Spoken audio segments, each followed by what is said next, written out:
071 00 37284. Igama lami nginguthandeka Lekhuleni. I'm a township entrepreneur.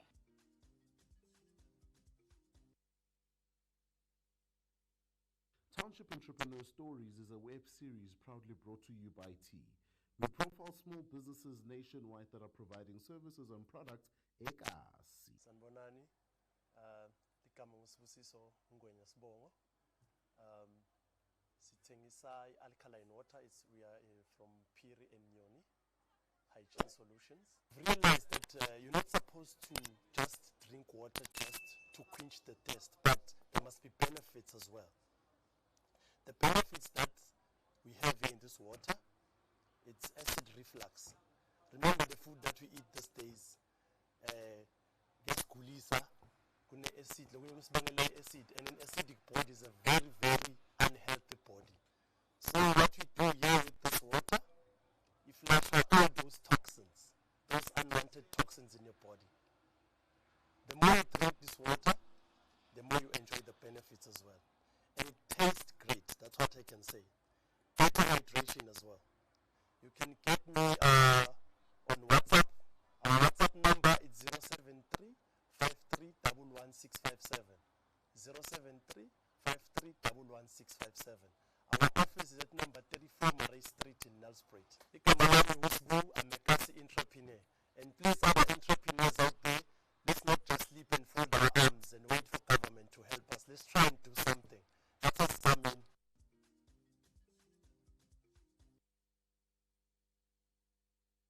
Township Entrepreneur Stories is a web series proudly brought to you by T. We profile small businesses nationwide that are providing services and products ekasi. Hi everyone, my name is Timbenkosi Maluka. I'm from Nelspruit, Bulani. I'm the founder and CEO of Skybright Washing Power. So we started Skybright Washing Power 2021. It was right after we shut down my first business where we did recycling. So we returned to start manufacturing the washing powder. The reason was because we've noticed that around is only the big brands. Most of people, they do manufacture dishwashing liquids, handy, but then there was just a gap of a washing powder. And then we go about conducting our research, finding the right formulas. Lucky for us, we found a training with CEDA, chemical manufacturing. We make the product.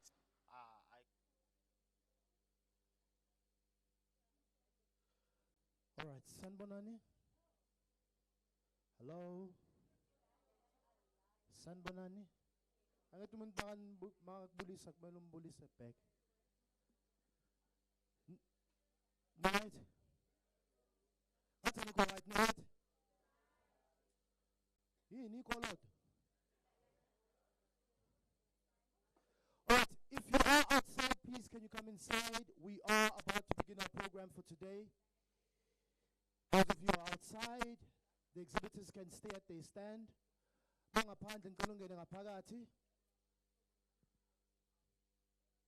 going to begin our program very, very shortly.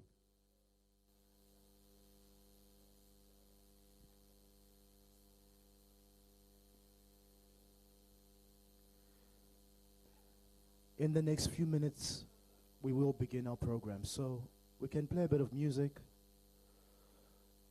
And then we're going to start the program very shortly. Thank you.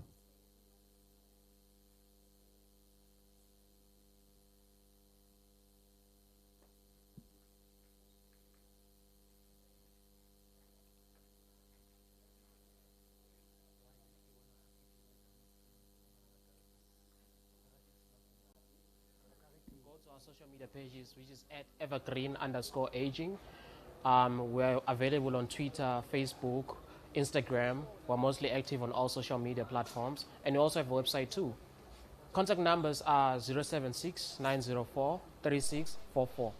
Today I was pitching at Township Kasi /Jonas for Tea at Kanyamazane, and I was the overall winner. So being a winner today, it really means a lot of things. It just reminds me that you have to stay consistent and resilient and should never stop going after your dreams.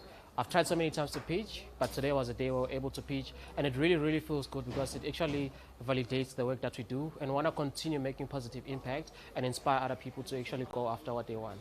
My name is Naman Mteta, and I'm a Township entrepreneur.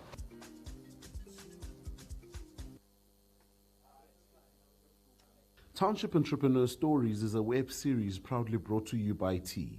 We profile small businesses nationwide that are providing services and products ekasi. Sanibonani, igama uTumelo Masango.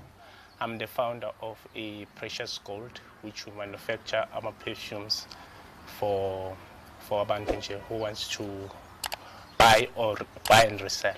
The reason why I started this company, I started it in 2017 while I was at school, UJ.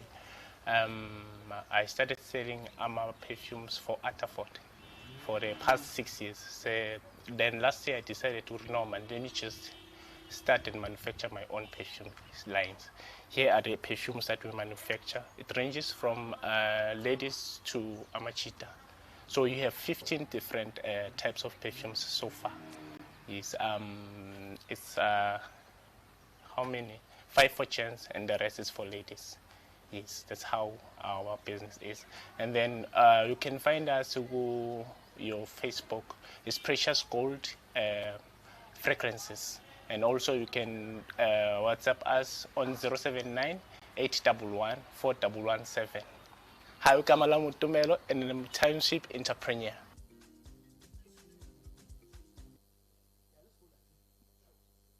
Township Entrepreneur Stories is a web series proudly brought to you by T.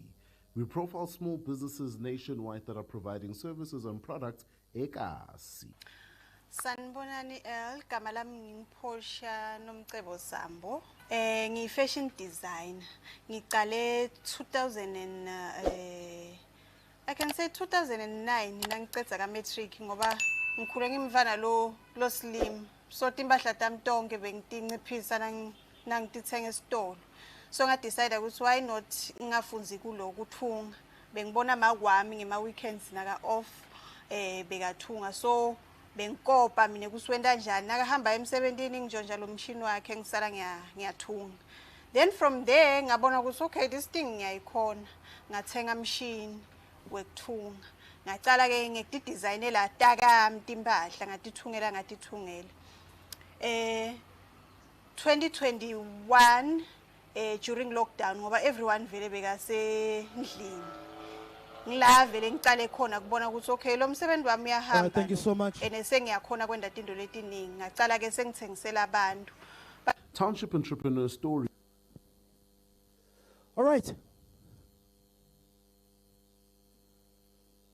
Ladies and gentlemen, good morning. Good morning. Sanbonani. Ni right? Okay. Some of you look very tense. I don't know why. You know, you look at someone and you go, but it's just my face. Ninjalo. No, you're not like that. So please, can everyone stand up? Please, can everyone stand up? I need to get the energy up in this room. It's my role. It's my duty. We are kicking off our workshop. At the back, please, can you join us? Please come to the front.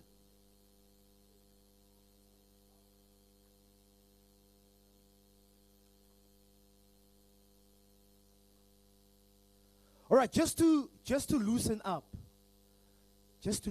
You know that you learn much easier when you are less tense. You know that, right? So you got to loosen up, right? Just spread out a bit, just be free. So what you're going to do, I'm going to put this mic aside. So to kickstart our program for today, what you're going to do is you're going to have your right hand, man. So your right hand up. Quickly, just a quick icebreaker, then we're into our program. So you've got your right hand up, right? And all you're going to do is you're going to go 1, 2, 3, 4. 1, 2, 3, 4. 1, 2, 3, 4. 1, 2, 3, 4. Are we together? You got it, right? 1, 2, 3, 4. 1, 2, 3, 4. 1, 2, 3, 4. 1, 2, 3, 4. 1, 2, 3. 1, 2, 3. 1, 2, 3. 1, 2, 3. 1, 2, 1, 2, 1, 2, 1, 2, 1, 1, 1, 1.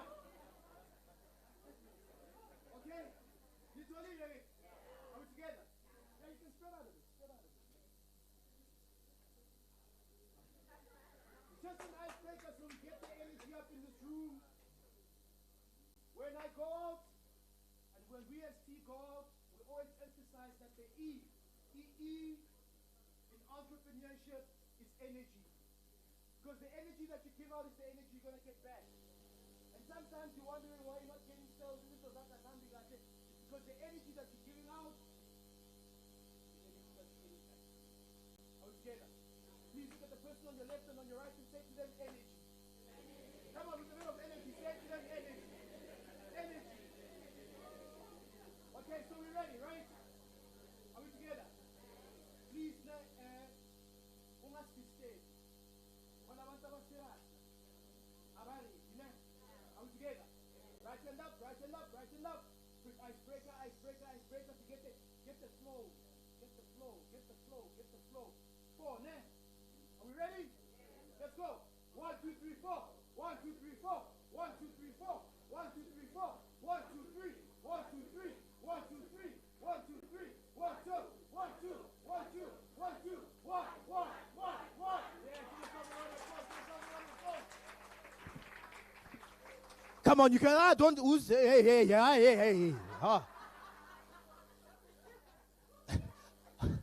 Guy, Sarah Katela, yo, amadolo, yo, kancane nje, 2, 2, 1, 1. Energy. It's very important. All right, so let's kickstart our program for today. That was a icebreaker. How many of you are excited to be here this morning? Even if you're not excited, just look excited. It matters.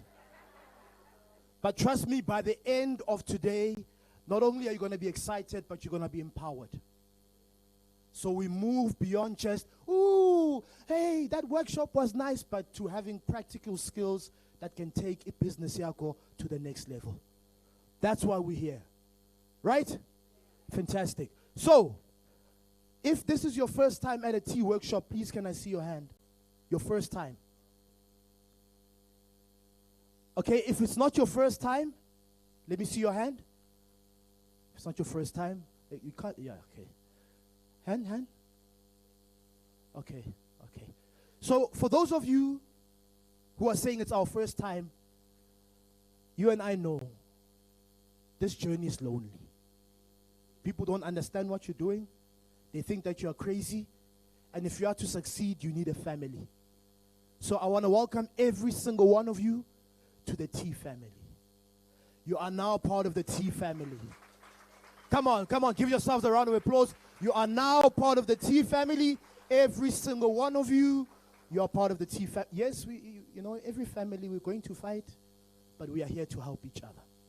So every single family, every single business, every single house has a culture. A culture is a way of doing things. So at T, our culture, one of our values is energy. And this is how we start our program. So we're going to do a countdown from 10. 10, 9, 8, 7, 6, 5, 4, 3, 2, 1. Must figure go 1. I am going to say hashtag, you say join us for tea. Yeah. Not coffee, not rooibos, not cappuccino. Today we're just drinking solely tea. Are we together? So I say hashtag, you say join us for tea. I say hashtag, you say together beke libek. Z2 pen. You got it? So the first hashtag is?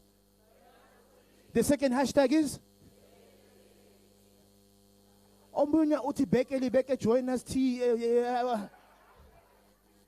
Hashtag join us for tea. Hashtag together beke libeke. Nitoli langit. Are we ready? Some of you are still looking at me like, you look very confused. But don't worry.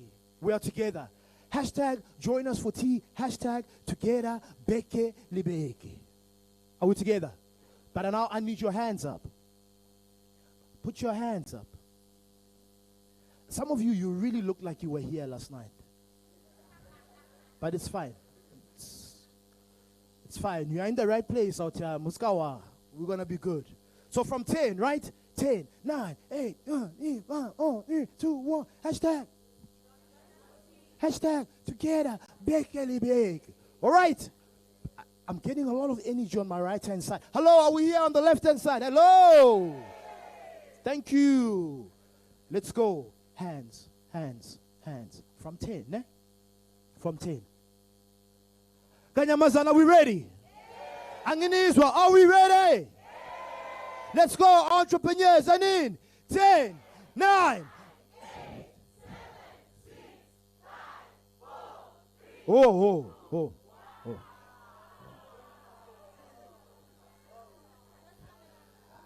And send Bali, yes.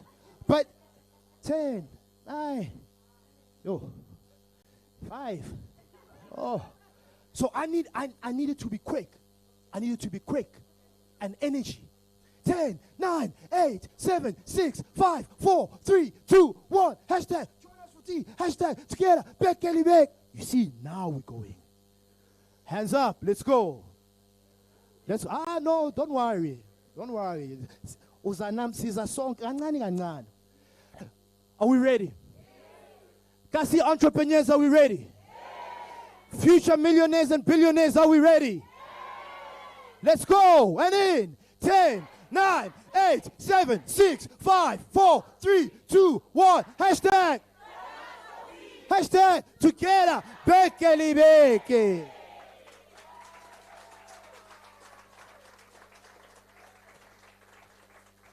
Okay. That was good. But there's a book called Good to Great. And I want us to emulate that book. So we're going to do it again. But we're going to take it to the next level. I need you to give me all the energy that you have. After this, we're done. People are still coming in. They must wonder, what's happening in here? Energy. So one more time, let's have the hands up again. You thought that you were coming to another workshop where you're going to sit. Umamele, upume, umudlalenge phone. No, not at a TKC workshop. We do things differently. Lots of energy. One more time, I need the hands up again. After this, we start our program and then we go. Hands. Hands.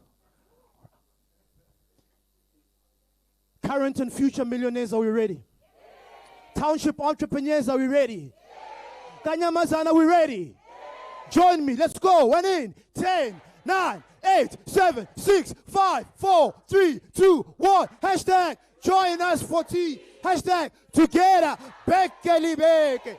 One more time, as loud as you can. Hashtag join us for tea. Hashtag together. Bekele Bek, Bekele Bek, Bekele Bek, Bekele Bek. Ishayeleni izandla, give yourselves a round of applause. Come on, more.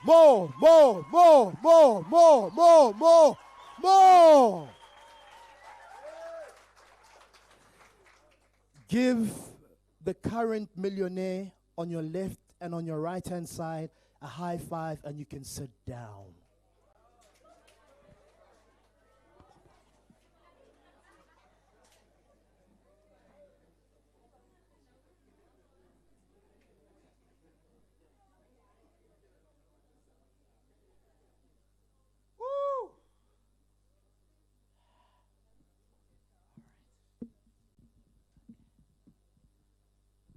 Shoo. It's hot. Yashisa. How are you feeling? Okay, I shouldn't have asked that question because some of you obviously are going to say we're feeling hot. Right? Current and future job creators, current and future millionaires, current and future billionaires. Sanbonani. You had a choice this morning to either stay in bed or get out of bed. But you woke up, you dressed up, you showed up. You know what they say, guys? We are Vuga, we are Keza, we are Bangena. And every top entrepreneur, one thing they master is that they show up. I know some of you don't feel like you want to be here or you wanted to get up, but you feel. And that's what matters. You showed up. So give yourselves a round of applause. Ishayeleni izandla nina. Give yourselves a massive round of applause for getting up, for dressing up, for showing up. Ezinye sobona phambili. As long as sifikile. Welcome to the T Kasi Business Workshop. What does T stand for? Township Entrepreneurs Alliance. So this year, we're celebrating 10 years as T of impacting and empowering township entrepreneurs. 10 years. This celebration belongs to every single one of you who's an entrepreneur in this room. All of you, you risk takers. Those of you who dare to dream. Those of you who are breaking barriers, who are breaking boundaries, who are doing the impossible, in your businesses. This is for you. And we want to say to T, to you and your business, to 10 more years of sales, 10 more years of jobs, 10 more years of a lot of money. Ishayeleni izandla Township Entrepreneurs. To 10 more years. So we are streaming live on our Facebook and YouTube page. Let me take this opportunity to welcome our local and international online audience. Good morning, good afternoon, good evening, Sanbonani, Mpumalanga, Molweni. From wherever you are streaming live from, thank you so much for joining us. This is the T Kasi Business Workshop. Please take this opportunity to introduce yourself online. You never know who's there. Tell us who you are, whether you're from Komokopani, Limpopo, Gugulethu, Khayelitsha, Cape Town, Soweto, whether you're from Zambia, whether you're from Namibia, Kenya, Botswana. We really, really appreciate it, and we really, really thank you for joining us online. Please drop it in the comment section. Tell us who you are and where you're tuning in from. Let's give our online audience a round of applause. Abashayeleni izandla. Come on, we can do better. There's something called online audience. You missing out, right? You missing out. I understand that we can only be in one location. There is something called FOMO. Who knows what FOMO is? FOMO. This will expose your age, but it's okay. You know? FOMO is the fear of missing out. As Skisi online audience, trust me, you want to be here in Kanyamazane. It's electrifying, it's hot, it's packed, it's township entrepreneurs coming together to learn, to grow, and to take their businesses to the next level. My name is Busiso, Joshua Mulimi. What I do is that I run a consulting firm that empowers entrepreneurs, individuals, with strategies and skills on how to speak publicly with confidence, clarity, and persuasion. Both you and I know that a great idea that is poorly presented sounds like a poor idea. And so my job is to make sure that when you get on stage, you speak with confidence, clarity, and persuasion. But more importantly, I'm going to be your MC for today. So sit back, relax, and enjoy. A couple of house rules before I introduce our first speaker or watch our first video. Please make sure that your phones are on silent. Please make sure that your phones are on silent, especially those of you who use that other brand.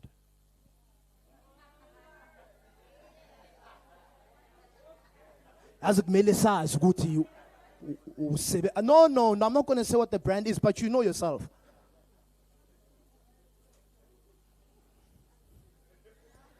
I'm a bit too personal so early in the morning. But anyway, please make sure that your phones are on silent. The reason being, we are live streaming, so we want to make sure that we do not miss a single word or are disturbed as our presenters are giving a presentation. That's house rule number 1.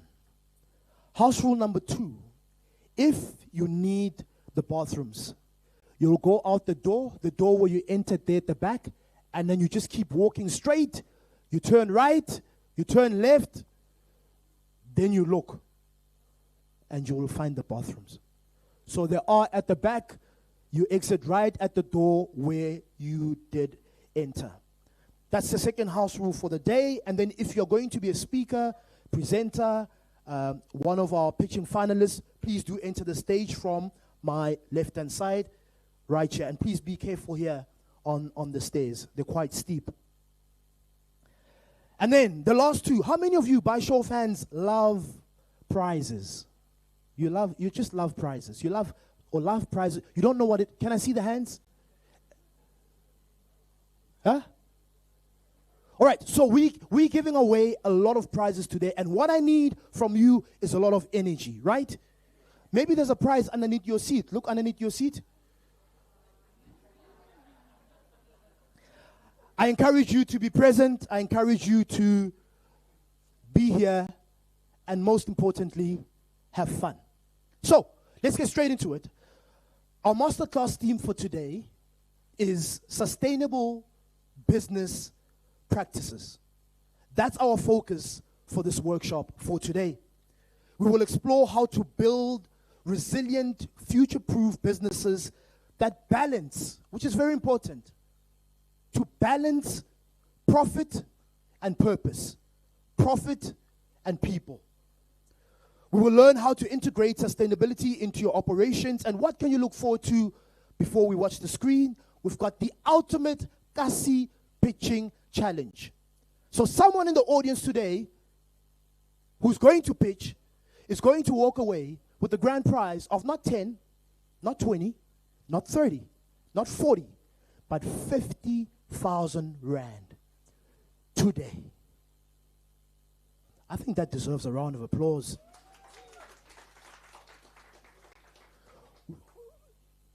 So, this is our 39th 50,000 that we're giving away. I did the calculations yesterday. We've given away 1.9 million rand to township entrepreneurs. Because it's not just always about, yes, you can do it. To take your business to the next level. So look forward to that. The ultimate Kasi pitching challenge.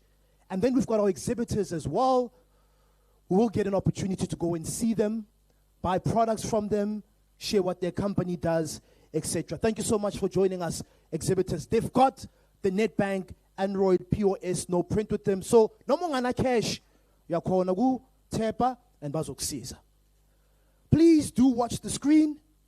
There is a video that is going to be played by the founder of T, a township, an award-winning township entrepreneur developer. His name is Bulani Balabala. To tell you more about who T is, what do we do? What's our purpose? What's our mission? And why are we here? Ladies and gentlemen, please watch the screen.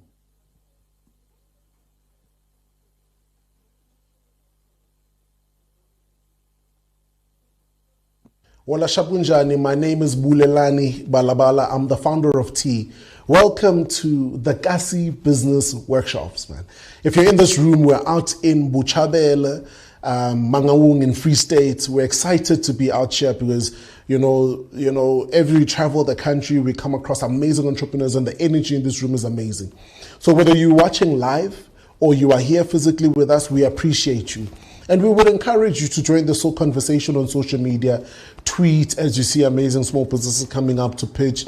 Tweet as you see our different partners also tweeting. Follow the national, follow our hashtags, hashtag join us for T and hashtag together Bekelebeke. We started T about 9 years ago, 2015, out of a pure passion. And that passion was to support township entrepreneurs.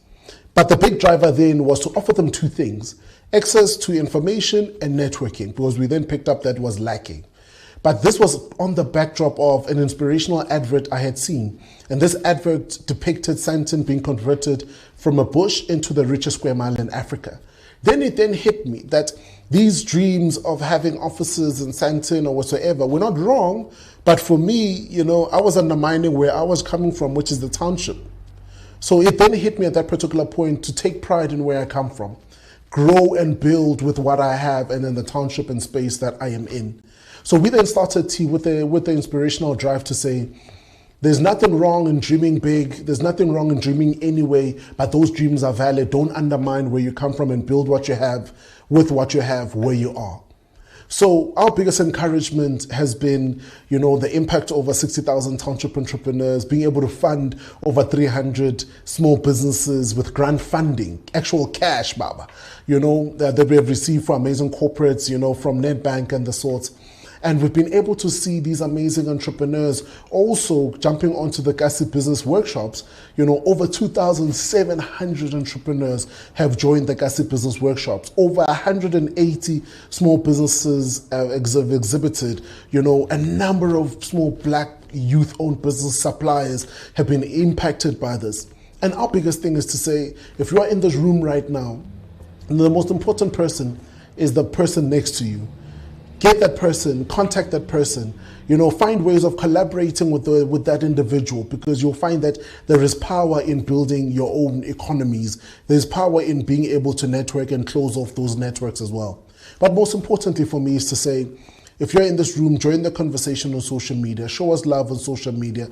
Don't forget to follow us on all our social media platforms, but most importantly, show love to an amazing banking brand that has partnered, that has decided to take a big gamble on the township economy, and they put their money where their mouths are. But they didn't just do that, they show up consistently, and they're in this room, permeating this room, because they are passionate about supporting township entrepreneurs. Show love to Nedbank. They've got amazing products, from the Pocket Pause to the Startup Bundle and other amazing products. Talk to the bankers that are in the room. But share this video. Let's join in the conversation. # join us for tea. Together, beke libeke.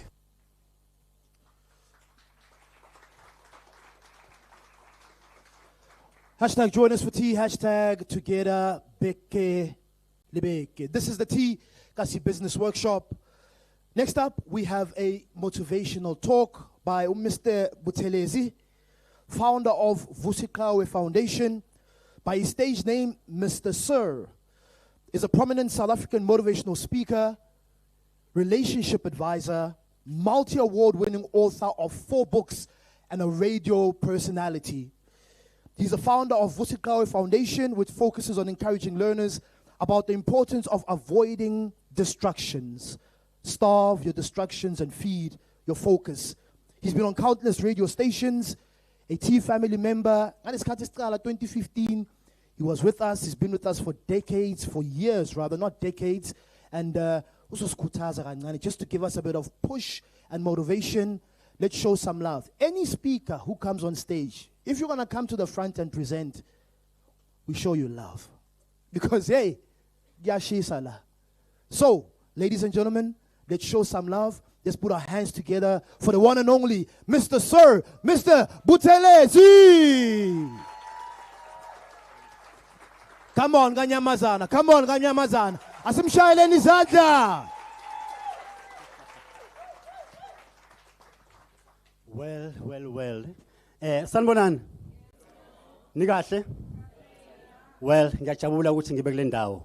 Thank you, Program Director, for giving me this opportunity. And ngibonga kakhulu i-team yase-T ukuthi kwazi ukuthi ingitrust ngokuthi ngikwazi ukuthi ngibe khona namhlanje.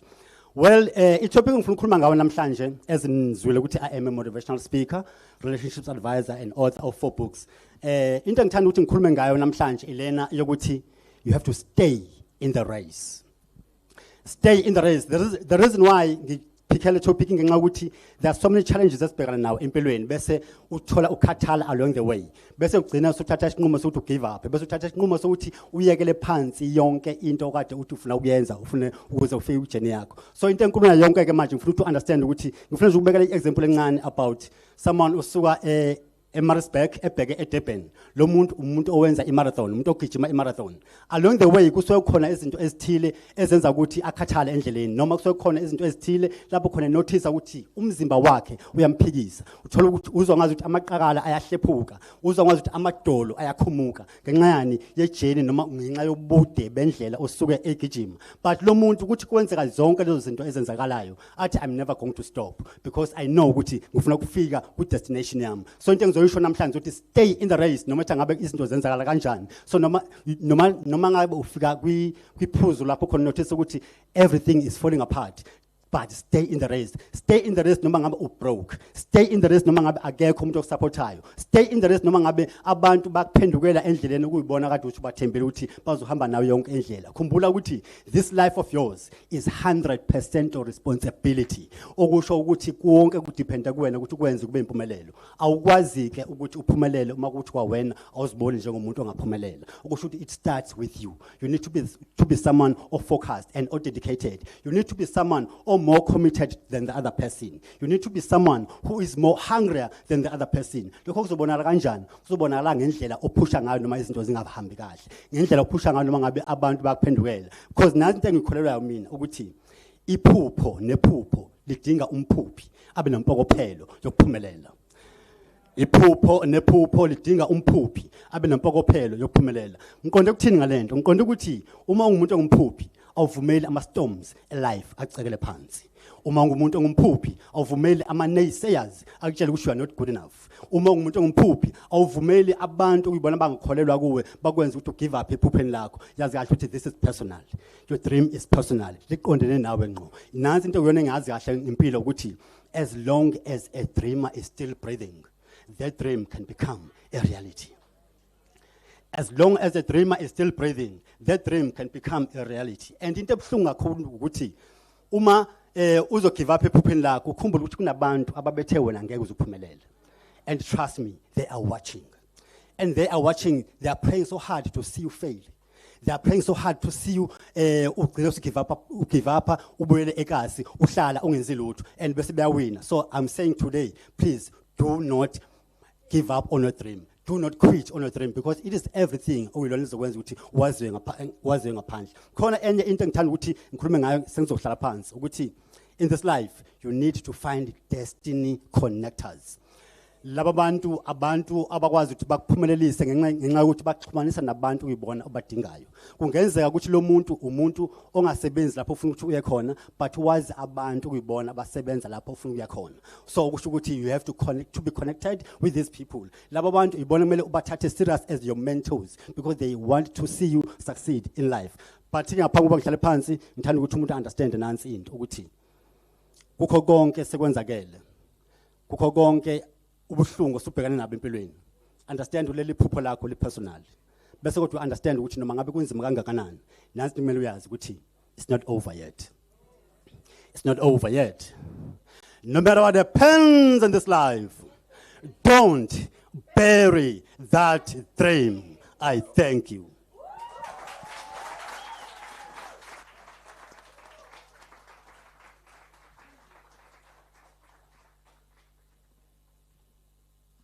Siyabonga kakhulu. Ngicela simshayeleni izandla.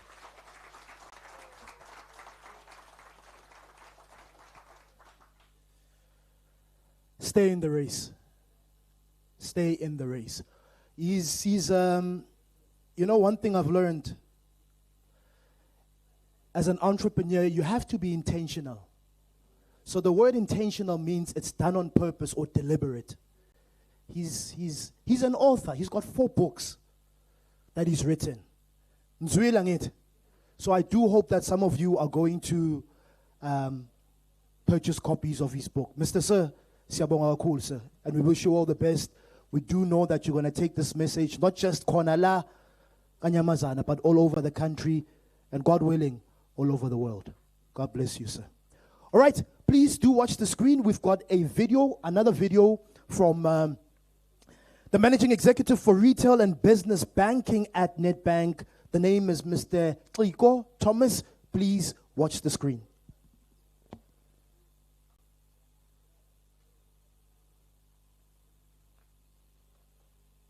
Hi, good afternoon. My name is Xiko Thomas. I'm the Managing Executive of Retail and Business Banking at Nedbank. Why is it important for us to support small businesses, small and micro enterprises? Simple. They are the engine that drives economic growth. If you think about the situation we are in South Africa, where we haven't been able to generate GDP growth of more than 1.2% per annum over an extended period of time, a period that stretches more than 10 years now, where's the growth going to come from? The kind of growth that creates jobs, that generates economic activity, that drives tax collection for us to invest in the things that the government needs to invest in, it's going to come from small businesses being born, being nurtured, being grown, being scaled, and hopefully they become big businesses that can operate at massive scale one day and even operate in international markets.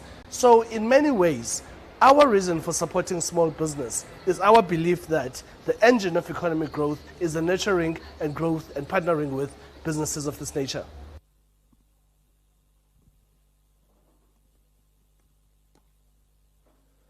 Thank you very much. Please, can we put our hands together for Mr. Xiko Thomas, Managing Executive for Retail and Business Banking at Nedbank. Much, much appreciated. Thank you for partnering with us. So,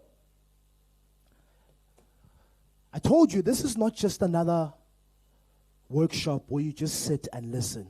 Now we're going to school. So when you go to school, you have a pen and you have a book. You all received a pen and a book? Fantastic. Can I see by show of hands those of you who once had the opportunity to pitch your business, or you were asked the question, so tell me about your business. Hey, what that does it? Can I see the hands? We've all been there, right? When you start up with your business, you meet someone that you've always wanted to meet. And then you meet them. And then you've got a minute. Best okay, sharp, hot money, man. Best you are called, but you forget your pitch. So we believe, and I want you to never forget this, always remember this, rather, entrepreneurs, that it is better to be prepared and not have the opportunity than to have the opportunity and not be prepared. Kwesinye isikhathi i-opportunity ila seyifikile kodwa awukho ready, you are not prepared. Are you with me? So you have to stay ready that you don't have to get ready. Be prepared. If we give you the mic now, it's katsako. People are here and say, okay, tell us about your business. You are not prepared. So we as T are going to help you. You get an opportunity to pitch your business in front of investors. There's amount of, we all need money. If I asked you, how many of you would say? So there are 4 questions that I need you to write down very quickly. These are the questions that your pitch should answer. Mawuhlangana nomuntu athi uchunana uthi I'm in business. No mu taxi anywhere. It doesn't have to be in front of investors or in a boardroom. Use taxi, you're on the train, you're going somewhere, wherever you are in the mall, and someone meets you and says, also you run a business. It's your opportunity to pitch your business. Business because in this country you've got a minute only. And that might be your only chance ever. So you want to make sure you maximize. Question number 1. Now you are pitching your business. Question number 1. What problem are you solving? What service are you providing? Your pitch must answer that question. What problem are you solving? What service are you providing? Wenzani? Like, what does your business do? Some of you are already giving us your contact details before we even know what your business does. Now you can follow us on social media. Hello? That's question number 1. What problem are you solving? What service are you providing? So, what do you do? Wenzani? Are we together? Question number 2. What is your unique selling point? What is called a USP? What sets you apart? You are not the only one that is providing the service that you're providing. You're not the only one that is providing the product that you're providing or selling the product that you're selling. You are in competition. So what sets you apart? What's special about what you are doing? Is it your price? Is it your quality? Is it your experience? Shele, what's your unique selling point?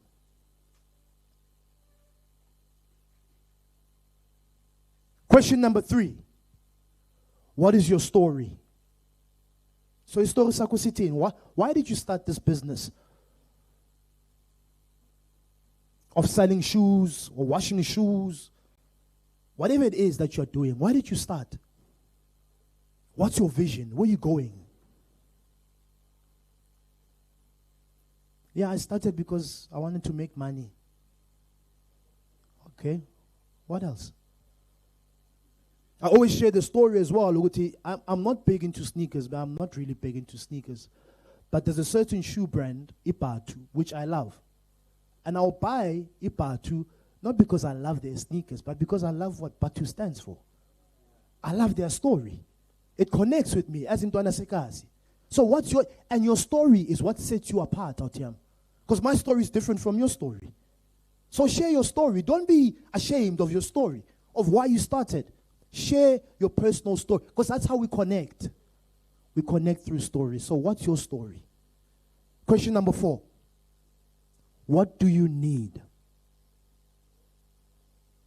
And everybody says, money. I need money, I need money. I'll tell you don't need money. You need access to market. The money is going to follow. You don't need money. You need mentorship. You don't need money. You need sometimes just infrastructure. Because once you have the infrastructure, you are able to produce. And if you're able to produce, you're able to sell. And you're able to sell, you're able to make money. Money is the end product. But some of you really need money. You really do. And to those of you who need money, let me advise and suggest, be very clear on the amount of money that you need. You say you need 50,000, and I say, okay, I'll tell you, 50,000. I'll tell you, 50,000. No, God, man, istoko sako imalin, 15,000. Okay, then 35. The 35 lane, no, so pay paki, koni second hand, and yingi bonil, imalin, 20. So 6 malin, man, 15, lane 15. I thought, man, so go on, and Lego Tessi, Jens Aranja.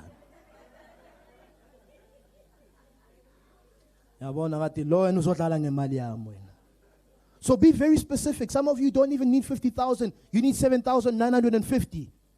Because that's how much the machine that you need is going to cost you. Oh, that's how much it's going to cost you to get the stock. So you must be very clear. Because then I can see that you're taking yourself and your business seriously. Question number 5, the last one. How do you make money? Penultimately, you are in business to make money. Now, money and business because the youth unemployment. I understand, I know, but now we're talking money out here. We're talking business, because the more money you make, the more jobs you can create. So, how do you make money? We've got those questions, right? 5 questions. Question number 1 was. Question number 1. Got it, ne? Question number 2. What sets you apart? Question number 3. What's your story? Question number 4. Question number 5. Is that helpful? So you've got the structure. All you do now is you prepare. Hi, my name is, and we run this company. This is the problem that we are solving. We are not the only one, and this is what really sets us apart from our customers. The reason, not customers, rather clients, not even clients, competitors. The reason why we started is because of 1, 2, 3, 4, 5, 6, 7. This is our story. This is where we're going. This is our vision. This is what we need to take our business to the next level, and this is how we make money. Done. It's in here. I should wake up at 2 o'clock in the morning and say, I'll pitch your business, and it's in your mind. Because there are other stuff that you know and memorize which are not taking your business to the next level. Memorize the right things and get your pitch ready. Are we together? All right, so let's move to the ultimate Kasi Pitching Challenge. This is the 39th edition of the Kasi Pitching Challenge, taking place right here in Kanyamazane, Mpumalanga.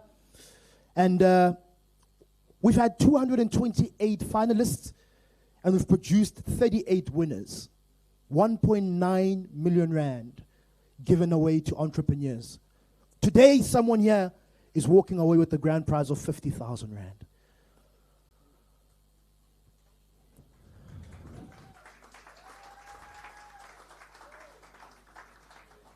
it's difficult to believe it until you see it. So, we've got 6 finalists with us. I'm going to call them up one by one. They'll come on stage. They will pitch. You know, it's easy to pitch your business when you're behind a camera and you're at home.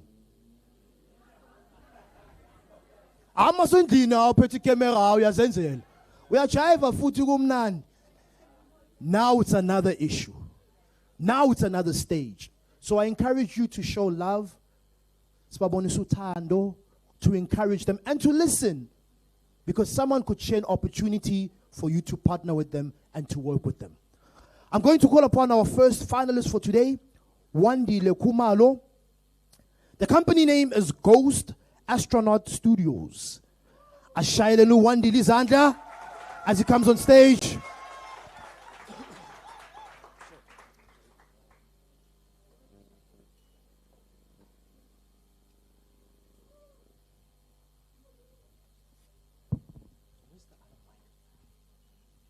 Please, can we get the other mic and the clicker?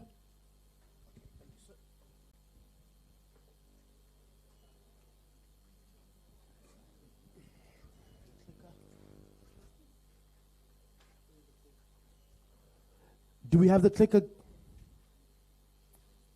you have your, or are you just going to present from your notes? No. There's a, okay. Clicker, please.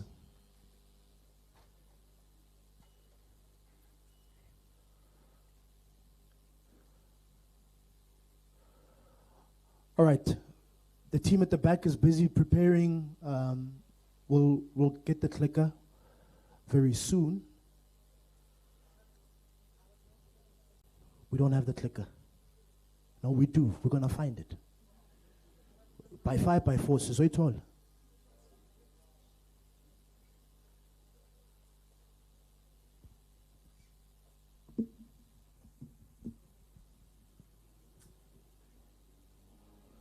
All right. While we're looking for the clicker,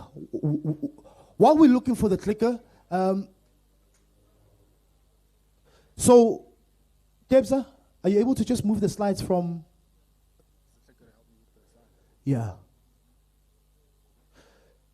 The team is sorting it out. Are we good? You do the slides from there. All right, my brother. All right. So. This is how we're going to do it. Before he starts, we're going to show love, energy. 3, 2, 1. His 3-minute starts. Are we ready? Wandile, are you ready? Let's show some love, ladies and gentlemen. His time starts at 3, 2, 1. Action. Okay. Samonan bantabahli gama Wandile wakakhumalo umzilikazi ngulazo mnyama umntungu. And I'm the co-founder and CTO of Ghost Astronaut Studios, and we make video games. So just a couple of weeks ago, we launched our latest game. It's called Josie 2088. And to date, we've amassed over 10,000 downloads in that short space of time. So one of the constraints that I'm currently facing in the business is that I need access to markets. The game, that it's only available through our website, and we need access to all the other app stores, namely the Google Play Store, Apple's App Store, Steam, PlayStation, and Xbox, so that we can grow our 10,000 to 1 million by the end of the year. So that number seems like it's big, but in the greater scheme of things, it's actually very small. There's actually over 24 million people that play games in South Africa. That's almost 44% of the population. And if you compare it to the worldwide audience, there's 3 billion people that play video games. So I'm not just aiming for the South African market, I want the international market as well. So how do we make money? So currently the game is free to download, but we sell in-app purchases such as skins, and virtual clothes that you can buy inside of the game, right? And we also sell advertising space in the game. So the more people we have on the game, the more money we can make. So hopefully you guys can join me and take it from that 10 to 1 million. And what else do I need? I need hardware. Currently, I'm using an Intel 9020. It's from 2012. It's a very slow machine, so I need a GPU as well. I need faster computers, so to keep up with the latest speeds. This will also boost my productivity, when I'm putting out the game, the kind of work that I do, right? And video game development is extremely hard, guys. It's extremely hard. Like, it's so hard, like, because like it's interdisciplinary in nature. There's so many things that go into it. It's literally at the crossroads between engineering and art. Like, in a given day, that's me over there. Like, in a given day, I do so many things. One minute I'm sculpting the models in the game, the next minute I'm animating them, the next minute I'm writing code, and the next minute I'm doing maths. Like, there's a lot of math that goes into it that people don't know. In case you guys are wondering, there's like a lot of linear algebra that just goes into making the game, right? So, what, like, those models that you guys are currently seeing, one of those characters took me over a week just to make, okay? And then, like, the biggest problem that's actually facing the video game industry in the moment is that video game studios are too big. And this relates to the problems that I've just been discussing. Like, there's so many things that you have to do just to make a good video game. Like, it has so many layers. There's people that make the art. There's people that program the game. There's people that that do the animation. There's so many things that go into it, right? And one delay. Your 3 minutes is up, my brother. Fantastic. Thank you, sir. He was flowing, but time. That was pitching finalist number 1 to our online audience. This is also an opportunity for you to pitch your business online. You don't know who's watching. Take this opportunity, pitch, tell people who you are, what you do, what your business is about. You can go ahead and use those 4 questions as well. Let me welcome onto stage pitching finalist number 2, Penwo Silinda from Smart D App. Penwo, please come on stage. Let's show some love for Penwo.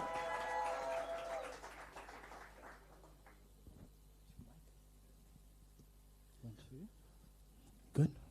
All right. Kanyamazane, let's show some love. What we're going to do, my brother, is that we'll just, you look at that screen there. You can see yourself, ne? The guys at the back will change for you. Yeah. So you just look straight at that screen. That's you. Okay. Let's show some love, Kanyamazane. And in 3, 2, 1, action. I grew up from a rural community where I had to travel 3 kilometers to buy bread, wait long hours for emergency service, which oftentimes never showed up. With love of technology, I had to create a mobile application that will revolutionize the way we are living in our rural and township communities. To everyone, I'd like to introduce you to Smarty App. With Smarty App, you can buy from your favorite grocery stores, restaurants. You can as well request a cab through our mobile application. This is the product overview of Smarty App. You select the product of your choice through the mobile application. You go to CAT. You can pay using card. You can pay using cash. Now we have introduced a loan payment option for all of our customers. Our competition on the market is Uber Eats, Mr. D, and Bolt, and our competitive advantage, we operate up to 25-kilometer radius. We operate in rural and township communities. We have our own transport, and as well as we offer rural business empowerment. We currently operate Kanyamazane, Msholozi, Matafeni, White River, Gabogweni, and even other places within Bombela. I started my company at 0 rent. Through outsourcing, I managed to buy 3 electric scooters, of which the current problem that I'm facing right now is I have limited charging stations, which limit my services. I already bought 3 vehicles as second-hand, and the problem which I'm facing is huge repair cost for the engines. We are currently sitting at 6,702 customers, and we're expecting to go up to 11,708 customers. We are currently a team of 22, 6 full-time employees and 16 part-time, of which the part-time, they're getting 10% commission for every restaurant they're managing. We currently make revenue through a commission-based system, which currently charge consumers 10% commission, drivers, and as well as users on the mobile application.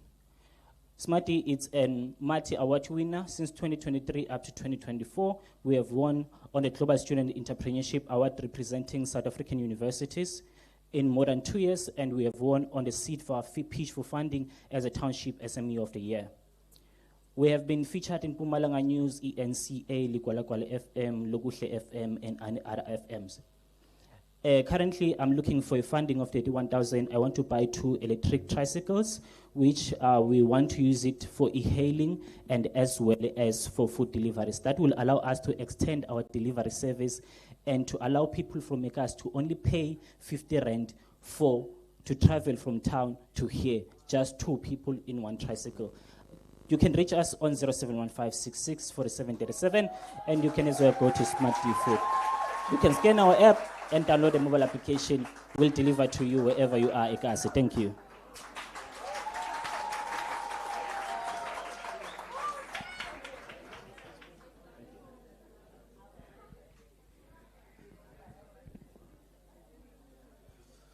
Sure. Wow. It's beautiful, man. Kona la Lokshin. Ganyama, right here. Not in the burbs, right here in the township.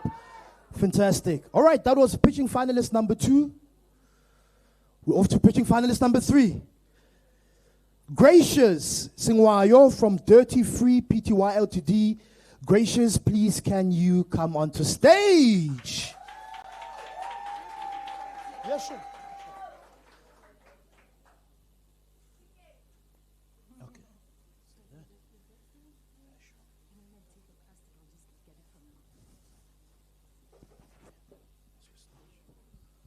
All right, kanyamazane, let's show some love. Her 3 minutes starts in 3, 2, 1, action. Think about that detergent that you used this morning. Chances are it was imported. Now think if that detergent was made locally, affordable, and accessible. Good morning, everyone. My name is Gracious Sengwayo, the Managing Director of Dirty Free, a detergent manufacturing business based in Matul. The business started operating in 2023 with our own funds. After identifying a need within our community where many households were struggling to access tested, high-quality, and affordable detergent conveniently due to economical conditions. At Dirty Free, manufacture affordable, high-quality detergent that are easily accessible to our customers and offer convenient deliveries. Our product range includes dishwashing liquid, thick bleach, and pine gel, which comes in different quantities and prices. As I'm standing here today, I am proud to share that our products are SABS tested, which confirms their safety standard and which confirms their safety standard. In 2024, we received NYDA funding, which was a game changer to help us scale up and improve our production capacity. This year, we were part of the top 10 finalists for the Mpumalanga Green Cluster Innovation Challenge. We went on and won first place at the Standard Bank Kasi Pitch competition, and we represented Mpumalanga at the national level. We are currently part of the top 10 finalists for the ABSA Young African Innovation Challenge, and we are also currently working with CSIR to develop eco-friendly plant-based detergents. Our business has created 2 permanent employments and 1 part-time job. We have a managing director, a manufacturer, and a part-time production assistant. As the managing director, I was trained by Tswana University of Technology in partnership with Technology Innovation Agency and CEDFA. We ensure our product quality through ongoing training of our team. We currently supply local schools, churches, resellers, and individual customers. Individual customers.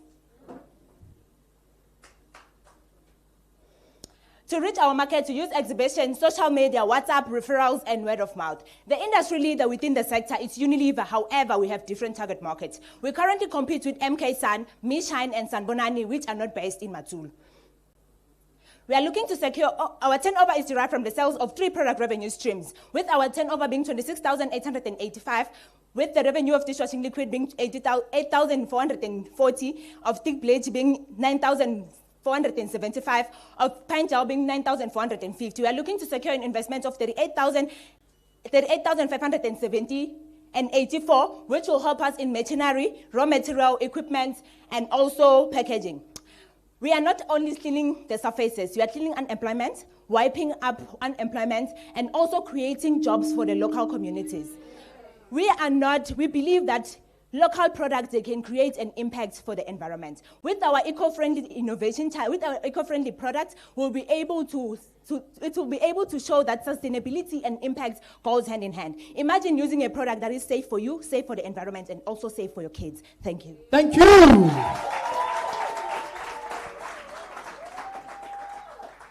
Wow. Sure.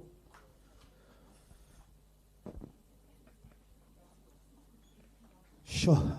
Good luck to the judges. It's only 3. There's still 3 to go. Right, pitching finalist number 4, Kensani Tela from Kendo Pty Ltd. Gonna shine into Kensani Zanda as she comes onto stage.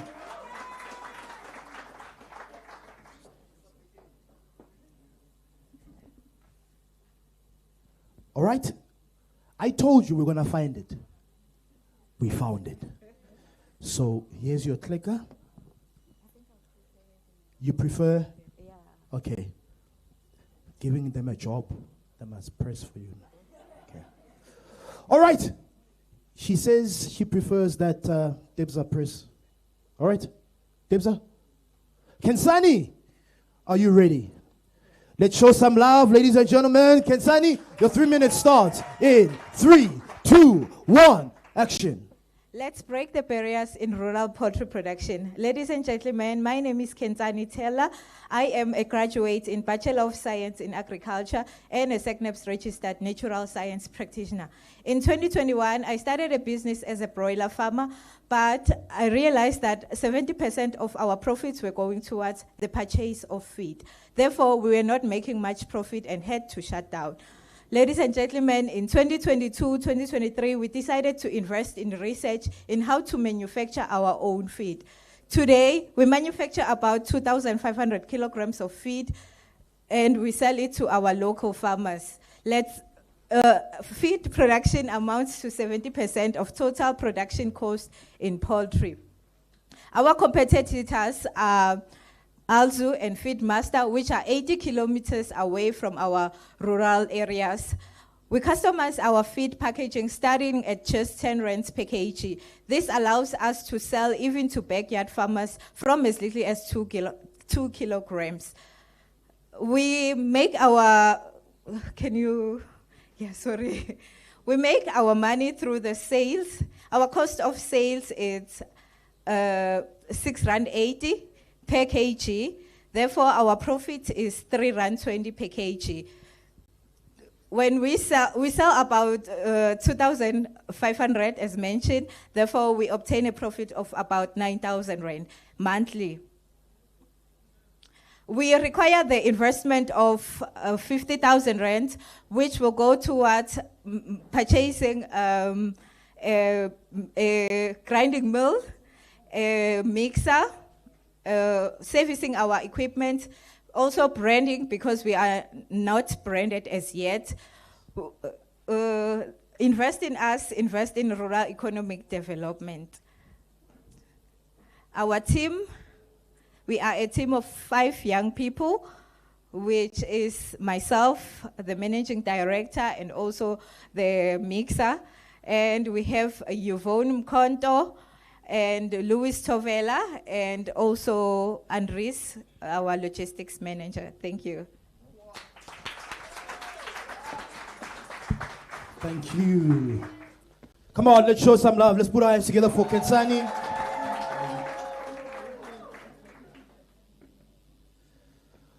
All right, that was pitching finalist number 4. At least to Kensani honest. Into ngithanda honest to Kensani. So we funa yonke 50. No ufuna 31, lo ufuna 50. No, the entire 50. Let's get to pitching finalist number 4, Pule Mahudu from Agri-Root Poultry Pty Ltd. Pule, please can you come on to stage? Come on, kanyamazane, let's show some love for Pule as she comes onto stage. Poultry. Where are the chickens at? Must bring the chickens to our workshops. What's this? Amakwenya. We are nigga. Oh, amachachi. Oh, okay. Judges. Akan bribe. Uyantastisa lento le azenayo. Judges, are you okay? You can't? You can't take them. You'll take after the pitch. Okay.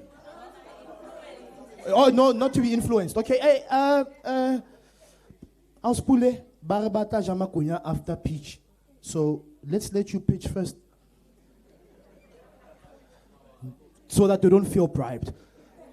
Let us show some love. Your 3 minutes, Pule, starts in 3, 2, 1, action. Imagine you're hungry, but you only have 3 rand. Where can you buy food that is clean, healthy, and affordable? Hi, my name is Pule Magudu. I am the founder and managing director of Agri-Root Poultry, an existing business that is in Nelspruit in Matafeni. I'm currently studying a BCom in marketing management, and I have certifications in business management, business planning, and entrepreneurship development. Growing up in a very disadvantaged community, I used to see people struggle to get food that is clean, healthy, and affordable. That's exactly what inspired me in 2021 to open Agri-Root Poultry using my own funds. We provide quick and nutritious food at lower prices that people can afford. What makes us different is our focus on quality, cleanliness, and affordability. We currently have 2 people working with us, and we have strong relationships with the local farmers. So more than 300 farm workers buy from us every morning. Our menu is so simple. Makunya 3 rand, acha 30 rand, and my chips 25 rand. Makunya etu ahlukile agana mafuta, anegudle khathi, udlala 3 rand usuthe the whole day. Our monthly turnover is 25,500 with overheads of 14,000 rands and a net profit of 11,500 rands. With an investment of 50,000 rands, which is 50% cash and 50% business support, we will grow our business. With the cash portion, we will buy a mobile kitchen, 20,000 rands, stock 3,700 rands, and a POS device from NetBank, 1,300 rands. These investments will also allow us to hire 2 more people and increase our revenue by 39%. We also give back to the community by donating 5% of our profits to African Waves Empowerment, a non-profit organization that supports children living with disability. With your support, we will grow our business, feed more people, and create more job opportunities in our community. Thank you.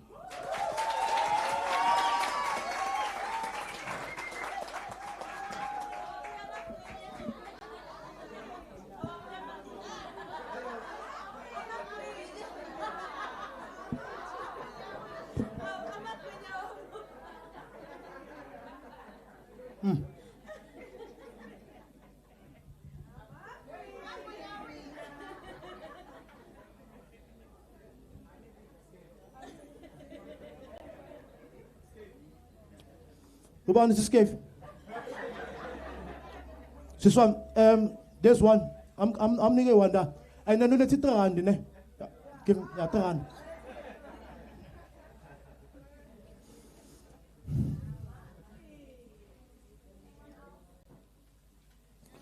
Sure, okay. Man just about funa makwenya. Hey, how about charge, man? Let's move on to pitching finalist number 6, Vincent Ngwenya, TVS Lounge, Gomazi Pizza. Let's put our hands together for Vincent as he comes on stage.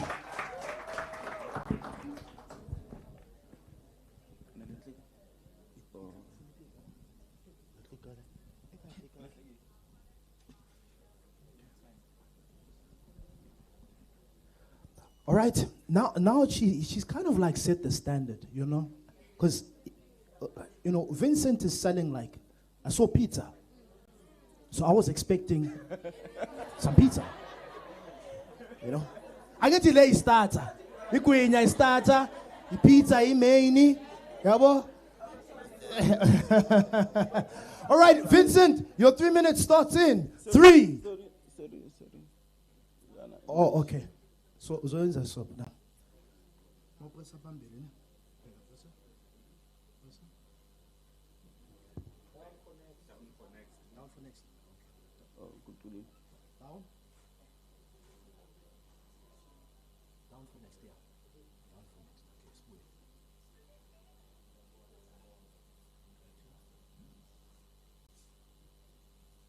Technology.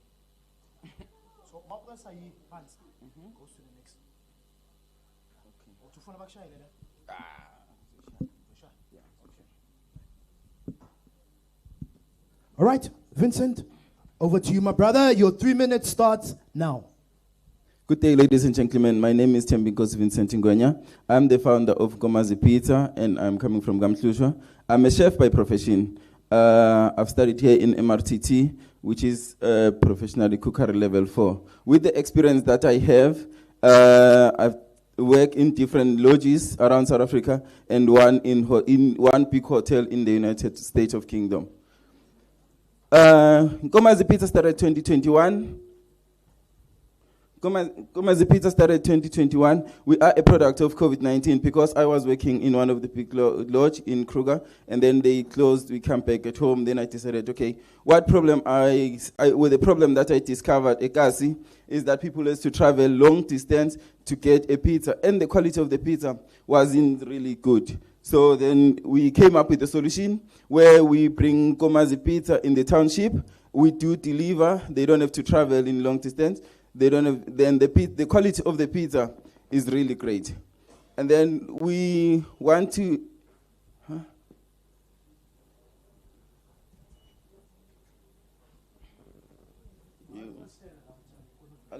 sorry? I feel Connolly.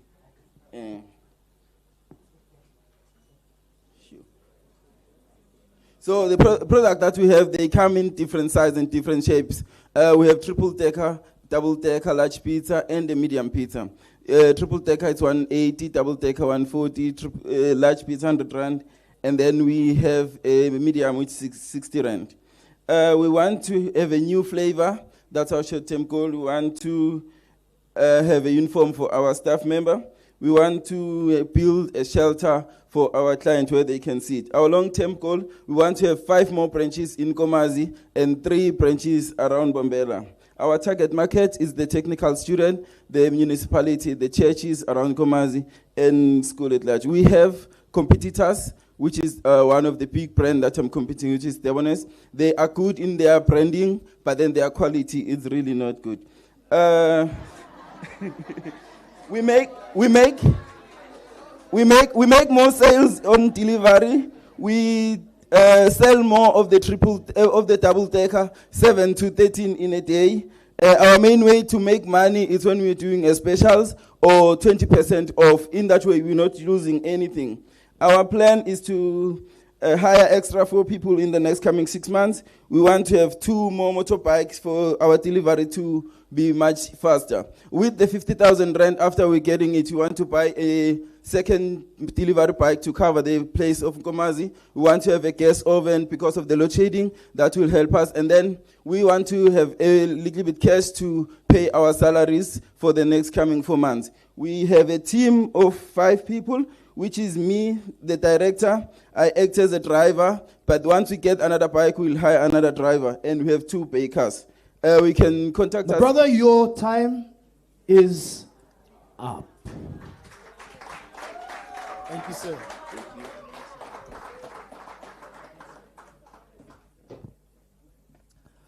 All right, that was Vincent Ngwenya from the company TVS Lounge, Nkomazi Pizza. I'm the managing director, but I'm also the driver. I push. To all our finalists today, I mean, we've traveled, we are what now? We are in our 10th month, 9th month? 9. So we've done about 9 townships this year. Yo, kanyamazane, you're on another level.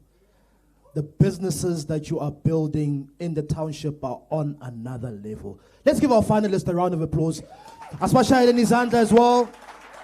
Come on, we can do better than that. Incredible. Incredible. Online audience, who's taking it? Do engage us, do pitch your business, do tell us what is it that you do. Let's move right along. And I'm going to introduce our first speaker for the day. Gabriela Makonese, Head Social Impact Portfolio Management, Nedbank Corporate and Social Investment Division. Let me briefly read her bio before she comes onto stage. Should I? Okay. Gabriela Makonese is a seasoned development professional with extensive experience in designing and managing grants and award projects across Africa. She currently leads social impact portfolio management at Nedbank, where she spearheads strategic initiatives aimed at fostering inclusive and sustainable development. Talking about the theme for today, sustainable business practices, no better individual than Gabriela. Please, let's show some love. Kanyamazane, welcome onto stage. Gabriela from Nedbank. I'll give you the mic. Please, can you just wait there? But now you're letting me down. because we said we show love and we show energy. But now the Moreki, Netbank. So let's keep the energy right how we started. Ladies and gentlemen, let's show some love and welcome onto stage Gabriella from Netbank. Yes, that's what I'm talking about.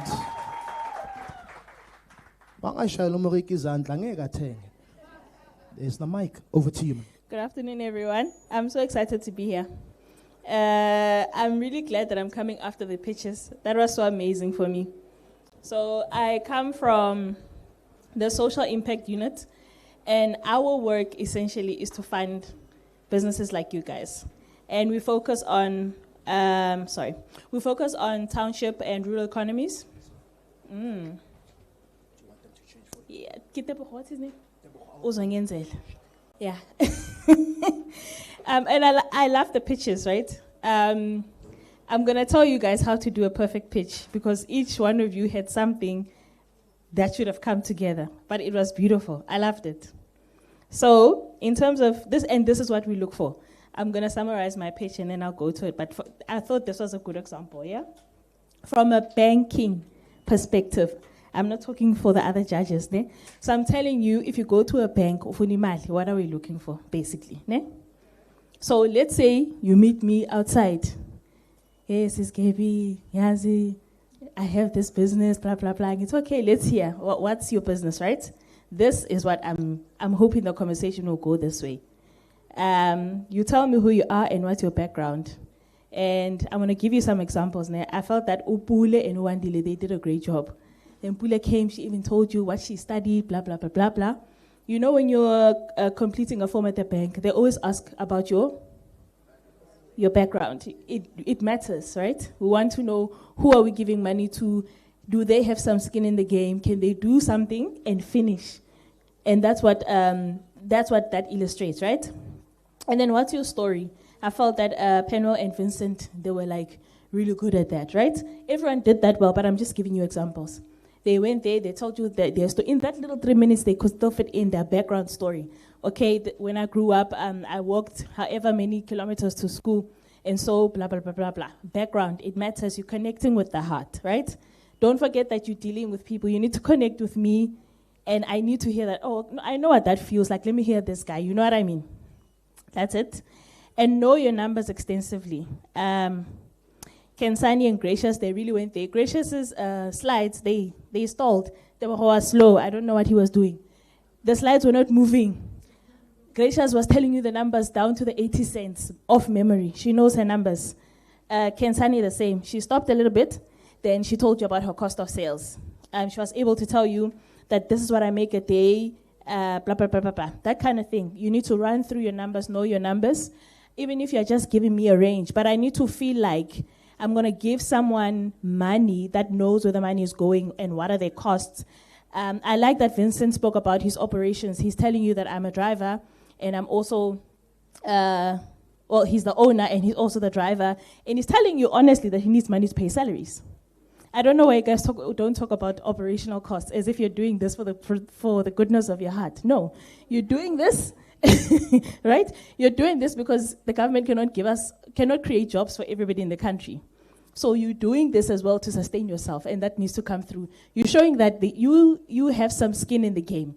You also need to make money from your business. That needs to come through, and you need to be honest about that, yeah? Otherwise, it actually perpetuates a fear that some of us have as funders, which is that you've got a full-time job somewhere, and then if you find 2 minutes, you are in your business. You know, it's better to find someone who's 100% in this or 50%, and they're able to say, no, I've got a full-time job, but I'm passionate about entrepreneurship, right?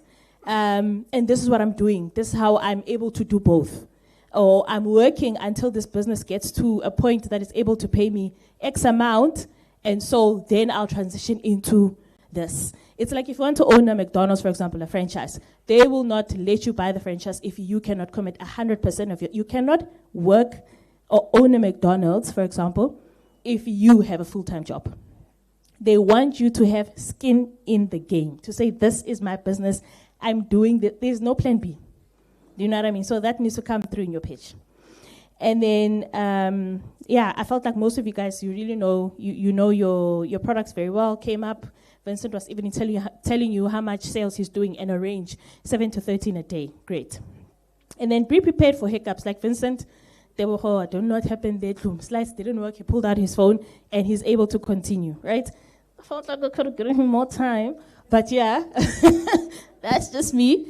Yeah, but learn to connect with people on a personal level.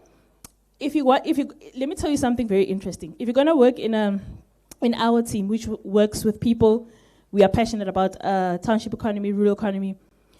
The first interview, we're just getting to know you as a person. We don't care what you studied. We don't care what you do. We just wanna connect with you as a person. What are the interview questions like? What do you do on the weekend? What do your friends say about you? Simple. We want to see if we can connect, because then how are you gonna come here and pitch in a way that you can connect with people and people afterwards can feel comfortable to come to you and chat to you, right? If you're in the business of working with people like most of you are with your businesses, you need to be able to relate with people one-on-one on a personal level. Ne? And then, as we're talking, building the relationship, do you know what I mean? Yeah, so I think it's almost like an art to learn to how do you connect with a person and then come through to the more formal communications, because your network is where you get, is where you're going to thrive as a business and be more sustainable. So let's start with the slides. I've already covered some of this. Okay, let's skip this one. Okay, that is I really like this image. It shows where we are as a country, right? Most of us, I think we're trying to get a leg up. There's a lot of barriers in terms of business. You don't have capital. We don't have this. Most of you spoke about what you don't have. You have different barriers in your businesses that you would like to overcome so that you have that picture, which is for me social and it's not just social but also economic. You want economic freedom, right? So that you're able to do the thing that you love for the people that you love in a community that you love. Most of us would be happy in that kind of environment. Okay, can we move? Can we move again? So the question that we're going to be answering in our chat today is, how do you make a business that's going to last, right? So you don't want to, I don't know how many businesses I've opened and closed, so don't be me. You want to open a business and that's going to last through, that's going to be a legacy for you and your children. So you need to start a business, even if it's something that works for you now, but with sustainability in mind. Ne? How is this business going to be here 10, 15 years from now? That's the question that we're going to ask in a depressing but dynamic economy like South Africa. Okay, you can skip that one. He covered it. Can skip that one. Okay, can skip that one. Hey, Dallas Kolum. Okay, I'm gonna go to the slide myself actually. Just 1 second. Okay, so I'm at the last slide actually. So what are the funding sources that we typically have? Ne? If we choose scale, you come from a wealthy family, you've got own sources of funding, you've got an uncle, you've got a mom that will help you start your business. That's fair. That's how most people start their businesses. And then secondly, the other kind of funding that you have, you've got grant funding that you can get from different organizations. Such as us. Nedbank would do that as well. And then you've got concessionary funding. Concessionary funding is, and I'm not sure you guys know about this, but anyway, concessionary funding is we give you a loan or funding from a bank, but it has no interest. So it's not a grant. A grant, aibui, right? And then that's it. That's the input into your business. It's not coming back. That's a grant. Concessionary funding, we give you the funding. It's a loan, but it has no interest. So if I give you 50,000, you pay back 50,000 and not a cent more. And usually the terms are a bit more flexible. So you can say, Gabby, this month, it's okay. Yeah, we'll talk again. I'm calling you again on the terms are much more flexible because we understand that in a country like South Africa, there are a lot of uncontrollable dynamics in the business world. And why do we have this kind of funding? It's because if you don't understand as a business that we live in a country, like I just said, that is so dynamic and that businesses fail within the first 3 years of being established, you need in your systems, you need to be able to cover for that and accommodate businesses to thrive. If you want a business to thrive, you're going to do this. for the businesses that you work with, right? You're going to give people space to be honest, and then also capacitate them to grow. The third one, I think you guys, we all know, is a loan, pure loan. I give a 50,000, and then I add interest on it, you give me 70. That one we all know, right? But I know that most of you guys don't know about the concessionary funding.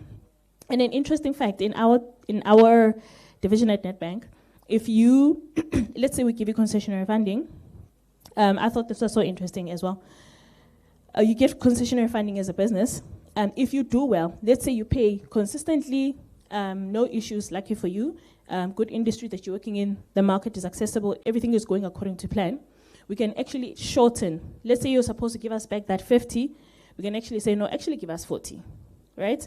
Because we're interested in actually you thriving. We want you to do well so that you can help other entrepreneurs, employ people, and we move on to give somebody else that funding because you're doing great, right? If you're really interested in the business of uplifting the community, I think that's how you need to look at funding from a funding perspective. We want you to do well, and that means supporting you and making sure that you move across the funding quantum. So you're moving from, I've got my own money, I put 5,000 in there, I get grant funding, now my business is worth 20,000. I want to scale, I want to grow my business. So now I get concessionary funding for 250,000. You make that work well. And now you can access a loan by yourself for 1.5 million, right? That's where you want to go across in the funding quantum. I want to cover another reason why this is important. When you get a grant or you get any sort of funding from a financier, if your ultimate goal is to get a loan from a bank, right, so that you can have this huge business and be a good business man or woman, what you're going to need to do is show paperwork, right? And most people, that's where they struggle. You've got everything else. Your credit record is perhaps clean because you have just a little bit. You've got a good background. You know your market. You know everything else. What you need is funding. He said you don't need funding. Let's say you need funding. You are there. You need funding. What you need is good paperwork. You obviously know from a banking perspective, they want to know that, okay, if I give you money, they want to be able to see in your financial statements, you are able to work with their money, you are able to pay back their money, right? You are making a profit. I know one of the guys also spoke about making a profit. You need to talk about the fact that when you do have money, you do make a profit, right? If you're not making a profit, that's fine. But you need to position your cash flow projections in such a way that shows that, no, for me, I'm going to start making a profit next year. That's also better than someone who doesn't know. So if I say to you, okay, your business is making a loss, how do we get you to profitability? You need to say to me, okay, for me to make a profit and be able to employ, because that's the exchange. We support businesses that are in the business of employing other people or creating other entrepreneurs, right? So if you say to me, for me to be able to create other entrepreneurs or employ other people, I need 500,000, right? By when? Then you need to be able to tell me, no, my business will be profitable in 2027. It's fine, eh? But it's better than someone who doesn't know that number. So you need to have your numbers in check. So my encouragement would be to you, I know most business people, we don't like Microsoft Excel, but it's a good place to start. Know your numbers, track your sales, track your profitability, and track your revenue, as little as it is. And I think the final thing I'd like to leave you with is just financial discipline. If you don't have I was visiting a project in Limpopo, and this other lady was saying to me, I'm sorry, I shouldn't laugh. She got grant funding, and she ate it. So now, I don't know what happened. So they promised her money. She ate the money personally before she was given the funding. So when the funding came in, the funding didn't come in, sorry. So that's the story. Her funding didn't come in. So now she's stressing. She's like, I was just thinking myself, it's been such a rough 2-3 years of my business. I just got a call from the accelerator program, but that money is not it fit this. So Then I thought it would be so great if she was in the habit of giving herself a salary to say, even if funding comes in, whatever, when funding comes in, my salary in my business is this amount and I don't go above. Ne? I don't go above. So you don't say, okay, no, if I get $1 million, salary I got this month, I got it by 50. No, you continue with that amount that you were consistent with, that this is your salary. Because we are also going to look at that when we're considering you for funding. So I hope I've not made this too technical, but those are things that I can leave you with. Have financial discipline. Learn to connect on a human level. Ne? Before, hey, it doesn't matter. Hello, connect with people. Because most of us, our richness is in our network. You know that. So I didn't sleep last night. I had so much work. So I said to my husband, hey, you need to drive me. I'm going to Mpumalanga. He's like, okay. We get here, and he's like, oh, I funded these guys. I'm like, who? He's like, T, when that guy came on the video. He's like, we gave money to this guy. He was working at Department of Small Business.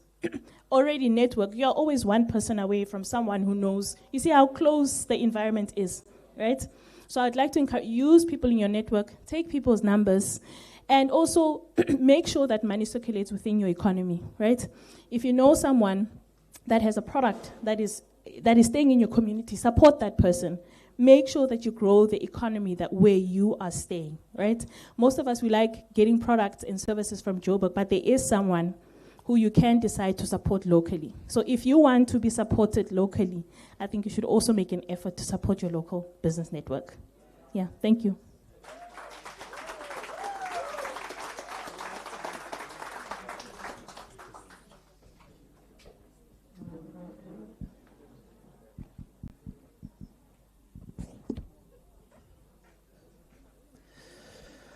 Thank you very much. Gabriela Makonese, Head Social Impact Portfolio Management, Nedbank Corporate and Social Investment Division. And I guess the big question is, and it's the question that you had on your slide, is my business built to last? If not, start building with purpose. It's a question for every single one of us, also to our online audience as well. Is your business built to last? If not, start building with purpose. Here's a fact.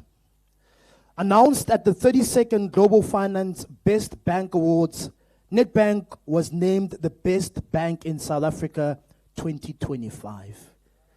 Let's give Nedbank a round of applause. Congratulations to Nedbank, the bank that helps you see money differently.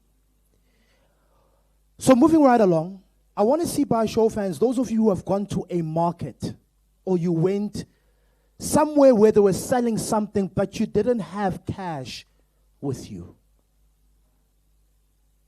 Right? I think we've all been there. Yeah? And then there is something or a product that you love, that you want to buy. But the person that you want to buy this product from, agapatanga into yakho. How did you feel? How did you feel? Disappointed, right? Because you really like this shoe or this shirt or this bracelet, but you don't have the cash. So you are disappointed.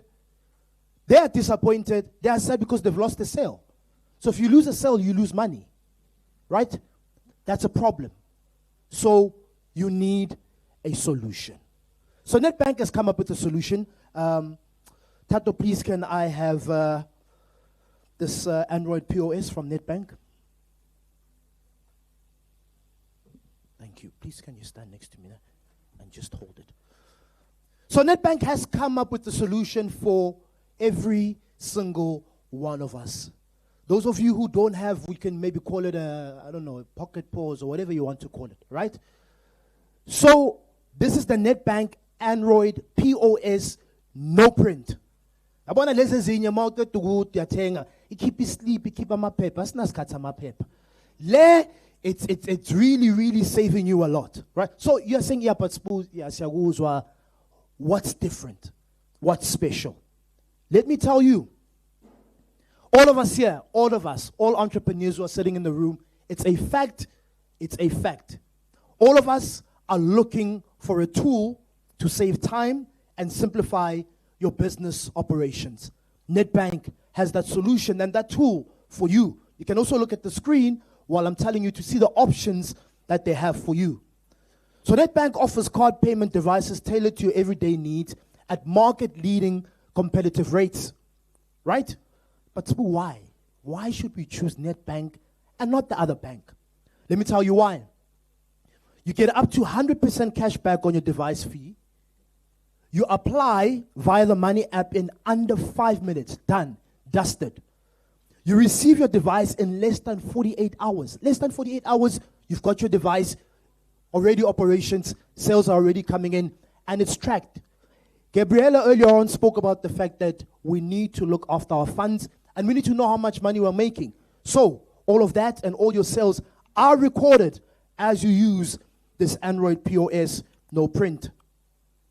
Lastly, you combine your card payment device with a Nedbank account. Money will be paid into your account on the same day you settle into a Nedbank account. Not 2 days later or 3 days later. On the same day. This is a tool that we all need. So, there it is, one more time. If you'd like to find out more information, there are Nedbank bankers at the back, right by the door. Please our bankers, Nedbank bankers, please can you come so you can see them? How many of you are going to inquire and then also purchase this Android POS system? Can I see the hands? They said they're running a special for today. So if you don't get one today, then the special is over. So, walala, you snooze. My brother at the back, one of our Nedbank bankers, please can you put your hand up? So, they've got a stand. I encourage you, before via, go to the Nedbank stand, go and inquire, go and ask, and go and take advantage of this incredible tool. Thank you so much, Nedbank, for coming up with this tool. Let's give Nedbank a round of applause. Thank you. Thank you.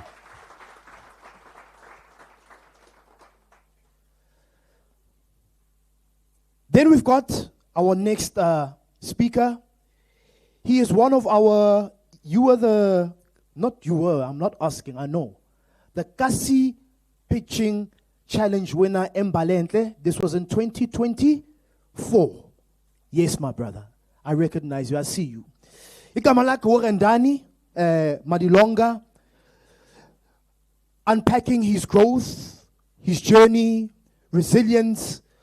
Before I call him up, he gave birth to Randani Auto Clinic, where he's the sole owner and director. He's also the co-owner and director of logistic company and co-founder of Zwandi Ziwali Group. Runs an incredible Kenny Ekasi City. Umakenika. But umakenika business ngapagati. He's got an incredible journey. You want to hear from him. Ladies and gentlemen, let's show love and let's put our hands together for Randani Madilonga, unpacking his growth journey and resilience. Come on, kanyamazane, let's show some love. This is the Kasi Pitching Challenge winner 2024, Mbalentle. Ngesizulu bathi indlela ibuzwa nangomuntu ophambili. Asizweni ukuthi uzothini. My brother, over to you. Thank you, my brother. Good morning, entrepreneurs. Before I even start, I'll just start with a question. Amongst us here, can I please see by a show of hands those who are lovers, like us, and needers of money? Okay. Thank you. That makes me relevant today because my fear was that I don't want to talk to people that are not in the same track with me. I've been a mechanic for over a decade. My business started about 5, if not 6 years ago. And then I'll just want to unpack the difference between the mechanic in me and the entrepreneur in me. So I've been fixing cars. I've been employed before. I've been working for people, and I've been doing what you so-called side hustles or part-time jobs after the formal employment. And then the difference between the two, being a mechanic and being an entrepreneur, was that when I decided to be an entrepreneur, is that I had to answer the why question. And the moment I had to answer the why question, I realized that actually I'm not just a mechanic, but I'm a business person. And my love for money drove me to start the company. Just like the way you started your own company is because you need money. And the way you thrive through, we all know that money has got love languages. Money has got love languages like any other relationship. So the relationship with money is what sets you apart from your competitors as well. And it also keeps your business going. Because guys, I won't lie to you, it gets tough out there. Some months are dry, some months are super overwhelming, some months are quite good. So like the sister from Nedbank was saying here, your relationship with money is what keeps you going as well. Of course, we get excited as business people. I've been through that journey as well, whereby you feel like because today you had a good sale, it guarantees tomorrow's sales, and which is not like that, unfortunately. You know, one of the most things that I would say we really need as township entrepreneurs is consistency. Have you ever got to a point whereby as a business person, you today, because you sold an item for 50 rands, and the next client comes the same day, you're selling the same item for a cheaper price. And then tomorrow again, the same customer comes that you sold for a lesser price, you give them the higher price, just because your need for today is quite higher than what it was yesterday. I mean, those are things that happens. We get desperate as well. So upon almost falling through that trap, I then decided to say, let us have a billing structure. Let us have something formal in the business as well. Just try to formalize it. Formalizing it doesn't mean that you have to pay for it, no. It's just you and being disciplined with yourself and with your clients as well. So, yes, I've been the winner in 2024 May. I still remember very well when I left the house, I didn't feel like going there, but I felt that no, this is my business. If I don't stand up for this business, no one else is going to stand up for the business. So it's the same with you.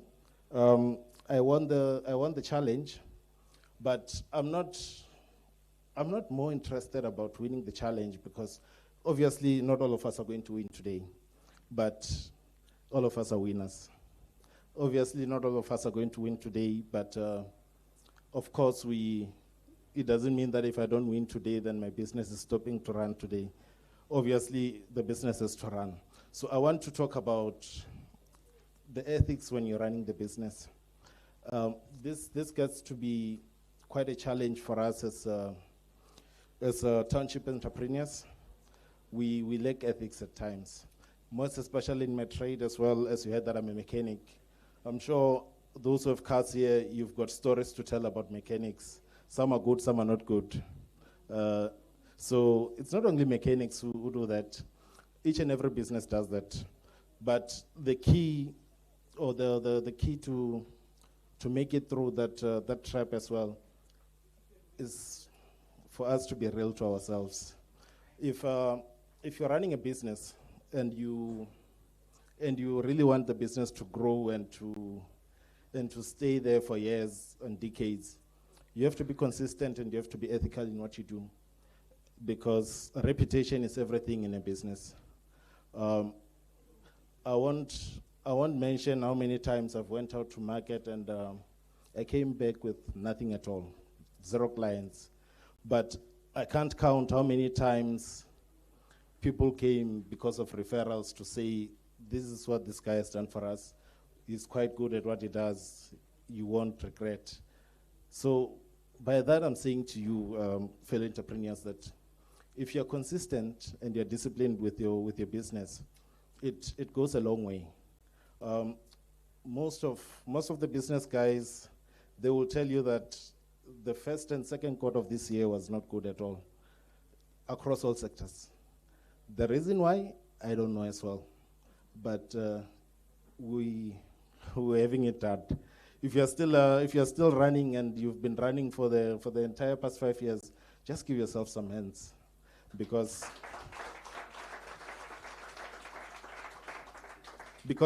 it has never been easy.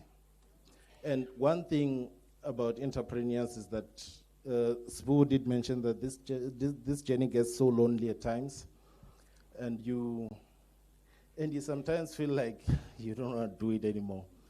But yeah, I would say to you, when it gets lonely, of course you are the only one who can go out and seek help. So as a business person, you know that you can't be a jack of all trades, and it doesn't mean that getting assistance from someone really means that you have to pay. It's quite important to have relationships that you know that you don't pay, but you get the help that you need. Because as small businesses, I know that not every one of us here has got enough capital to pay for every service that they receive, which is why you've got your institutions that are willing to fund and all this. So the key is going out there, seeking information, and making sure that you make use of that information to the fullest. Because I kid you not, there's no one who's going to come to your home and say, I'm coming to look for you so that I can give you information. And one thing that I should keep on telling people is that wherever there's money, there are less adverts, because money doesn't like noise. So if you're going to be going with these adverts, I kid you not, you'll be asking yourself what went wrong throughout these years, and I didn't even make a profit, or I didn't even make a cent, or you'll be saying I had potential to grow at that point. So the other thing that I want to share with you guys, we should learn to work on the business and not work in the business. When you're working in the business, it simply means that you're only worried and concerned about what will I eat tomorrow. It's more of you are an employee, just that you're not working for a formal employer. But when you work on the business, you're simply looking at a bigger picture. You're simply having a bigger company in mind, although it's not yet into existence. So when you work on a business, you always have foresight. You can always have forecasts as to what's going to happen to my business come 2030. And you don't get to be rigid, because sometimes some of us who grew up in the rurals, you would know that there are many buildings that there were shops back then that today they're no longer existing because the vision bearer died and the business died. So we should also have succession plans in our businesses. We should learn to let go in our businesses and learn to delegate, because your business, if it's gonna grow, you won't be an employee forever. You won't be hands-on forever, but you will know what's happening in your business. That's when you're working on your business and not in the business. So I thank you. I don't know where Sue, and if there are any questions, I don't know if Sue is going to facilitate that.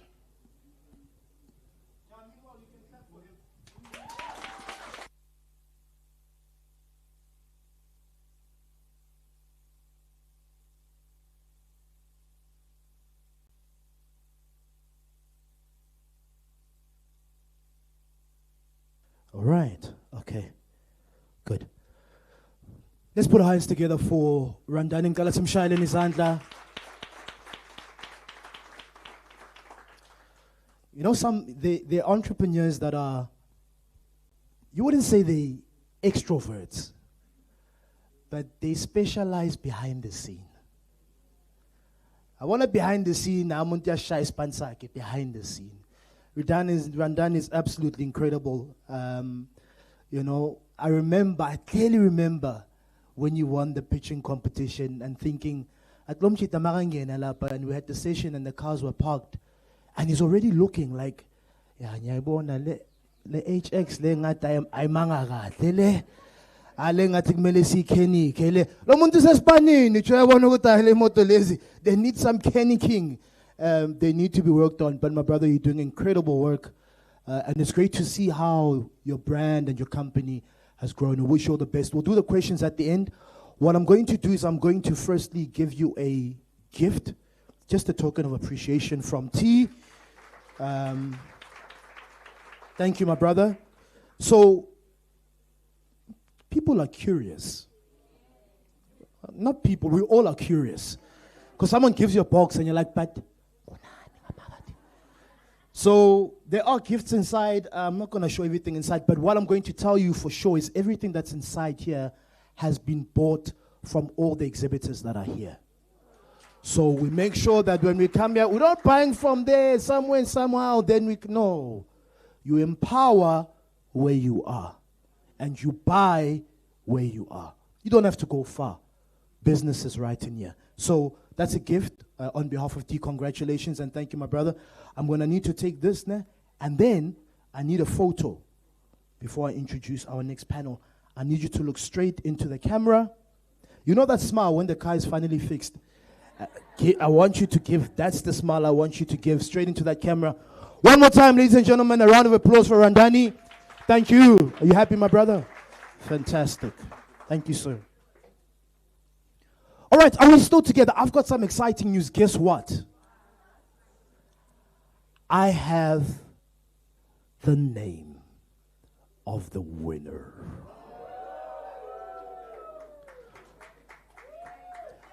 You didn't pitch, but be excited as if you know, maybe you might.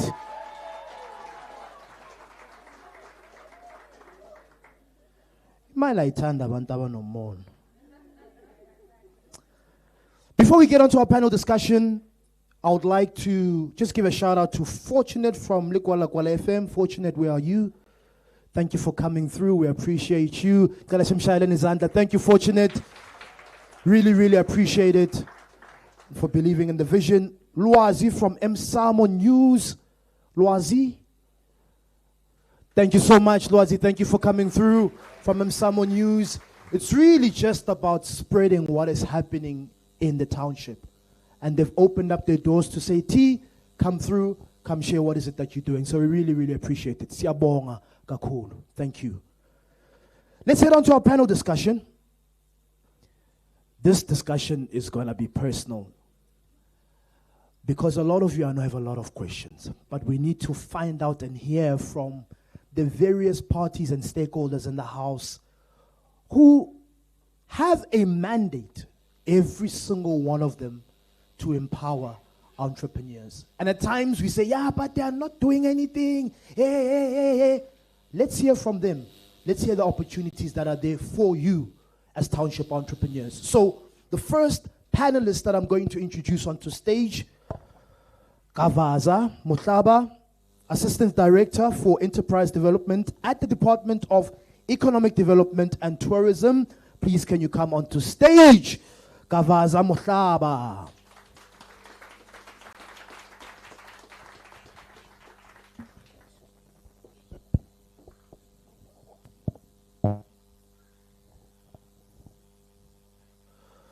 All right, our second panelist is Koketso Masuku, Business Advisory at Mpumalanga Economic Growth Agency. Please, can you put our hands together for Koketso as she comes on stage. Welcome, Koketso. Then we've got Jabulile Shongwe, Branch Manager at the National Youth Development Agency, NYDA. Jabulile, please, can you come onto stage? Please come onto stage, Mama.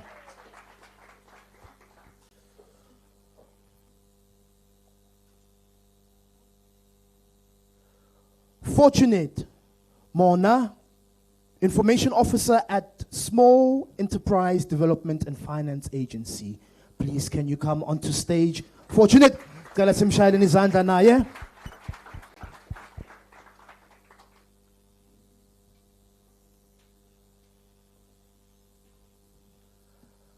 all right, ladies and ladies. Thank you so much to every single one of you for joining us. I'm going to start with you, Fortunate. We've got two mics, so I'll ask that we pass the mic. Yeah, we'll just share the mic. So just for the first 2 minutes to introduce yourself, who you are, your agency, and what is it that you do to the audience. Over to you. Then we'll get into the questions. Okay. Thank you so much. Can you hear at the back? Hello? Okay. Thank you so much. My name is Fortunate Mona. I'm the Information Officer for SETFA, Small Enterprise Development and Finance Agency, based at the Nhlanzeni branch, which is in Bombela, next to Home Affairs, 16 Brand Street, by Water Building. I'm the spokesperson for the branch. I'm here to put the fire of our offerings, what SETFA supports small business, micro and small. Mike, can we please continue? All right, let's try this one. Sabotage. Evans, can you please come and assist us? We'll get it right. So let's try this one. 1, 2.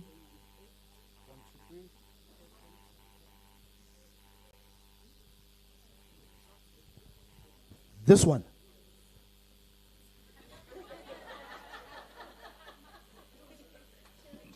Manje mangimnika le mina ngizokhuluma ngani.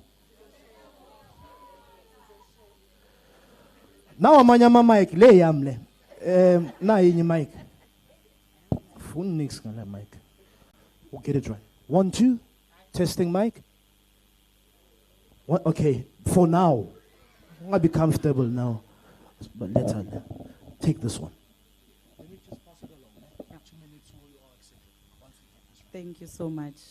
Sabotage Avandla. Thank you, Putisbu. Well, as I was saying, we are based at 16 Branda Street by Water Building, next to Home Affairs. What I do, I'm the Information Officer for SETFA. I preach the gospel of our services to small and micro businesses. We support financially and non-financially. Thank you. Thank you so much. I'm so happy to be here. My name is Jabulile Shongwe from the National Youth Development Agency. I'm responsible for Nhlanzeni as a district.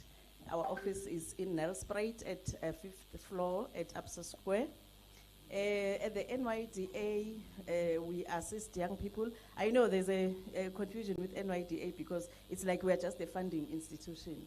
We are a youth development institution where holistically we are looking at addressing challenges that young people are having in the country. Our role is to ensure that we collaborate with stakeholders and make sure that we assist these young people in all their various aspects of life. Whether is it social and economic development, we must be there to assist these young people. You can reach us at Absa Square, but we do also have other offices in the province.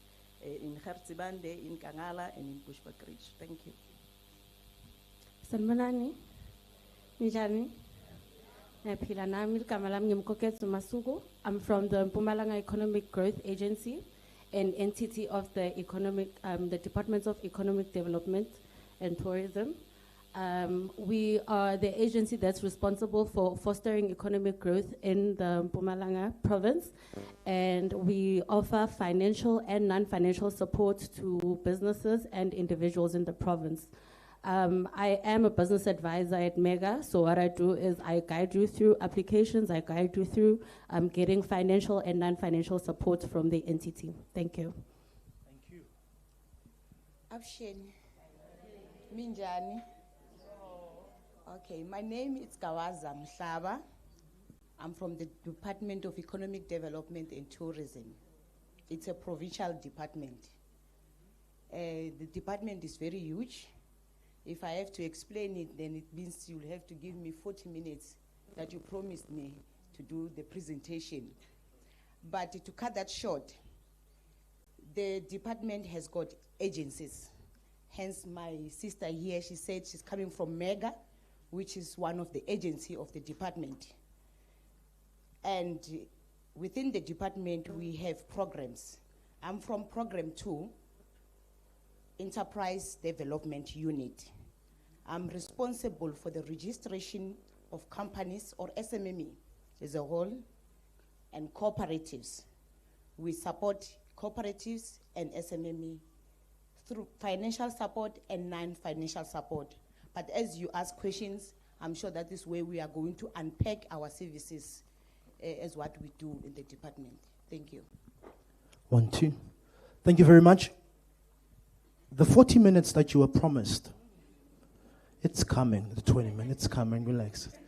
The purpose of this session is just to lay the foundation so that people know what is it that you do, and then you'll still have that time. It is coming. All right, let me move to you, fortunate township entrepreneurs. They're sitting here, and a lot of them are asking themselves, let me rather take it from this angle, because you've got the information, you're an information officer, and you have these entrepreneurs that come to you and they are looking for funding. From your experience, what are some of the mistakes that township entrepreneurs that are making that are stopping them from getting the funding that you have for them? Because you do. What are some of those mistakes so that they don't make the very same mistakes when they come to you? And that's the question that I'll pose to the panel. Thank you so much, Patisbu. For one, our entrepreneurs fail to formalize their companies or their businesses. Most of the funding that comes from entities like SEDFA, SEDFA being an agency of the Department for Small Business and Development, we require that a business must be registered. That's where SEDFA comes in. We assist with formalization within the branches that we have. We have 5 branches within Mpumalanga. We have Gersibande, Witbank, Komazi Bush, as well as Mbombela office, which is called Nhlanzeni. That's where each office does provide the services. We formalize our businesses. That's where we facilitate. You're the one liable. As an entrepreneur, you're the one liable to pay CIPC, but we facilitate to ensure that you have inputted the correct information. Most of the funding programs that we have, they require that the business must be formalized. And that's where we are failing. We had a program of WRCTA. It only had 2 requirements: company registration and an ID. You needed to be a South African. And most of our small businesses that are operating as plaza shops, they don't have that. Even a neighbor of ours, I approached a neighbor to say, can you please apply for this funding? It comes with a training, and then it comes with a trading stock. But he couldn't get it through. Sure. So he lost out, basically. Yeah. Thank you. So, formalizing of businesses, right?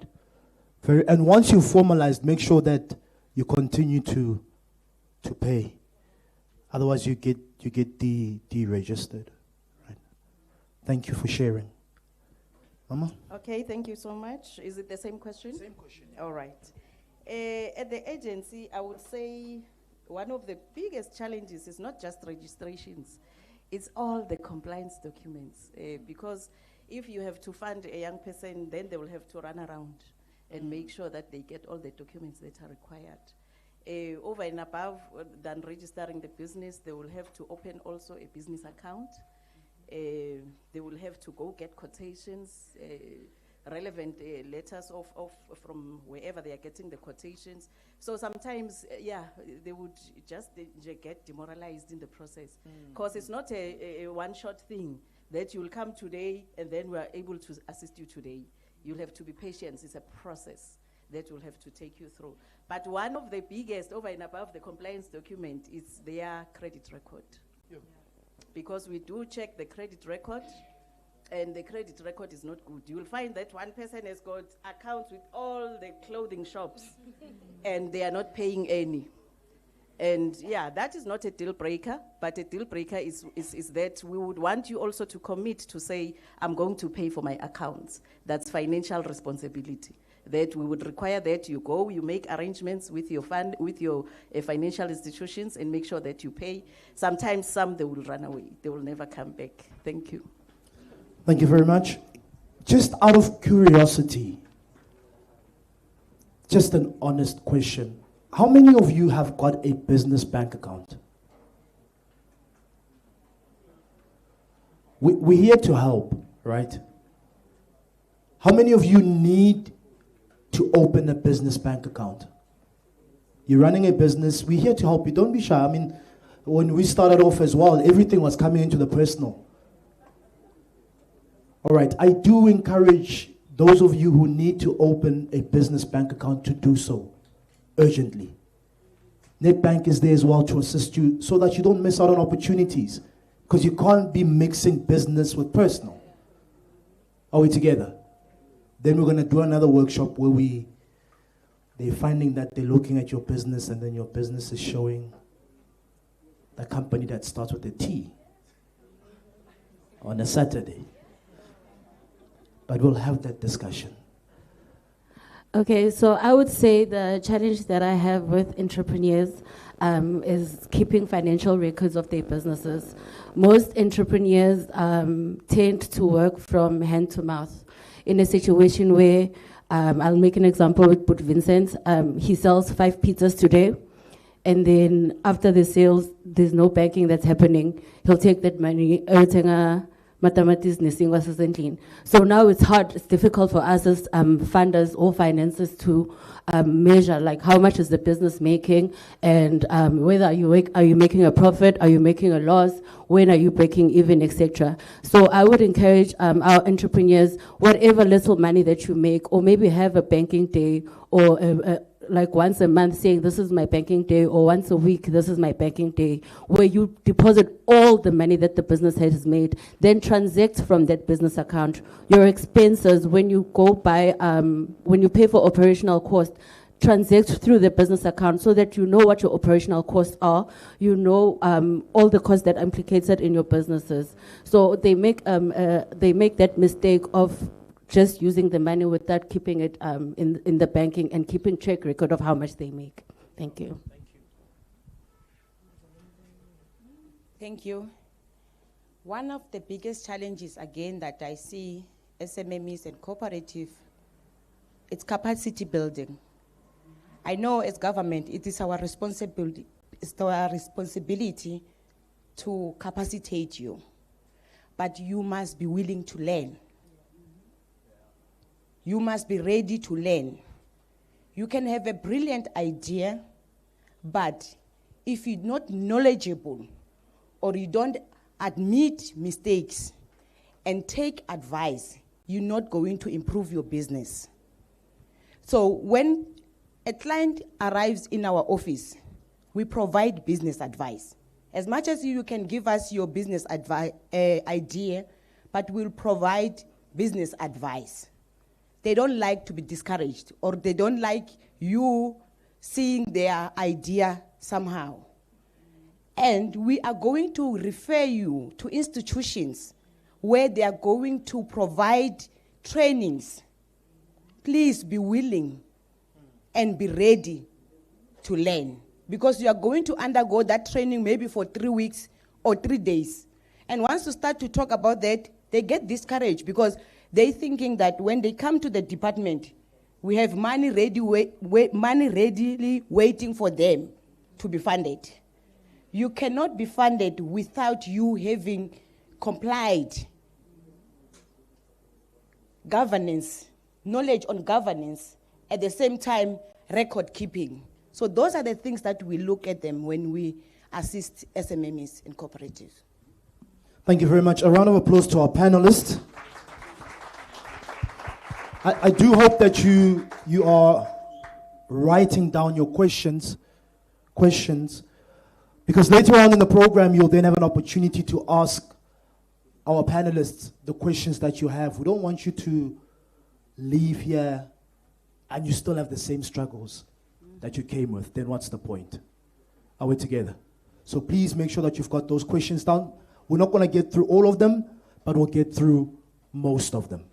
And pretty much the foundation and the purpose of the session is so that people have information on what is it that you do. Because, I mean, when I sit down with the entrepreneurs that I spend time with, but they're like, yeah, the NYDA, but like, yeah, they're not doing enough, yeah.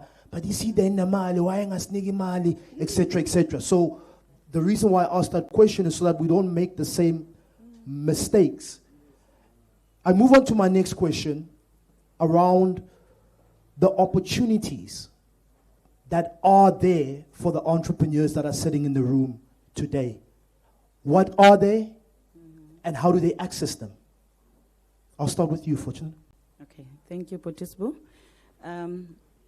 SETFA, nationwide, countrywide, it provides non-financial support in the form of trainings, and product testing, grant funding. Some of the grants might not be finance in your pocket, but it might be equipment to improve your business, right? So what you need as an entrepreneur, whether you are fresh from school or you are not employed, you haven't been to tertiary or anything, please come through to our branches, register as a client. That's where, after registering as a client, we'll conduct a formal assessment using our reporting tool. After we've assessed you, we then put you into trainings. We're not saying while you are in training, you can't apply for funding. You can do them parallel, right? It doesn't stop you from applying for funding, but you need to make sure that you meet all the criteria. The criteria is, if you are applying for a job, before you apply for a job, you go and check what are the requirements. It's the same with the funding as well. Please try and meet all of them, not just some of them, because that gets you disqualified, right? But CEDFA branches are there to help you or assist you in getting all this necessary documentation that is required for funding. Yes. So we're there to assist you. We do provide business plan training, and not only that, we further appoint a service provider who's going to do a business plan for you, a final business plan. Business plans are costly. They cost from 5,000 to 10,000 to 20,000, depending on the nature of business, right? But we are there to assist you. All our services are free of charge. We're a state entity, so non-financial requirements from you to input to CEDFA for you to get those services. All right. Yeah. Free, eh? Like it's free. Mahala, like free. Okay. You have to check this. Before, can we please get the mic? So, can you please share with the audience a website, a number, if they would like to get more information on what you've just shared with them? Okay. Please follow us on all social media platforms. We're available on Instagram, Facebook, and all other variety of social media. We also have a website, www, how many W's did I mention? Okay, yeah, www.cedfa_DSBD, right? Yeah. Wait, no. Can I go back? Yeah, sure. Can you scratch that? Yeah. Okay. Yeah, scratch. It's CEDFA. CEDFA_DSBD on all social media platforms, and then www.cedfa.org.za. Thank you. Thank you. Did you get it? Okay. CEDFA, SEDFA_DSBD. So sorry. For those who don't know what an underscroll is. Thank you. I think we know dash low semkatin. Then you know dash low pants. Yes, right? thank you. So it's CEDFA, SEDFA_DSBD on all social media platforms. www.cedfa.org.za. www.cedfa.org.za. You can also look at the screen. Please do take a photo. This is important. You can take a photo, take down the website, take down the contact details, so that you have a point of access should you have questions. That's why we've brought the various stakeholders here today. And I do hope that you're writing down your questions. As I said, at the end, before we announce the winner, you'll have an opportunity to ask those questions. Over to you, Mama. Oh, okay. Programs of the NYDA that I would focus on today is those of economic development, because we are talking entrepreneurship. How we do it is that we would provide the training before we can assist the young person with the grant application. So we do an assessment. The assessment would determine whether you are ready or you are not ready in terms of the compliance documents. And the training differ. There's the idea generation training, there's start your business training, and then there's improve your business training. And the days in which we train, they are different. For the generation idea is 3 days. For the start your business is 5 days, and the grow is 5 days. Good start your business. We would also expect a young person to pitch their idea to the fellow other participants who are there for the training at the end of the training, so that they get ready for pitching. And then you will start. You can also do parallel, because at the end, the certificate will make you to qualify as part of the requirements to apply for the grant funding. The grant funding, we also do survivalist types of businesses where we do not require a young person to have that business registration like the CK document, because it's a survivalist, where a young person needs 10,000 rand, tops, and then we can fund you without you having a business plan. We would just tell you the requirements that you must have a business account, your own personal business account, go do the training, and then go do quotations, verification of banking of the supplier, and then CVN qualifications so that we see what you can do, and you should have undergone the training, then we can fund you. Whether you want to mow lawns, ekasi, whether you smaller types of businesses, that's the survivalist types, it's up to 10,000 rand. And then from 10,000 to 50,000, we would fund those businesses that have already registered. But we don't expect them also to have business plans, because we understand it's not that much of a huge amount. We've developed a template, a business plan template, where we gather the information from the young person so that we assist in terms of developing a mini business plan for them. And then we would fund them up to 50,000. The requirements are still the same. The difference here is that you would have registered the business and it has a business account and all the other requirements that I've mentioned. And then the third threshold, where if you fund on the third threshold, you must have a business plan. Now, an actual business plan that Sis was talking about here, that has been developed by a proper business development expert, so that at least we are sure that the investment is safe for the third threshold. So it goes up to 100,000, and then we can be able to fund you. That's the only difference, that you need the proper business plan. But we also do business development support, where we can also develop the business plan for you internally at the NYDA for free. All these services are free. We can develop the business plan for you through the voucher program. We call it the voucher program, where as a young person, you just bring the company registration document, a company profile, a proof of residence, and then your ID, and then we do the business support part for the business plans. So there are also products there. It's not just the business plan, business feasibility, the tools that she was talking about in terms of recording, financial management, policies, and even systems we can develop for you through the business advisory service. And then from there, we link you with a mentor who can guide you in terms of now the actual running of the business. But our mentorship is volunteer, and we are also using the service providers that we've hired for the voucher program. So they would assist these young people in terms of guidance and coaching in terms of the mentorship. So we expect you, once we fund you, for 2 years, you are in an incubation of the NYDA, because we're supposed to check post if you receive your material after we fund you, and then we also do aftercare 6 months apart. Every time 6 months apart, we make sure that the business is sustainable, so that in case you've got challenges, we're able to support you as well and refer you in case we need to refer you to either Bomega or a department for further support. Thank you. Thank you. 1, 2, thank you. Okay, as Mega, the funding division, we have 3 financial products, and then we also have 9 financial products. So for the financial products, we offer bridging finance. The bridging finance is your contract finance. For example, you have a contract with a certain institution or department, and you don't have the financial needs to fulfill that contract, or what most people call purchase orders. We help you with fulfilling that contract or that order at a low interest rate of 5%. I would like to mention that all of our products at Mega are currently loans, but we are here for the missing middle, so our interest rates are all low. Our bridging finance interest rate is 5%. That is for your contract funding and your bridging finance funding. And then we have term loans or asset funding for the businesses that require equipment, vehicles, and machinery, but do not have the funds to purchase such items.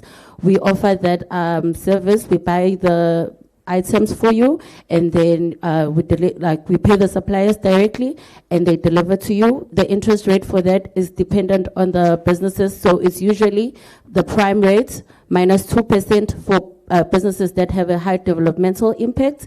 For businesses that have an average developmental impact, we charge them the prime rate. And for businesses that have a low developmental impact, we charge them the interest rate of prime plus 2%. Our other product is working capital. As Sis Gabriela mentioned, that sometimes businesses struggle to make to pay for salaries or pay for operational costs.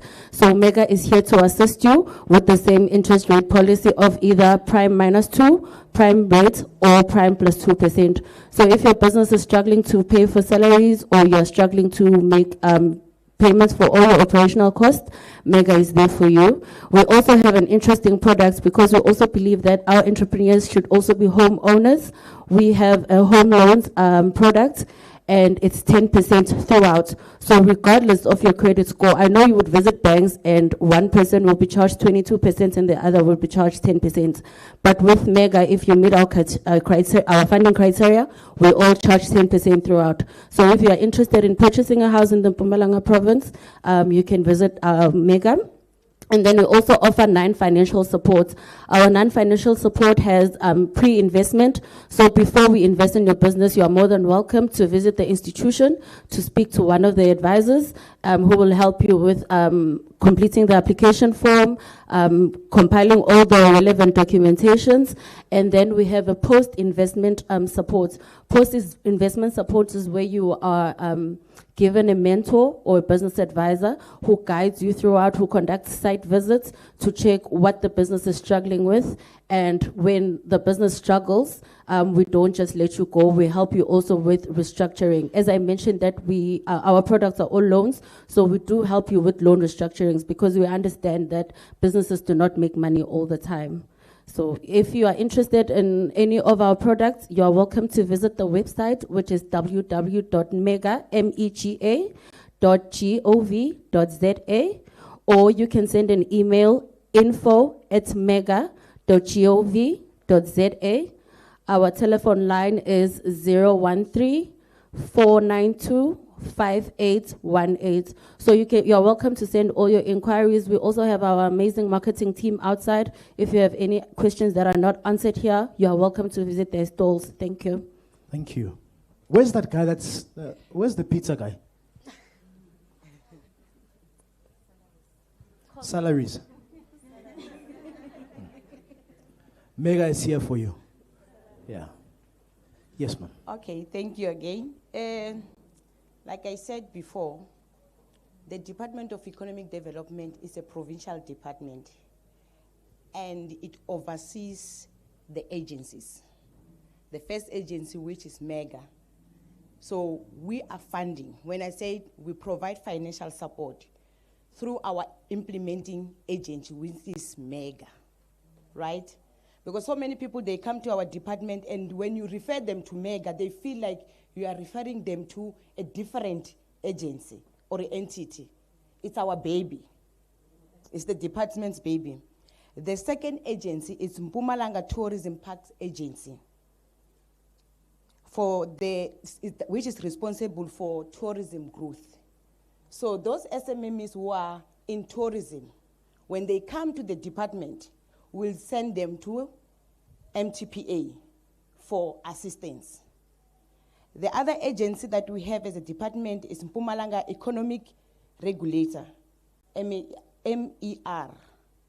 Those who have establishment such as this one that sells alcohol, you're looking for licensing and gambling, then we'll send you to them for assistance. We've got Mpumalanga Green Cluster Agency for SMME that are under green economy. Waste management, we send you to them for assistance. So those are the department's implementing agency. But what do we have again inside the department? Like I said, we do have a program, enterprise development unit. What do? They also provide non-financial support in terms of seminar awareness, SMME and awareness. We conduct seminars in the whole province. We also conduct trainings. Then there's also a little part of financing, financial support, and I will tell you how it works.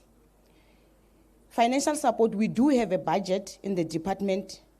For instance, this financial year, we have been given 3 million. Yeah, now we have been given 3 million to support township economy businesses. What are those? 1, saloons. 2, car washes. 3, spaza shops. How do we find them? Or what is the criteria? The department engage with the stakeholders. Number 1, which is SIDFA, and the municipality. They give us a list of SMMEs or awaiting SMMEs that needs assistance in terms of tool of trade. So we do buy them equipment. So that money, we purchase equipment for them. I can say in Mbombela, we have already brought equipment for car washes. In Nkomazi, we have purchased equipment for spaza shops, and so on and so on. So we try by all means to cover the whole province, but you don't apply to the department. You have to be a beneficiary either of NYDA, MEGA, or SIDFA. Because we go to them and say, please give us a list of those ones who need to kickstart their business, equipment to start their businesses. So that's how it works in the department. Yeah. All right, can I add on the department? Because we also have a fund that we have partnered together with the department. It's open now for everyone to apply. We call it the Mpumalanga Tourism Youth Fund for businesses which are in tourism. I've heard here that there are people who are into hospitality and food services. So you also do qualify. It's closing on the 30th of September. It's still open. But at the NYDA, remember, we are using the system. You can also go to www.nyda.gov.za, and then you will see there's a ERP portal. It's erp.portal.co.za, and then you go there, and then you register yourself as a young person, and then you can apply. Thank you. Thank you very much. Let's give our panelists a round of applause. Thank you very much to our panelists. So there is a link amongst all the stakeholders that are here. And thank you very much for the enlightenment, because we go straight to the department. We want to talk to the department. Department says, come and talk to Mega. Go and talk to CEDA, because these are the people that we work with, right? Right? So we're going to wrap it up now. As 3 questions from the floor, I'm being told. Does anybody have questions? Yes, 1, 2, I've seen the first 2 hands. 3, 4, 5. Please, can we get the mic to the gentleman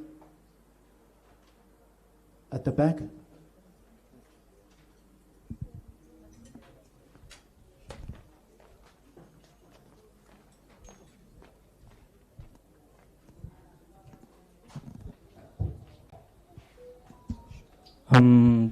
Thank you for the opportunity. My name is Penwa Silinda. My question goes to NYDA and Mega. The first question that I would like to ask to NYDA is, what is the reason maybe, for example, I myself, I applied to NYDA to be assisted, and I once received an email for pre-assessment. I submitted all my documents. I believe I'm complying. But however, I didn't get a response, and even when I'm doing follow-up over and over, I never got a response. What could be a reason for that? And is there any possible way, because just to cancel maybe the pre-assessment and reapply again? Because maybe I believe that maybe by that time you guys were too busy not to look for the emails. And secondly, while I arrived at NYDA, they told me that they didn't receive the emails, and I had a proof that I sent them the emails and all the documents of my application. And then my question to Mega, let's assume I took a loan with you guys. let's say I want to purchase maybe a vehicle for our operation.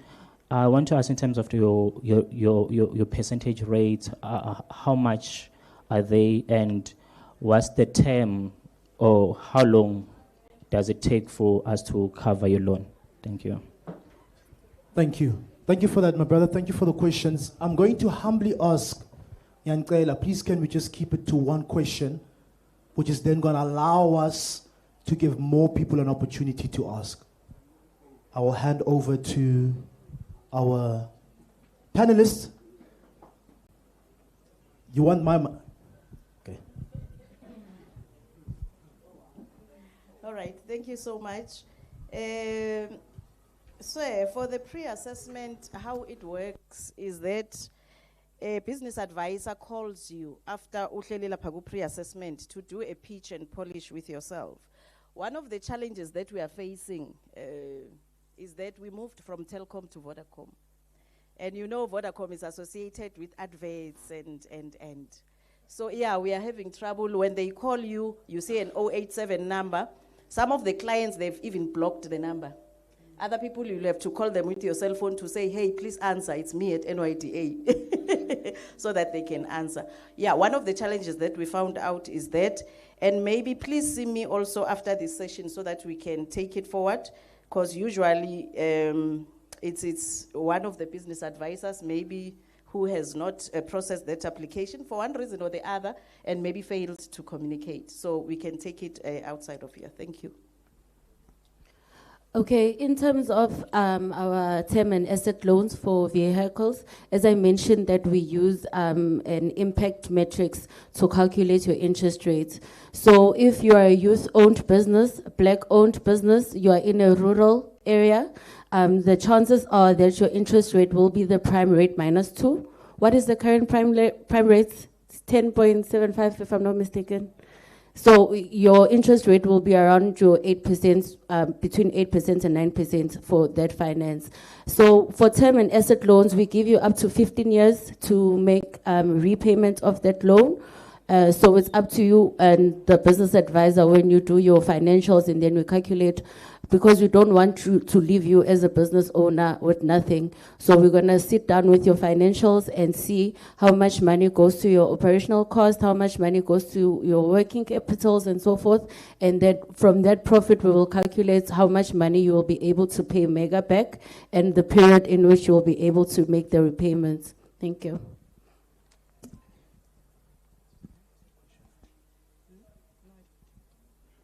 Thank you. My brother at the back, on there, behind you. Yeah, the gentleman here that's wearing the capes.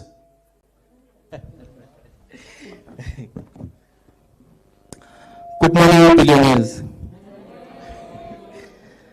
My name is Tapelo Ngwenya. I'm a young professional entrepreneur, and my company is RGB Vision Visual Studios, Branding and Marketing. So my question to the panel is regarding the challenge between holding companies. So I know from here that there are many entrepreneurs that are trading as holding companies. But then now the challenge is that there is no information that talks about how do you position a holdings company when you go to the internet and you Google about this thing. So we're just operating as a holdings company. Then now the challenge comes to the access to positioning that holding company to gain access to finance. How does one position that company to gain access to funding for it? Because you'd find that, for example, let's name it Mzansi Holdings. Mzansi Holdings does media, it does food, it does transport, and now you want to apply for funding. How does one position themselves with documentation for that? Thank you.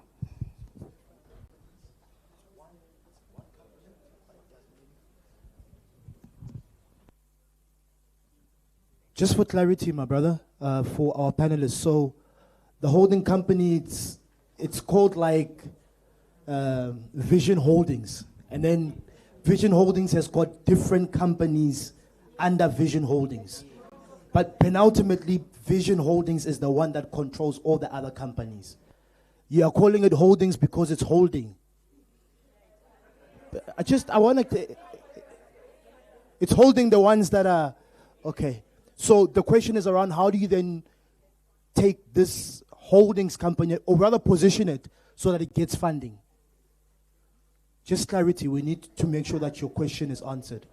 Yes, how do you document it so that it can be positioned to be able to get funding for that specific entity that needs the funding? For example, the logistics part. Sure. Yes. Okay. Experts, over to you. Okay. Hi, Putwam. What I know SETFA does, you need to select one business. You need to select one business that you want assistance on. We cannot fund you or assist you in multiple businesses within your holding company. Can you please select one? If your holding company has a media company and then it's got a catering company and you want to be a business developed under catering, that's what SETA is going to assist you with, not holding company with various sectors of business. So we're going to assist you, register you, assess you, and develop you according to that one particular business that you have chosen that you needed assistance on. I don't know if I answered your question. Yeah, thank you so much. I think that is how it works. We want you to focus on one sector which we can support you on. It becomes difficult for you to come, but you are having various holding companies. Maybe now you are looking for assets for all these holding companies. It becomes difficult. So you choose one, and then we focus. We'll be able to assist you on that one with all the necessary documentation. And you know, one of the challenges, even go CSD, when they are looking for also tenders, that's why you don't get chosen, because you are, most of them, they are trading in all aspects. If you trade in all aspects, your opportunities gets limited. Thank you so much. Okay, I would also like to concur with my colleagues. When you apply at Mega, for example, you need to be need specific. So you cannot say I have a logistics, catering, and transport company. They all need financing. Like, be specific. I have a logistics company. We need assistance with acquiring a tipper truck and so forth. Then we'll finance you on that regard. But we cannot finance you for a tipper truck today and then tomorrow you come borrow money for pots. So just be need specific to the type of business that you want to focus on. To add, the company that registers companies is CIPC. So if you need more information on as to how to register holding companies and so on, please visit their website, and then you Google, and then you get information as to how to register. But when you want funding, it's obvious. You need to be specific as to what you want. Focus in one area.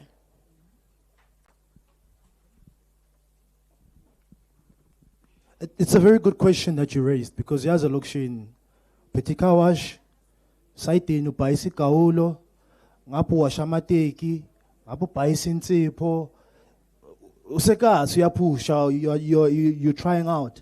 And I've been told that what you need to do is you need to register the holding company on its own. And then the subdivisions, whether it's a logistics, it's a catering, it's food, whatever it is, they need to be registered individually as well. Because then it also makes sense from CIPC and also banking, because if now you are being paid for logistics into the whole, how are you going to be able to track understand? But also from a branding perspective, they can have one logo. Then you can break it down under. Is that helpful, my brother? Sure. Futhi uyabonakala ngathi lama holdings type nje.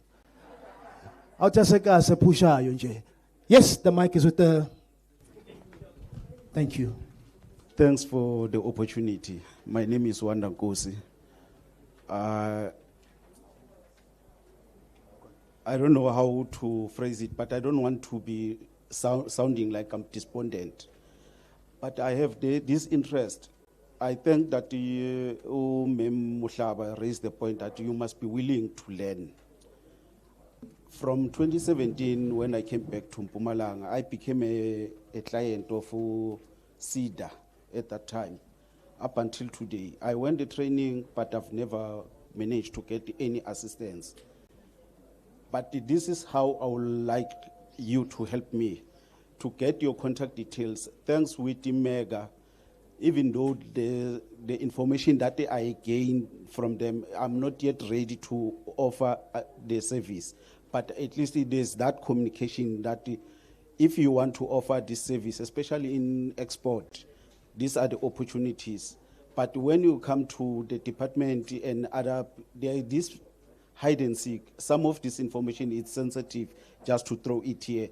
But I will request that the willingness to learn when it's available, let's match it with the willingness to offer the service. Because I cannot come and say, I'm willing to learn, but you're on the other side, you want it or you want someone to say, no, it must be my business, and I cannot get that assistance. Let us work together. If there is a further communication that you need to do directly, I will appreciate you to submit what I will want to do and the services that I'll need. But partly, may you please also speak about the sectors that you don't offer at the same time, at the current moment, but they are more important in economic development. Let me just to highlight a picture. Pig is #1 source of meat in the whole world, but we don't have farmers in Mpumalanga that are offering pig. When I have clients in other provinces and people that are able to say, no, we'll help you when you deal with the issue of environmental impact assessment. But when you come home, there's that challenge to say, how do I get the environmental impact assessment so that I can be able to offer that loan? Poultry, yes, it's nice, but when you look at the figures, you see that piggery is where we need to go to, or the other sectors. But how do we then work together in order for us to get that assistance? I will appreciate if we can communicate maybe on this platform. Thanks. Thank you. So it seems as though that question or inquiries needs to sit down.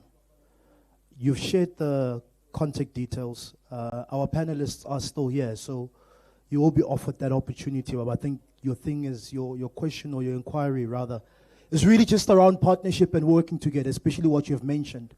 And there's more information which they have, which I think they will disclose when you are with them. Right. I'm going to hand over to, yes, this lady. Good day, everyone, and the panel. My name is Anika. I'm a founder of Ngwane Clothing and Projects. We manufacture graduation regalas. So I had a training with NYDA in 2023. I applied for the funding in 2024, and now I'm 35. I got a response that I don't qualify because of age. But I'm still 35. And I must say that the training was very productive and educational. So I obtained the SYP and BMT certificates. I met all the criteria, but now I don't qualify.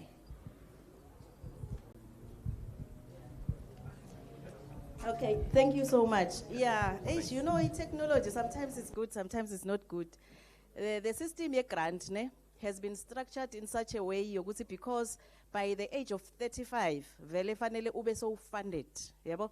So ungafika kule system, so 35 already, vele it kicks you out. So the requirement yet to grant is 34 years, 9 months, so that at least the 3 months we are processing. When you turn 35, because the system will kick you out, you know, so it doesn't kick you out. But we can refer you.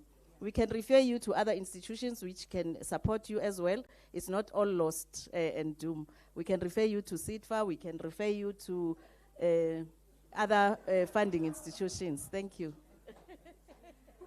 What do you say, 34? 34 is 9 months.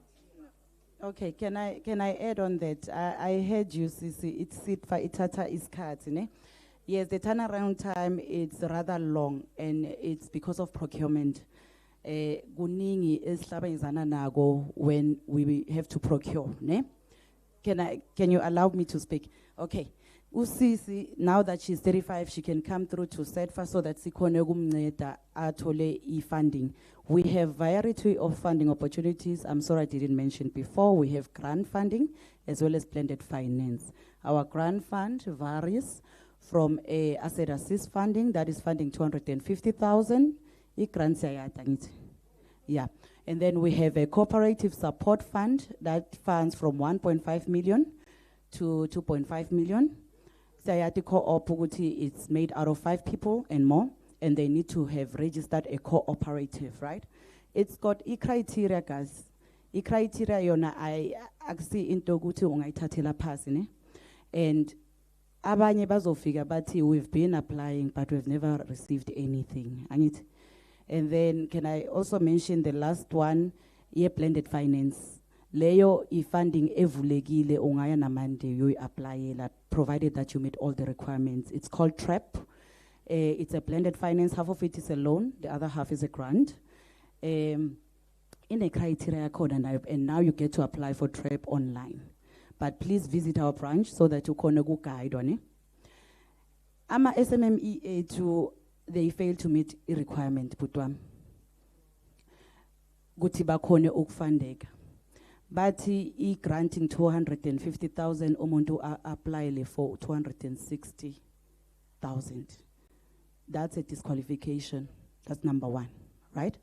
Ati apply wa approve wa itholi funding wapindwa apply futhi the next financial year. That's another disqualification. Cause kunikwa abanye chance angithi. Yes. And then ati approve njalo akotile something that is discontinued. Right? Then ikufuna pass process ahamba ufuna quotation where the product is being produced continuously. Then ati apply umuntu a quote from umngani wakhe othengisa ishin, right? You need to quote from a reputable service provider, local service provider, where we'll be able to do a benchmark quotation with your application. You understand? So kuningi, but we try. And then but banpangaga approvanga, but disqualifyiwe, but ama feedback to say, unfortunately, you haven't made it. Though even now, it takes time to get to the people. Procurement iningi, and we have variety of programs. We don't only handle one. As we speak, we're still at 90% in dispersing asset assist 2023-24 financial year because of our challenges is now. My challenge is Oguti, it's entrepreneurs who made them for us, right? Say about Fonela City's telequotation because you have quoted a sheen and then umuntu angezi. Yabo? Then basuke bahambe bathi bos report agma radio thina sidla imali yabo. Yayibona? Yeah. So abantu abatholakali, they're not there to respond, but they're there to highlight ukuthi thine we take time. But I'm just mentioning just a few of these challenges that I've picked up. I don't deal with this application. I'm an information officer. I go around, preach the gospel. But the people sitting in the office who are doing these applications, I'm a business advisors, ban phonela and respondi on time. So it delays the process. But I'm just mentioning the few. There's a whole lot of lists that I can mention in as entrepreneurs. Because you apply, but you don't comply again. When you are being called to the office, please respond. This is the matter we've come across. Please, this is, so, guning putwam. But Usisi can come through. You're welcome to come through on Monday. Ubuye uzo assistwa. Thank you. Anybody else here over 35? Or who's 34 and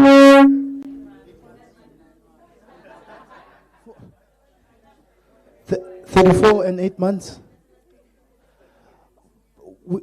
Because of time, we have to move to another part of the program.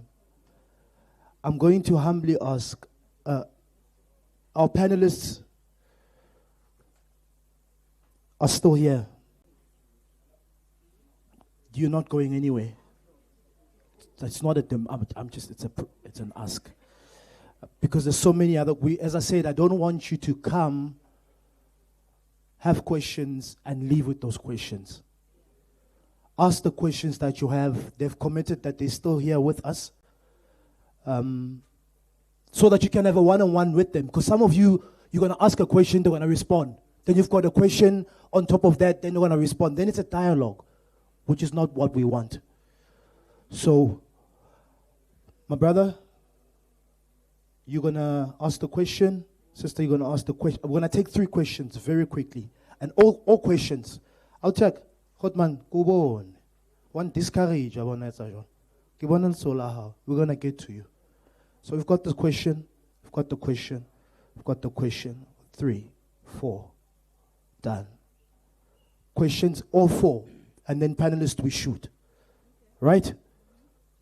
Name, question, then we're done. Ngiyanibingelela nonke.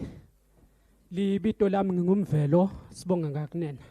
Ngingumsunguli we-company libito uthi i-Master of all Masters Tutoring. So umbuto wami uthi umuntu lokuthi entrepreneur lo ne company lethide but kutholakala ukuthi akana timphepha tekutala. Lo muntu lo yakukhona yini indlela la ngasitakala ngayo in terms ukuthi angakhona grow business yakhe or tintwa letinjalo, because it is a big challenge ngoba noma ngathi wenda imali akakhona ukuthi angafaka imali yakhe ebank ayikhulise leyo business kanti nayo futhi akakhona ukuthi angachubekela phambili ngempilo. So ngicela kubuta ukuthi kulendzawo leyo kusitakala kanjani.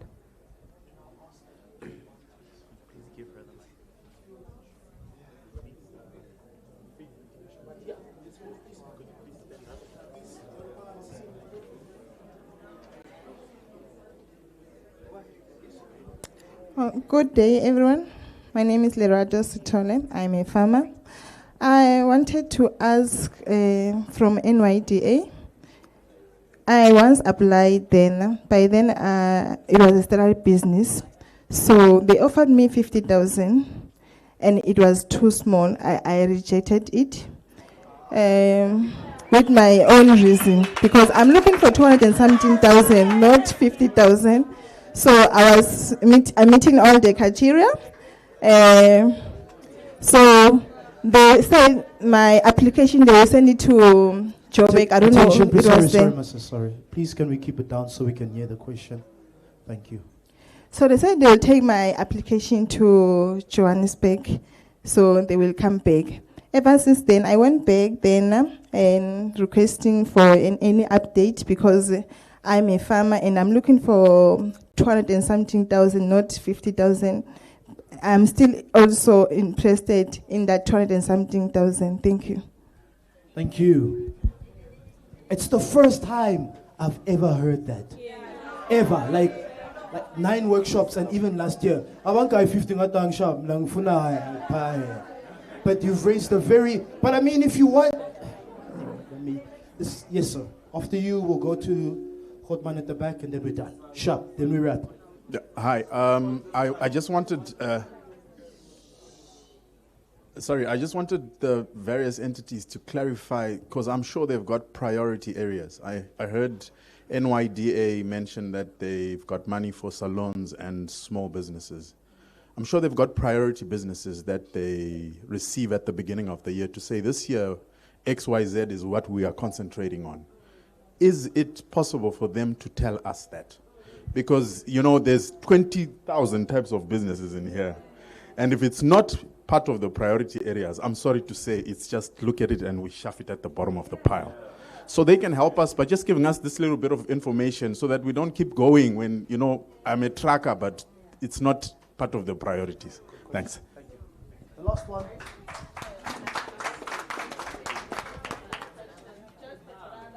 Thank you. Sorry. All right. Sanboran, my name is Desmond. First and foremost, I'd like to ask Mega, with the funding that you spoke about, your loan, the one equipment, if in this current financial year, do you have a budget for it? Because Mega is well known for not having a budget even before the financial year starts, so that we don't waste our time to go there and apply for it. And then to our ASD, I did that. No questions, just a comment to say, sicela ukuthi nawe executive uzame ukutshela ukuthi izame ukunhlanganisela imali yokuthi nibe ne-system that is able to work outside of home affairs when it comes to ukuvula ama-business. Because abaka-IPC at your offices, wow, long. After 9 a.m., there's no network, no, young people can't open businesses. Every day. In home affairs, your offices are closed. So try and assist us in that regard. And then to NYDA, Stella Guti as a youth development agency, never deliberate about youth development. Young people from La Ekas, Township, can't always be going to a dropping to and fro. You guys can have a satellite office, simple is satellite office and National Youth Development Agency if you are serious and deliberate about youth development. There are satellite office in the township. And then to the last panelist, the presentation does not inspire confidence. Now, if you are going to tell us about our non-compliance, but you have a mandate to assist non-financial, does not assist. You can't come and tell us about non-compliance, but you are mandated to offer non-financial support, which is to assist us with business compliance. So that means you guys allow us to apply, and then at a later stage you are disqualified. But you guys have a mandate to ensure that our application at least meets the minimum requirements. Good to include the phase and is disqualified. So thank you very much.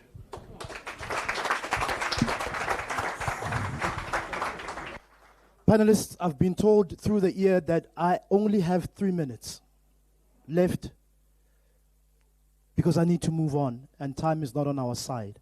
So I'm going to give each and every single one of you a minute to address what may have been addressed, because all of you, it seems as though it's not, fighting is not going to get us anyway, but we really need to express how we feel in a certain way that we get the answers that we want. That's the ultimate point, right? So panelists, each of you a minute, 3 minutes. Udana, introduce the next speaker. I'll start with you, Fortunate on my left, your minute. Okay. Can I just comment on Uputilotibune business and undocumented? Unfortunately, Putom, you have to go to Home Affairs and get yourself documented. Our systems work with ID numbers. That's the only thing. And if you're non-South African, unfortunately, we can't ask. Hello? If you're, hello? Nyangis? Oh, okay. If you're non-South African, unfortunately, we cannot assist you. They prioritize South Africans. Ne? And then the priority sectors, as my brother has mentioned, we don't, as a government entity, we don't support any business under alcohol, ammunition, and cigarette. But any other sector is welcome to come and get assistance. Tina, we have targets within the office we have to meet. We have targets in all variety of sectors. We need to have artisans, we need to have salons, retails. We have even a spaza shop fund. So we have target for such businesses, local, rural businesses. All businesses are welcome. We have targets for that every year. It's not per year which priority we focus on, no. All sectors are welcome to apply. We have targets for all sectors throughout the year. And then, okay. Upoti, when non-compliance, the last question. Unfortunately, Putwam, like it's not a thing you bring an application to Fortunate Lape office in. The program in a channel yakona to apply ganjan. And kunema adjudication committees that go through those applications. So utolagala ukhanselega from the beginning. It's not good to application yako itela embombela. The last asset assist was advertised to be applied for online, and that online then distributes to our national office. National office doesn't know you. right? So there's a panelist that goes through all the application and screens them and verify everything that you've attached. So if you don't meet as per your application, and they won't come back to you to say, njengoba ifunding in 250 when you apply 260, utokhona kuyingeta na abakwadi, they won't ask you, back eliminate right there and there. So let's try and make sure ukuthi we meet the requirements within the program and sifake onke ma attachments so that we are able to get approved this tole funding. I hope I've answered your question. Next. Okay, thank you so much. To Usisi, we're 250,000. Yeah, for me, it's the first time I hear there was someone who rejected a grant. But you can still come so that we can see if you can still apply. Because remember, the grant goes up to 250,000, particularly for agriculture and information technology, IT. So maybe at the time you didn't meet the requirements because the requirements are not the same as per the thresholds. We can still talk. Thank you so much. Okay, when it comes to the question here, budget, ne? So as an institution, obviously we are allocated a certain budget by our mother, the department. This year, this is amount of money that you use for funding. But what we do as business advisors, if we have assessed your application and we see that it is financially viable, we do not just say we don't have money, go away. We refer you to our sister institutions, your ITC, ITCT and your SETFI and so forth. So you need to visit the office and actually apply. Should we experience any budget constraints, we refer you to other institutions. And when it comes to the sector-specific question, as mega, throughout the year, we fund all kinds of businesses. We don't have any specific industry that we focus on. However, we do not fund businesses involved in illegal trade or illicit trade businesses. So throughout the year, whether you want to open a kitchen or you want to start a logistics company, we are here for you. Okay, my advice, Booty. Yes, you must go to Home Affairs, but I must also indicate that CIPC do register companies for foreigners. And then after that, you need to have a permit to work in South Africa as a business. So you must go and do research on those. And then I'll quickly go back to, because I'm talking about CIPC, the system that we are using, we don't own it. I'm glad it's not a question, it's a comment that maybe we can engage with CIPC to improve their system, because their system, it's linked or aligned with Home Affairs. So once Home Affairs is offline, then we are no longer going to be able to continue. But through our workshops, when we go out, we encourage SMMEs or we encourage people that you can register businesses while sitting at home. It's not compulsory for you to come to the office and say you want to register. You can do register company via the Biz portal or the e-service portal. So those ones you can also assist, those systems can also help you. Coming to the question of priority sectors that we deal with in the department, as the provincial department, all sectors are very important to us. But for that initiative that I spoke about under Enterprise Development Unit, this financial year, they prioritize green economy. So SMMEs that are under green economy, they were able to be assisted, and we assisted 12 of them this quarter. We also prioritize agro-processing. So 6 agro-processing initiatives were assisted this quarter. We also assist manufacturing. When you talk about manufacturing, it could be a brick making, bakery, and so on, and sewing. It's a manufacturing. We assisted 9 SMMEs so far this quarter. The township economy that I've mentioned before, we have assisted 21 spaza shops with tools of trade. We have assisted 15 car washes with tools of trade, salons, 15 of them with tools of trade, So everything that we have done, it had happened this quarter, the second quarter. So we do look at those sectors. I don't know if I forgot another question. I think that's it. All right, we'll have more time to engage our panelists. Thank you very much. Kawaza Mohlaba, Assistant Director for Enterprise Development at the Department of Economic Development Tourism. Thank you very much. Koketo Masuku, Business Advisor at Mpumalanga Economic Growth Agency. Bulani Balabala, Branch Manager at the NYDA, and Fortunate Mona, Information Officer at CIDFA. Thank you, thank you, thank you. Please can we give our panelists a round of applause. Thank you, thank you, thank you to our panelists.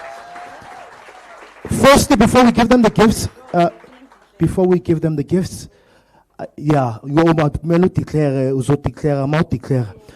please can you look straight into the camera? Can you get a little bit? Yeah, can you? There's the camera.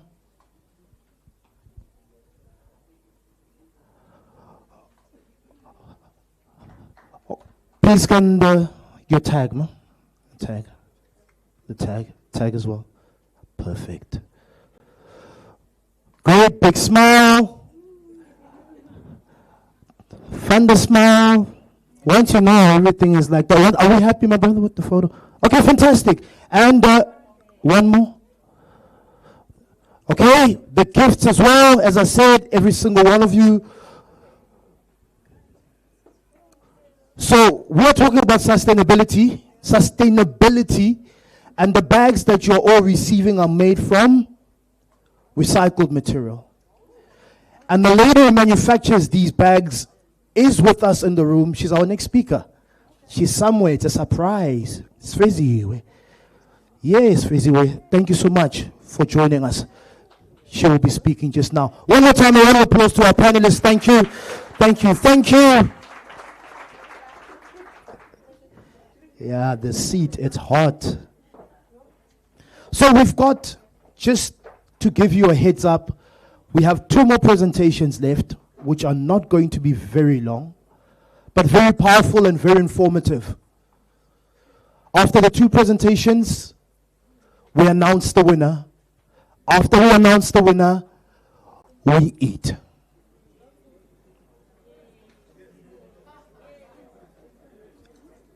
And network. Are we together? Some of you have been here since 7, 8 o'clock. It's 1 o'clock, so you've been sitting for long.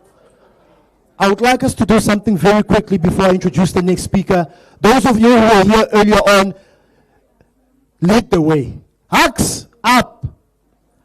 Can everyone please stand? Can everyone please stand? Yeah. You've been sitting since 8, 9. So I just want to do a little stretch before I introduce our next powerful speaker.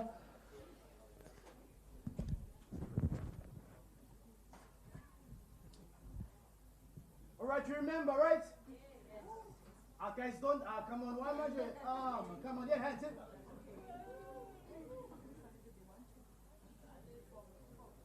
You remember, ne? You remember, ne? As you know, as you're doing this, blood is flowing, eh? Blood flow, right? Remember, hey? With the 4, ne? If you don't know what we are doing, act like you know it's fine.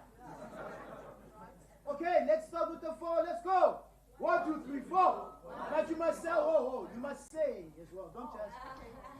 Hands. Let's go quickly. 1, 2, 3, 4. 1, 2, 3, 4. 1, 2, 3, 4. 1, 2, 3, 4. 1, 2, 3, 4. 1, 2, 3. 1, 2, 3. 1, 2, 3. 1, 2, 3. 1, 2. 1, 2. 1, 2. 1, 2. 1. Yeah.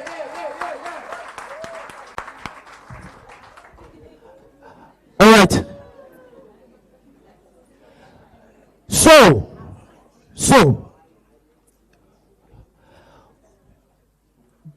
part of the program was supposed to be a section that we called Hacking Networking. So what we do there is we put you in a group, you come up in a group, but 10 of you, 7, 8 of you create a group. And the purpose of this hacking networking is for you to get to know each other, number one. But number two as well, to look at the team dynamics. What you do is you come up with solutions to a socio-economic challenge that you're facing in your community. You would then pick someone who's your spokesperson to speak on behalf of this social enterprise that you have created. And our theme for today is sustainability business practices. So part of the presentation would be for you to share sustainable strategies towards this challenge. But unfortunately, because of time, we will not be doing that today. So what we're going to do for 2 minutes, just 2 minutes, we value networking. Does the person that's sitting next to you know who you are? Because omunye uhleli phambi kwakhe but ukubhekile nayo umbhekile niyabhekana mara ngakakhulumi. There's a millionaire in the making that's sitting next to you. So what's going to happen for the next 2 to 3 minutes, very briefly, is you're going to network with the person on your, don't move the chairs, right where you are, with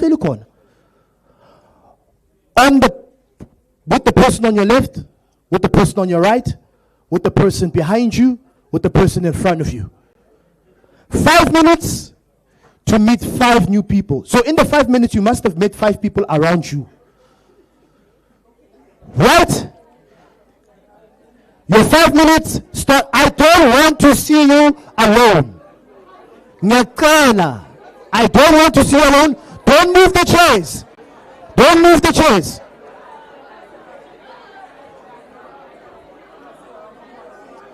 Your time begins now. Your 5 minutes starts now.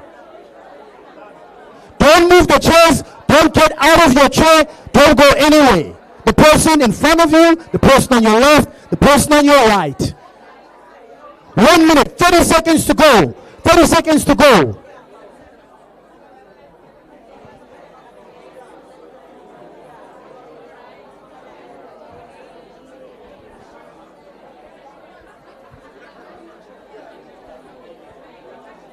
Exchange numbers, business cards. Let's get to know each other.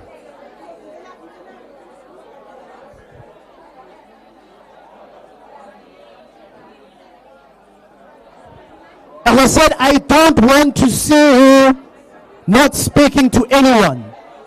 I encourage you. Network. Even if you're shy, even if you're an introvert. Network.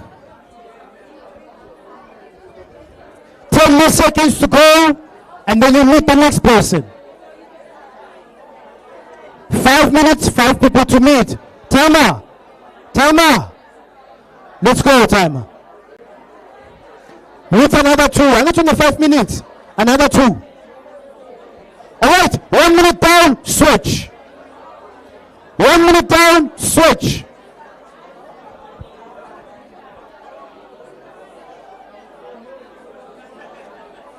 The 1 minute is passed, switch. Meet somebody else. Network with somebody else. Let's go.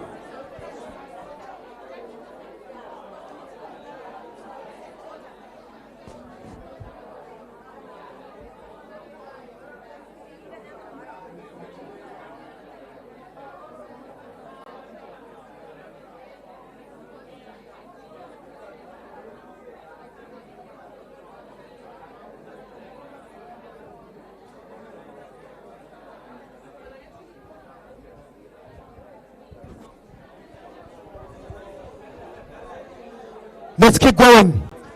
2 minutes down, 3 minutes to go. Switch. Siswam, angfuna ukubona uwan. Noma ungakhuluma nami akunankinga.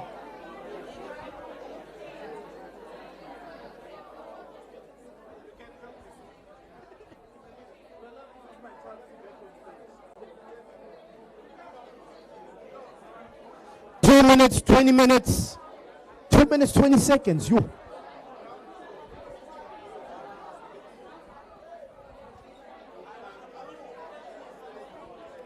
brother. Come on. Come on. Join the conversation. Join the conversation. 3 minutes.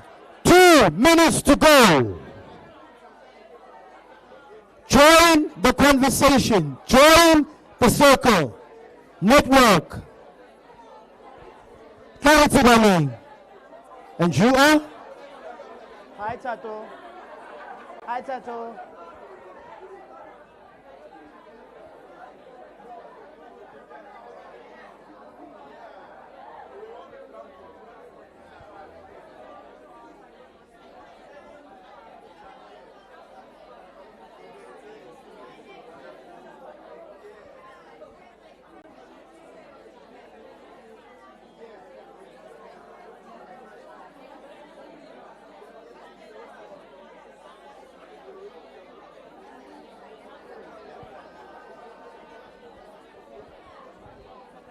One minute, 30 seconds to go. Once you're done, switch.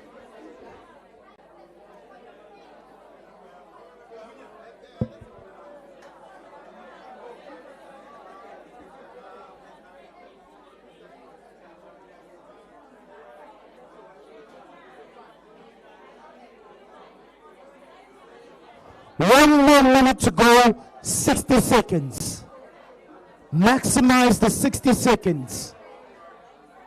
Ukunika challenge ukuthi uhlangana nabantu abayi-5.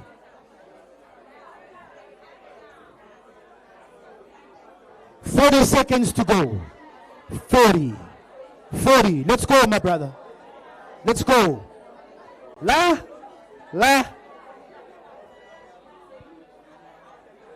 30 seconds to go. 30 seconds to go.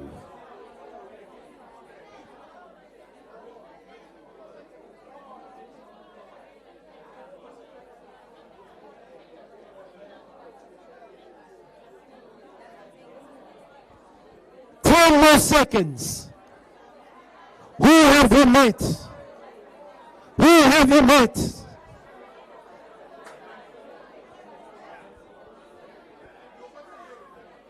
Ten, 9, 8, Bulani.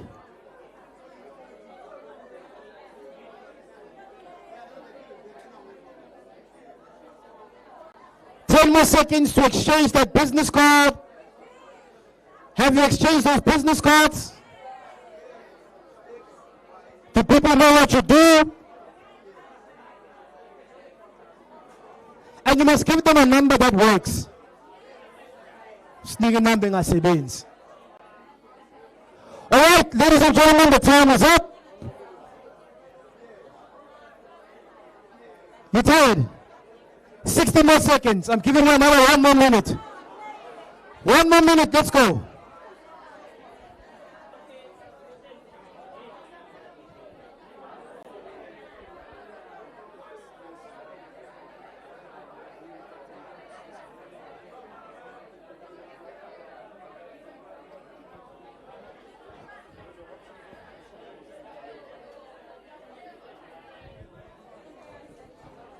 All right, ladies and gentlemen, please can I have your attention?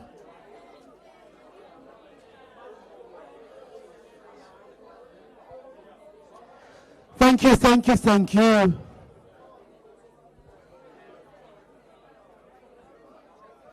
you very much. Yeah, at the back, you mean business. All right, I saw that some of you were exchanging business cards. Who's got business cards in the room? And I really do hope that the numbers that are on those business cards, they work.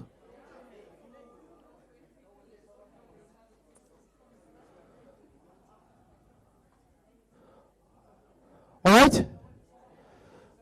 So, you met someone, you had a conversation, it seemed from my view that some of you were really doing serious business.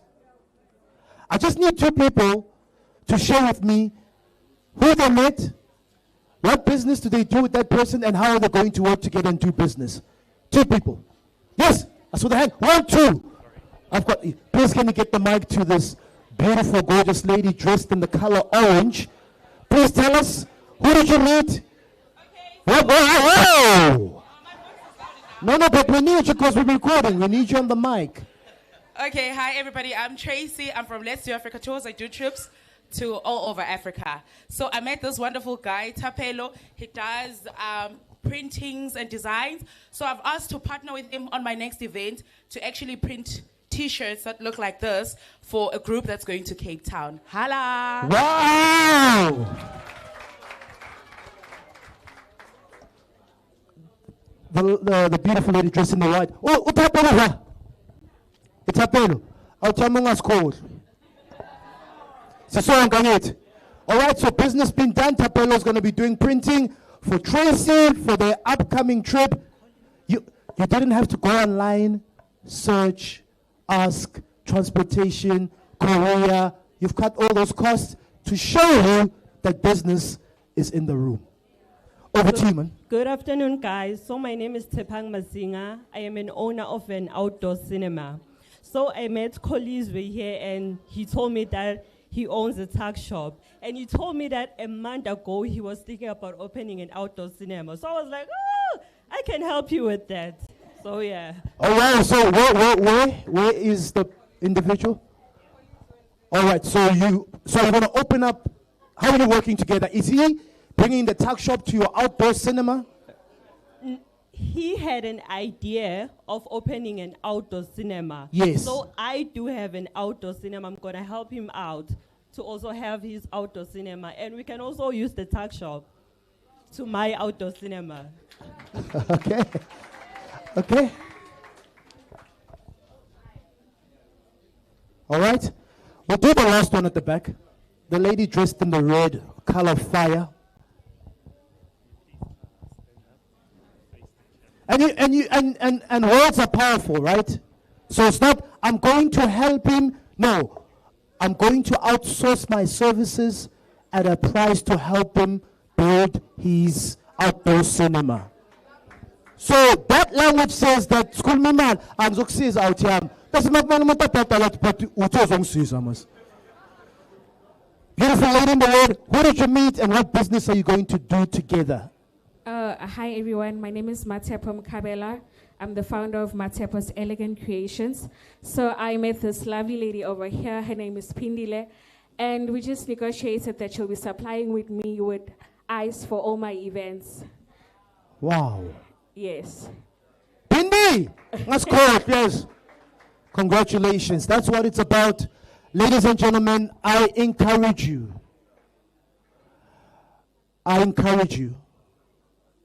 I really, really encourage you to be intentional about meeting new people. It's very, very important that when you go to sessions, you're intentional about meeting someone new. Yes, you may not do business with them right now, but you could be the link to linking somebody else to business. And you may not meet them now, but in the future you may. I've just received news now, my lady, outdoor cinema. We've got a comment online from someone who also wants to work with you on our online platform. So we're going to make sure that we connect you with the individual that is online so that business is done. Online audience business has been done right now, right here. So be very, very intentional about doing business and meeting new people. So it's very, very important. That's why we're here, right? Because we come and then we leave, but you stay here. So be very, very intentional, even after lunch, to meet people that you can do business with, right here. Are we together? Please, be intentional. Don't leave the session even after lunch without meeting at least 10, 15, 20 new people. Be intentional. And then follow up on Monday. Because sometimes you meet someone now, and then you talk to me a message. Not you know, I'll tell me Yankumbula. Yankumbula. Yankumbula. Yeah, kule event leana benko giskipe su orange. It's very, very important because one of the things that we measure when we do these workshops is, people say, but are these workshops really, these CASI workshops, are they impactful? Are they really impactful? So we measure as well to see that people are doing business with each other. So they are impactful. And we've done our research. We've got our numbers. And we keep doing them at every workshop. And we're finding out that 68% of people who come to the workshops do business with each other. It's not us. It's you. So let that be a culture. Even past this workshop and wherever else that you go, meet somebody new. Let's move right along. Sifeziwe Mkabela to tell us about unpacking sustainable business practices. As I said before we head over to lunch, we've got 2 powerful presentations, and then we're announcing the winner. Each and every single one of you are going to receive a gift.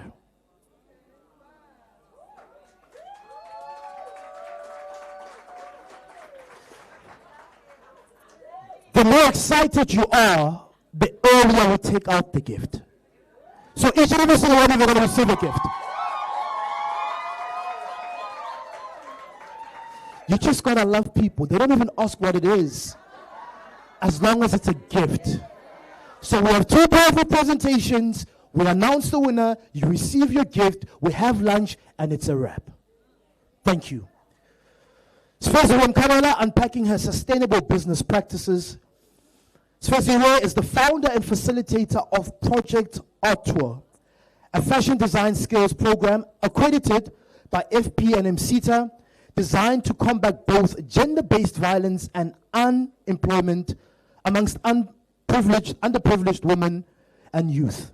Her leadership and impact has earned her recognition as the National Youth Development Agency Trailblazer 2021, Provincial Mpumalanga MS 2021, and last but not least, recipient of the Sunrise Excellent Award for the Most Stylish Woman of the Year Award. When she comes on stage and you see her, you'll see why she won that award. Ladies and gentlemen, let's put our hands together for Sifeziwe Mkabela to speak on unpacking sustainable business practices. She's wearing her brand, Royal Brand. Thank you so much for joining us. As I said to you earlier, talking about sustainability, she is the manufacturer of these bags that we have been giving out today. Great, thank you so much. I didn't get your name again. Sbu. Oh, thank you, Sbu. Sanbonan, Ninjan. Stage frights. You know, there was, I was listening to a clip, and this lady said, you pray to catch the bus, and then you run as fast as you can. You cannot pray to catch the bus and stroll down the street. You gotta pray to catch the bus, run as fast as you can, because then, if you miss the bus, then it's not your bus. But if you don't run, that could have been your bus. And if you don't pray, that could have been your bus. Now, catching the bus describes the process or journey of getting to the station or stop. This tells us the distinction isn't important, but opportunities must meet the energy. Opportunities are there, but sometimes the energy don't match. Today, let's pray to catch what's ours. Are we here to catch what's ours? Yes. Great. So my name is Sifeziwe Mkabela, as it has been said. I am God's favorite child, and I am a daughter to my parents. I am a sister to my siblings and many other. And I am a mother of one 16-year-old boy. So I am a gender-based violence activist. Under the age of 10 years old, I was molested by a neighbor, and I've never spoken about it until I was older. And of course, I'm raising my son by myself because the father of my son was never there. And this is exactly what we are facing in this society. I'm sharing this. Why? Because this is the reason why I went into business. So that I can change my story. But otherwise, let's move along. I am the founder and CEO of Project Ato. Our business division is 3. If we can move to the next slide. Our first division is glamour and corporate wear. Our starting point, designing high-quality, stylish garments for individuals and corporates. And this is exactly how I started when I came back from school in Joburg. And when I came to Nelspruit, I started with just glam, corporate wear, and all that. But when I got here, I realized, I'm not actually getting clients. Because people, they cannot change. They trust Bandula Baba they've been doing their work. And on that, what I did, I applied for NYDA. I got the funding, bought machines. And then I applied for CEDA. CEDA did my business plan as going forward. And that's the very same business plan that I used for CIFA. It was CIFA at the time. And I got the funding as well. But that one, remember, it's not just a funding, it's a grant and loan. And guess what? Now, CIFA buys machines, equipments are at the garage. Actually, I took those equipments at a storage. What does that mean? It means that you must pay the storage, right? That means there must be money coming in, a cash flow coming in to pay that storage. So what am I saying today? I'm saying, remember, market is very important. Study your business. Study your market. Who are you looking for? So for me, when this machine, I say at the storage, I'm paying the storage, and here comes a time then I can't pay it anymore because the machines are not working. Right? That machine collecting dust there. So moving on, I thought, there should be something that I must do. Because this clearly, it's not working me just being in the glamour space. Yes, that's who I am, and that's how I show up everywhere I go, and I will never leave that. Hence, it's one of our divisions, and it's still part of clothing production. And then as we expanded into mass production. We can move to the next slide. Now, expansion into large-scale garment production, supplying uniforms, scrubs, and bulk orders effectively. So now, what then we have doctors as our clients now, hospitals as our clients. We make your PPE, because we all know what mass production is, right? Everything bulk we make. That's our next division. But we thought, we are bringing in this division. Who's going to make these clothes? And then we expanded to the next division, which is skills training and in-house employment. So we are accredited with the FP&M CETA program in clothing production, training people to master our work, absorbing learners into in-house roles, creating sustainable jobs. This is what I'm here for today, to unpack that with how our skills trainings have been going. We can move to the next slide. So sustainability through innovation and skills. Look, we are here today talking about sustainability, and it's very imperative that you study your business and understand what are the values that are needed in your business, what are the plannings that are needed in your business, what structures and systems that you need in your business so that your business can be sustainable. I am a president of a forum that we are in, which is called Business Networking International. What it has taught me to be very professional. There, not only are we networking with people of color, we are networking with white people, with Indians, with, and it's very important that we expose ourselves, because exposure is very, very, very important. So I'm not going to go, because I think with the sustainability and values and planning, this is basically mainly on my field. I heard, so you said you are in the manufacturing space, clothing production, right? This could work for you because you are in the same space as me. But I guess that would want a one-to-one with just you and myself, right? Yeah, so that we don't bore everyone else. But just to say, guys, it is important that you have those in your business structures, systems, values. You know, if there's one thing that has stood out for my business, and values. Values are very much important. What are your values personally? Because when you have values personally, you then know that your business will definitely adopt those values. So what I do in my business is that my values, my core values and work ethics are on the wall. Because every Monday we have a briefing session with my employees where we actually study the values. Because you cannot come in someone's space and expect to come and practice your values. When you come in someone's space, your values must be left at the gate. When you come to Project Ator, you must know that you are there to practice Project Ator values. So which is why every Monday we have that briefing session. Because then in that way, your employees are able to embody what you want within your business. We can move to the next slide on business growth without harming the environment. I can't see what's happening on the slides there. Oh, there we go. Please take it down to business growth without harming the environment.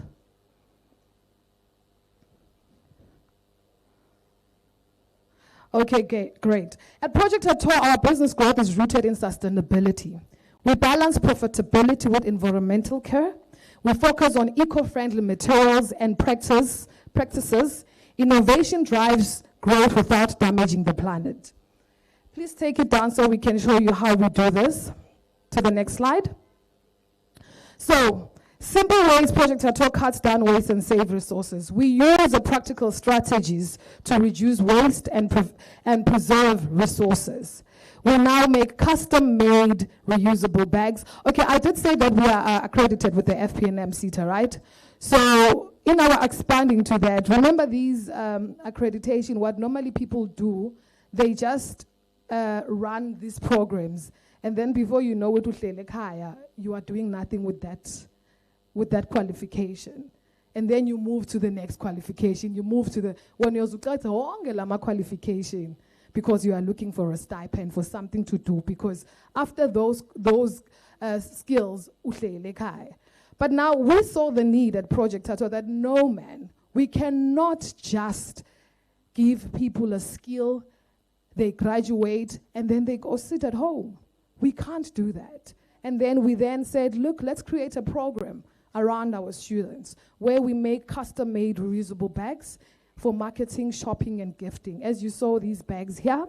And our bags are durable, high quality, and long-lasting. The fabric that we use, it's not like some other retail fabrics that I'm not going to mention. Because ours, you can wash it, color, you know, it's long and durable. Can we move to the next slide? And then what else we make? We make cushions and we make aprons as well. Remember, this is just a program around our students, but we have our division that we are actually running, like your corporate wear, like what I'm wearing now and all the likes. But now we are just talking about this division around our students. So our students make aprons, they make cushions. If you can see there, that's waste that we use on our cushions, right? So we have introduced aprons and cushions to reusable fabric offcuts. We also collect and repossess other tailors' offcuts to minimize textile waste. And we can move to the next slide. Sustainability is a shared journey at a Project Ator. We educate our customers to make eco-conscious choices. We provide durable alternatives to paper and plastic bags. Remember, we've been using plastic bags and so forth. I think, was it Spoo who mentioned that bridge the gap What solution can you bring? You know, so this is the solution at Project at all, that we saw the need that, look, if our students are here, we're training them, let's not just have them sit at home. What is it that we can keep them with us as we move along that can sustain the project as well? So we collaborate with community on projects that build awareness. Every customer becomes part of our green initiative. If you can move to the next slide, just to show you, we are working with TVET. TVET is one of our clients. And then the next slide. APSA is also our client as well. The next slide. And then Vodacom and MTN is also our client. So I did mention in the beginning about catching the bus, right? There's a gentleman that said something about when they were talking about compliance. And I was saying to the gentleman there, look, there's some things, man. Guys, i-government kanti ngubani? Ngithi angisho. Mara why is slogu slinza i-government? Phela wena nguwe that needs to bring the solution. Why do you think the government owe us? We are the ones that needs to bring the solution and say, listen here, this is what I have. What are you giving me here for this to be sustained? I was telling the gentleman there, Ngati, go and knock. And ubesqefe. Ibasqefe. Mina NYDA, when I walk in there, they know me now. I call it home. When I go to APSA, they know me. I call it home. Everywhere where I've gotten funding or where I'm networking, they know me because ngibasqefe. Be consistent. Be consistent. Eventually what's yours will get you. And then we can move to the next slide. Accredited Skills Program, FP&M. Project Ator is accredited FP&M CETA delivered clothing production training. Our program empowers youth and women, focused on fighting gender-based violence and unemployment, provides hands-in industry experience. Learners graduate with skills that are practical and market-ready. Can we move to the next slide? And this slide here, these are our learners in motion. On the machine, making pattern, cutting. Those are the learners that are making these bags. We can move to the next slide.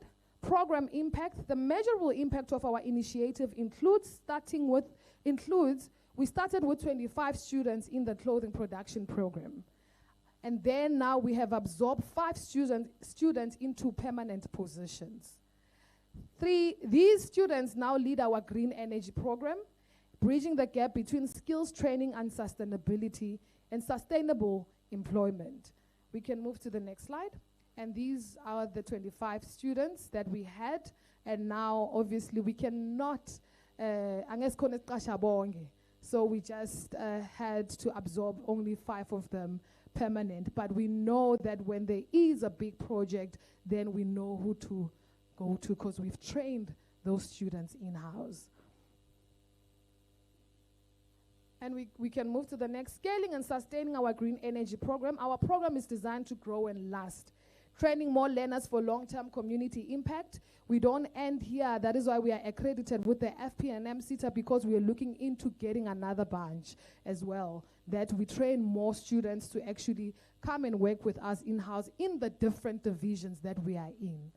And of course, offering permanent employment opportunities, expanding our green energy program to scale sustainability, ensuring no skills are wasted, everyone contributes to change. Like I said, that we don't want our students to just be skilled and go by Lekaya with those certificates, but our wish is that we take them in and then we definitely are making a change. Project Ator bridges the gap between skills and opportunity. We don't believe in giving skills without providing a path forward. Join us in building a sustainable, empowered future. And of course, our ideal collaborations is banks, government, municipalities, green energy stakeholders, educational, institutional, institutions rather, your universities and colleges, and of course telecommunications, and as we mentioned, your Vodacom, your MTN, corporate partnerships. If you are also here and you think, if you are also here, I'm sure there are my clients in here that can actually have these bags made as well, that you can use them, because this bag is literally a walking billboard for your company. If someone is carrying that bag with your logo, they ask, who's this? And like that, you have someone speaking about you in a room that you are not in. And of course, we're looking for communities and NGOs, retail and shopping centers. We are looking into taking these bags into retail shops. And that way, we know that we are literally bridging a serious gap and having our students, assisting the community to have jobs. And of course, as I do have there our contacts, and please do also follow us. And if you see the need that maybe you and I can work, please do see me after this. Thank you.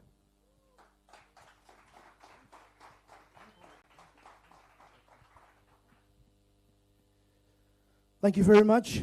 Sfe Ziwe Mkabela, unpacking her sustainable business practices. I'm going to ask two things from you. The first one is to look straight into the camera. Give us your beautiful smile. Let's do this. All right, and then we are going to gift you a... So all of our speakers today have been gifted bags by her. So do you think it's right to give her her own bag? It's not, right? Yeah. It's not this Brenda CT, that is Brendile. Thank you so much on behalf of T. We really, really appreciate it. One more time, ladies and gentlemen, a round of applause.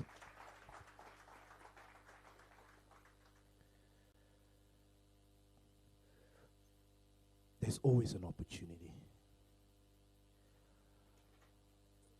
There's always an opportunity. In whatever it is that you're skilled in any program.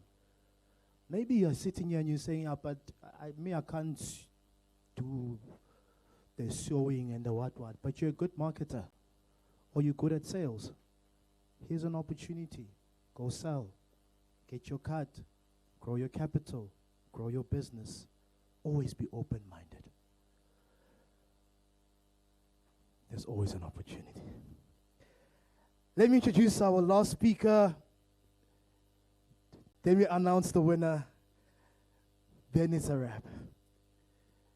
Yeah, you must be ready for this one. Mr. Manyelo, Mr. Nogo Manyelo, Head of Communication at Department of Small Business Development, doing incredible work with entrepreneurs. He's been with us. He was also with us in Bloom. He's been with us since the morning. Incredible opportunities for entrepreneurs. Please listen to what he has to say. Let's welcome him onto stage. Energetic, very young, Mr. Noko Manyelo, Head of Communication at the Department of Small Business Development. Come on. Kanyamazane, simshayeleni izandla. Thank you very much, Sbuda. I don't know how much time I've got, so I'm going to speak a little bit faster to try and cover as much as I can. All right. Firstly, I wanted to make a call to the pitchers, all the guys that pitched today, to say that in November, the Department of Small Business Development is going to host the Presidential MSME and Cooperatives Awards. The overall winner takes $1 million plus other support measures. So I'm saying, as we are going to be announcing the winner shortly, perhaps someone who might not have won today might actually win even the bigger prize. Okay, so that is the first thing I just wanted to share with you. And I think it's very important that when you get an opportunity to engage maybe with some of the government officials and you are granted an opportunity to ask questions, ask a question that is going to empower you as an individual or your business. Don't ask a question that is going to demonstrate to everyone else that you are a comrade or you are good at that or that. But so that when we respond, we are giving you a solution that you are going to be able to implement when we are gone. Do you understand? You follow? You are with me, ne? So I just felt that some of the questions that were asked were not empowering to the individual who was asking the question, because I did not get to hear what is their business, what do they do. So there is one question that caught my eye, and it's a very interesting question, was asked by a gentleman, was seated there. Yes, the gentleman who asked about the holding company. So I'm going to make sure that I stay within my time. So I still have 8 minutes. So in this 1 minute, I wanted to respond to the question in relation to the holding company. He asked a question about a holding company.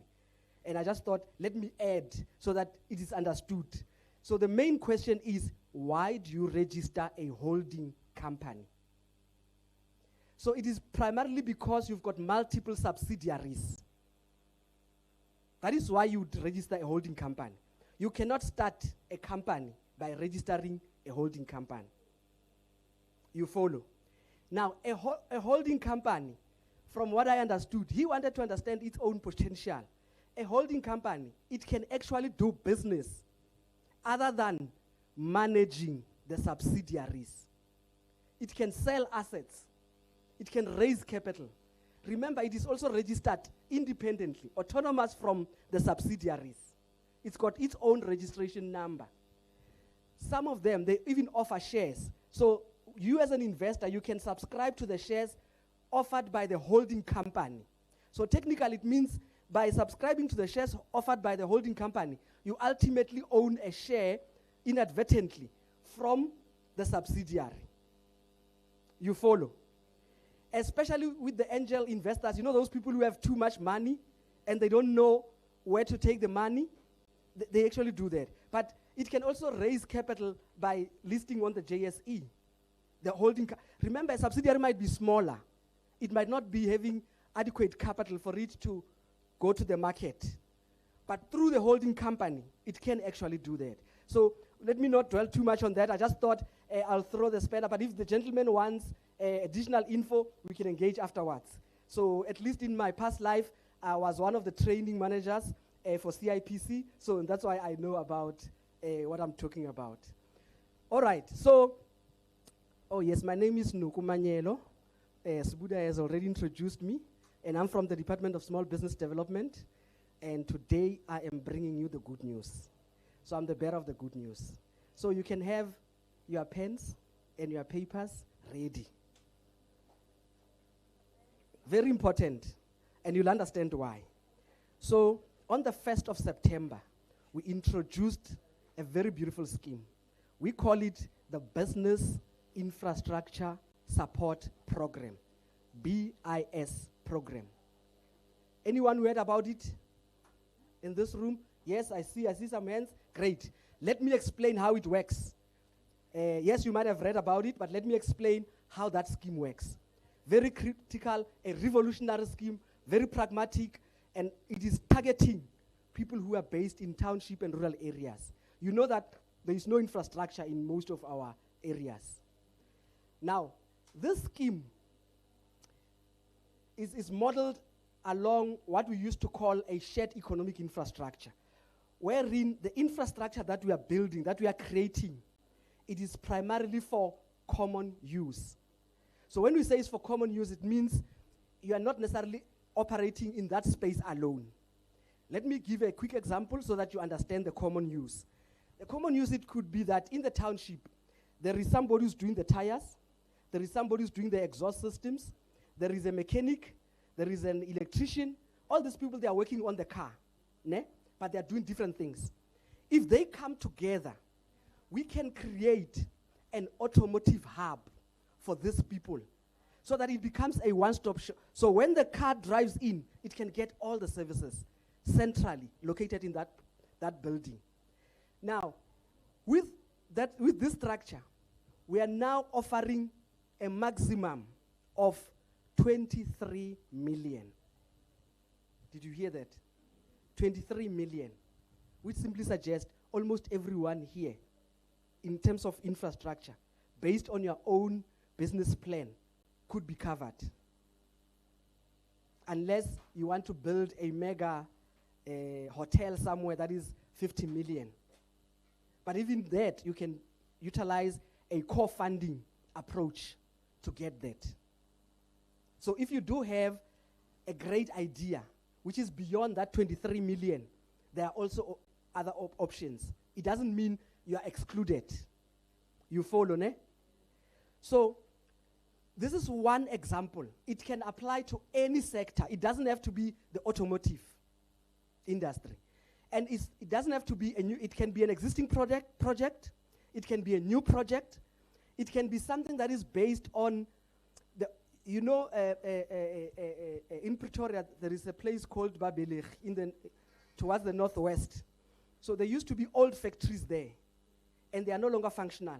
But I know that a similar setup exists in almost all the different areas where you know that there is a dilapidated infrastructure. We can also refurbish that structure. All you have to do is to make sure that you get permission to utilize that structure. If it used to belong to the municipality, you just simply approach them and get the necessary permits. The good thing about an old building is that it was rezoned accordingly. It was properly rezoned as a business operating space. So you don't have to go through, as opposed to a new project. If you come up with a new project, when it comes to the compliance issues that they were raising here, remember, apart from the registration, it's also the permits, the licensing, the authority to utilize the space. And at times it takes a while to get the necessary documentation, especially from the local municipalities. So I'm just giving you an example to say, if you approach this maybe from an existing operation, it's easier because you already have all the due diligence done. So you just have to rehabilitate everything, just have to go to the municipality, they reprint everything for you and whatnot, and you've got the lease, you've got the permission and whatnot and all that. So this scheme, it doesn't end there. It also has other two critical components. One, the issue of the equipment. Not only are we going to do the building, we are going to equip that building to make sure that what the lady was saying here, maybe they are in the sewing business, but you need those industrial machines, the big ones. My sister here spoke about, from SETFA, she spoke about a program called Asset Assist. That's where we give you equipment up to a maximum of 250,000. But now with this one, we give you up to a maximum of 5 million. You get it? Not 250,000, 5 million. So if we go back to that example of an automotive hub, you can easily buy, those hydraulics. You can buy, with 5 million, you can buy all the equipment that you can think of. More like about the Tiger wheel and tires, you know how they are structured and all that. When you get in there, you want to wheel alignment for your Mercedes-Benz there, they put it on a machine, and then that machine takes it up and whatnot, and then they take the tires, then there is a machine that all. So there are different machines, multiple machines, just to get your car sorted. So you can get the best of the best, up to a maximum of 5 million. But the catch is that in both the infrastructure and the equipment is from 1 million to 23 million. 1 million to 5 million. So what we are trying to say, we are separating the micro enterprises and people who are serious. So that's why I said take out your pen, because it means here we are engaging with people who are very serious about their business. So if you are still a micro and you need a 10,000 machine, or you need a 20 or a 30,000, so you are a candidate for that asset assist. You are not yet ready to go to this category. You follow, ne? So it doesn't end there. We also have, there was a gentleman, one of the guys who pitched here. I remember the name is D Smart, or Smart D. Smart D. He said one of his problems, it's a charging station. Now listen to this. I have a solution for you. I'm not sure where he is, but I'm sure he's still here, because probably he's waiting to hear if he won or not. So there's no way that he's going to leave. So the last leg of this business infrastructure support program, it's what we call energy support solution. We had identified that in this country we have a challenge of energy, or our energy is not consistent. So, and it affects business operations. Now, guess what? Here, we're talking about alternative energy source, ne? So when we talk about alternative energy sources, we are saying it's all the energy mix apart from electricity, ne? So if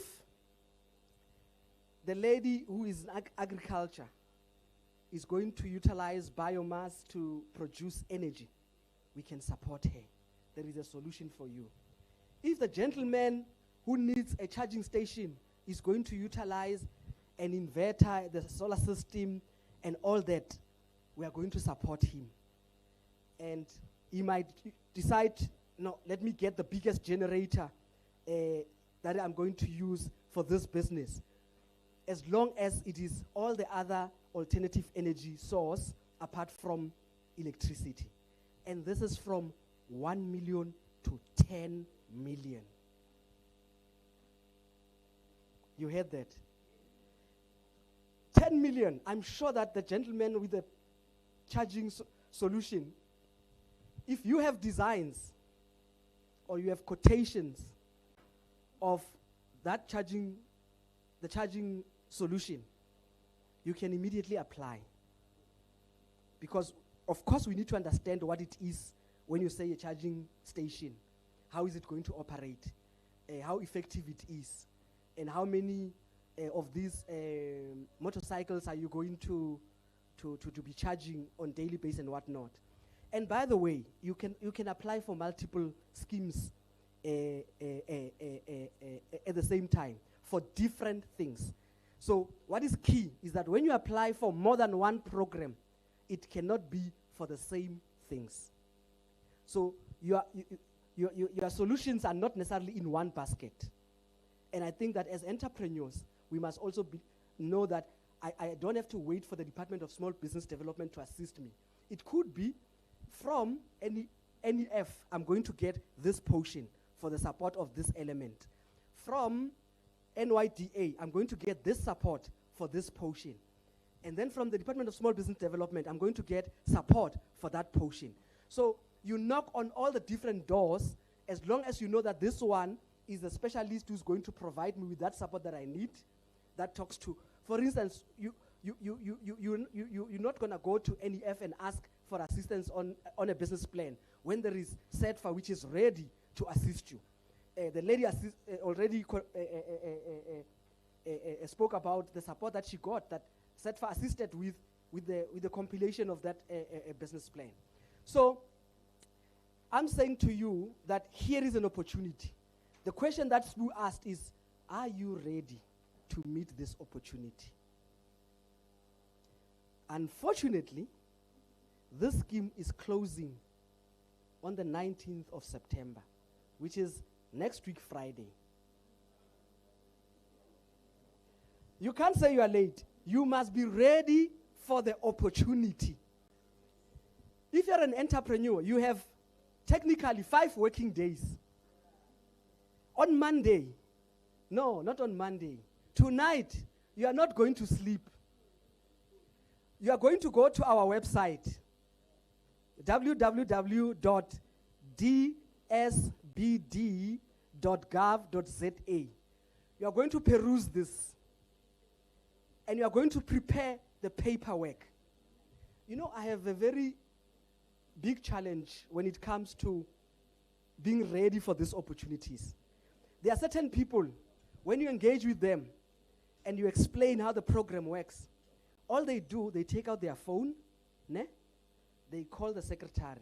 Hey, please prepare this, and please change page 7, tweak it, align it, and then send it to Nuku on Monday or tomorrow morning, 8 o'clock.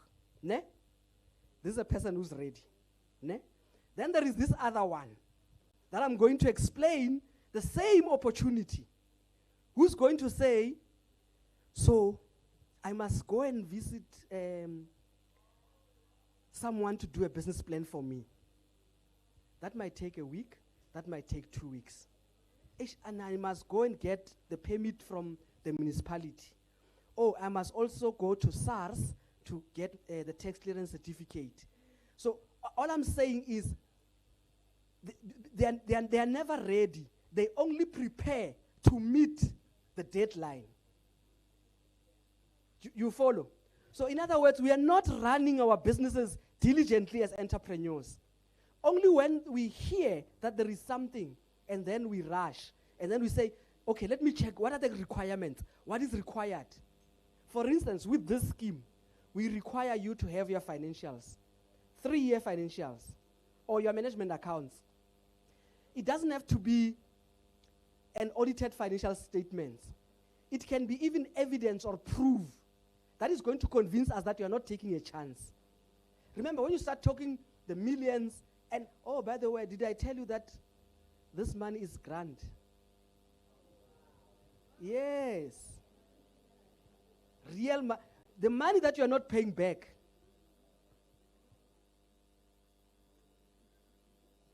Now imagine if you're going to get, let's say not the maximum, let's say you get 10, 15, 18 million, and you are not paying it back. Everybody's going to raise her hand here or his hand to say, I also want it. So that is why we insist on identifying the real entrepreneurs. People who are doing business when there is no support, when there is no one watching, people who are saying, it is my business. They've invested their own monies in their own operations. I know that this information is key and is important. Even if, wherever you are seated, if you realize that you don't qualify, don't hold it and keep it to yourself. Tell that person, that somebody else that you know that this one qualifies for this. That scheme that was spoken about today, I know someone. Share with them. Let's not have jealousy, you know. Information is free. Let's pass it on. All right. While we are on the same question, quickly as I wrap up, we have a very nice scheme, which is the manufacturing support scheme. And because I'm saying this because there was also a lady here who's doing the detergents. So through our blended finance, and the reason why we are opting for blended, we are saying it's a mixture of a grant and a loan. Again, we are trying to deter only those who are only interested in the grant. Back in the days, yes, we used to offer only grants. So we are saying a portion, you don't have to pay it back. The grant element is kept at 100,000. But we can, okay, for the manufacturing scheme, let me quickly talk about the manufacturing scheme. For the manufacturing scheme, we offer you a maximum of 15 million. Any manufacturer here, if you are a manufacturer, start thinking, 15 million. And the grant portion is 20% of the 15 million, which is 3 million grant. 20% of the 15 million, that is the grant, 3 million. I think if we can have the courage to utilize the information that we get in these sessions, definitely our lives are not going to be the same. I would not be happy if you clap hands to say, oh, he spoke so well, and you do nothing about that information that you got. I'm going to be excited when you say my application was rejected, because when you call me, I'm going to tell you what you need to rectify for it to be fully compliant. Sometimes it's just a piece of paper that you missed that could have made you to comply. I'm not sure if we're standing to say your time is up, but if so, thank you very much.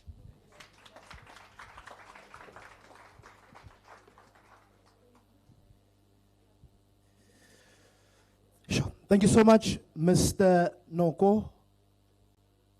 Please, can you come back on stage?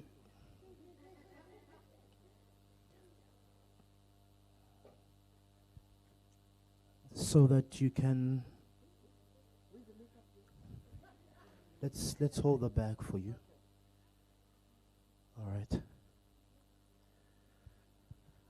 Yo. Yashisa. Khuluma ngama-million.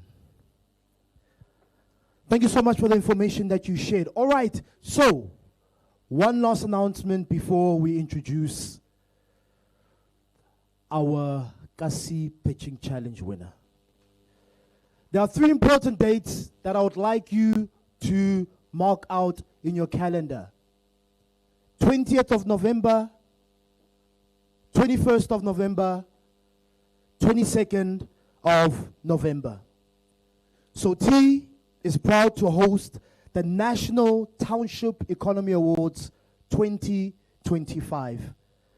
This national award ceremony will be about honoring innovative entrepreneurs in various industries, various sectors, various businesses, 14 categories that we have. These awards will be taking place on the 22nd of November in Johannesburg. So what I would like you to do now is to scan the image on the screen. 5th of October, you know other entrepreneurs that are not here? I encourage you, right? Do not miss the deadline. Share this with other entrepreneurs that are not here in the room that you know qualify. 14 categories, 14 awards. It's going to be incredible. But before the awards, we've got the Expo on the 20th of November. Hello? 20th of November, we've got the Expo, Summit, and the 21st as well. So it's 2 days. Come through. Come exhibit. Come and learn from industry leaders, millionaires, billionaires. You know that you can never grow beyond what you're exposed to. Sometimes you just need exposure. So come through. We're inviting you. But 5th of October, that's our deadline. And we really, really look forward to seeing you at the 2025 National Township Economy Awards. Who's going to be there? Who's coming? You don't know how you're going to get there, but you would love to come. Right? See you there. We will see you on the 20th and the 21st as well. So, it's incredible. If maybe you're like, yeah, but I'm not sure if it's worth it. 2,000 entrepreneurs coming through over 2 days. On the Thursday, on the Friday, Township Economy Summit, come through. I really, really encourage you. Let's get to that moment. You are nervous, but you didn't pitch. But you're nervous for the pitchers. So before we announce the winner, I'm going to ask Gabriella, Head Social Impact Portfolio Management, Nedbank Corporate and Social Investment Division, to please join me on stage. Please can we put our hands together for Gabriella?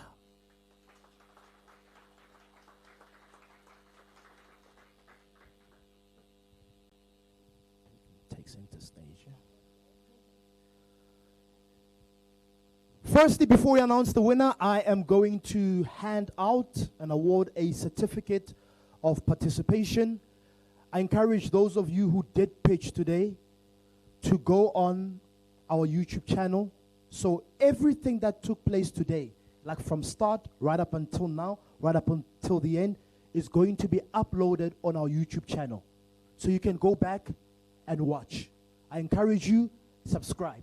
One of the ways to get better at what you do is to watch and see the mistakes that you made, what you're good at, so that the next time you pitch, you take it to the next level. In no particular order, please come and get your certificate of participation. I'll start with Vincent Ngwenya, TVS Lounge, Nkomazi Pizza. Come on, Kala Simshaila Nizanda.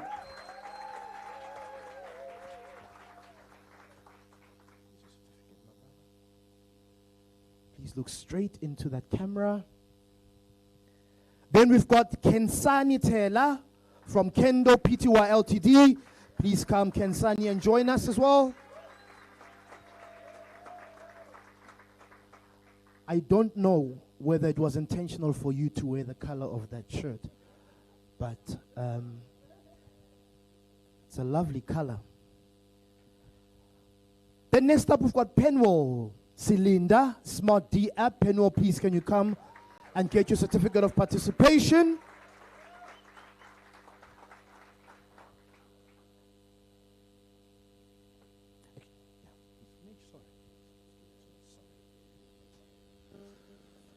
Pole, Mahudu, Agri-Root Poultry, PTY, LTT, Siswa Makwenya, Makwenya, Kamnandi.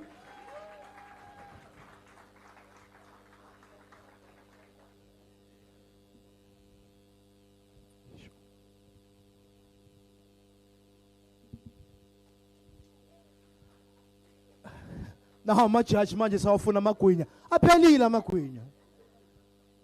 And then you call out, ne? Looks at Tatimala Queen. Gracious, Signao, Dirty Free, PTY LTD, Dirty Free, please can you come on stage? Gracious.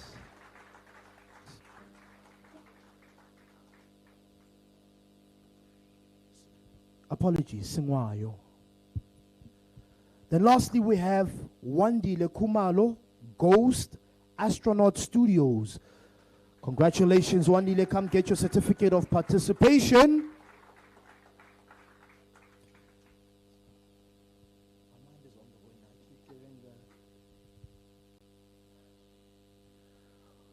One more time, billionaires, let's give our finalists a round of applause.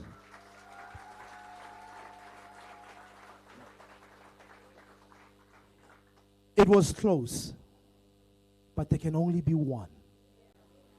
Only one. And then they buy kutas about it. Yeah, but we are all winners. Kunoi one. I'm going to ask that all our speakers from today, even the incredible woman who joined me on stage for the panel, please can you join us on stage as we announce the winner.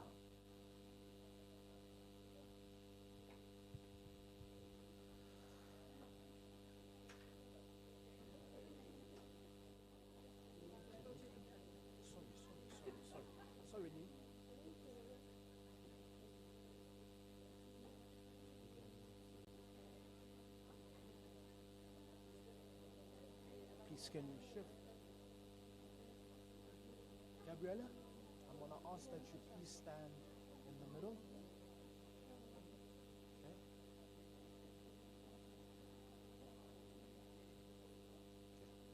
So we'll get our winner here.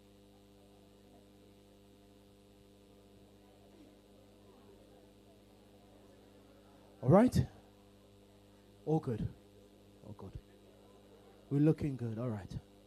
This is big. All right, I have the winner. Ladies and gentlemen, please can I have your attention.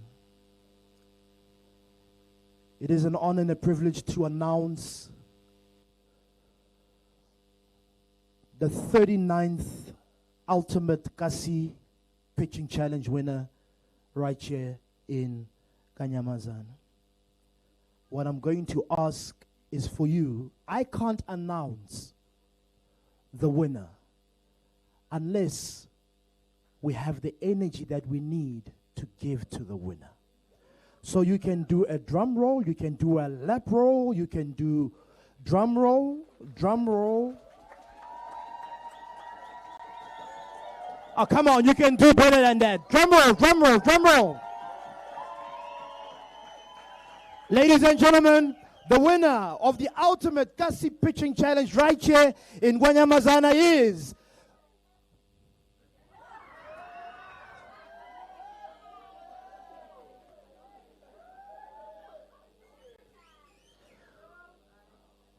We'll be back after the break.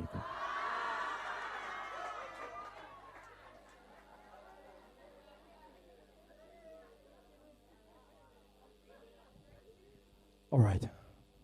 Sorry, I won't do it again. I'm sorry. Can we get the drum roll, please?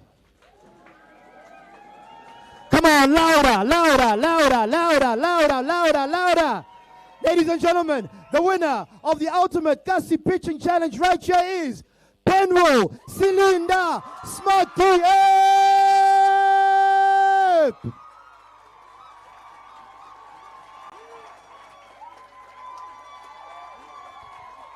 Ladies and gentlemen, this is our winner of the Ultimate Gussie Pitching Challenge. My brother, before you even stand there, how are you feeling? What does this mean to you, and how is this going to help you grow your business?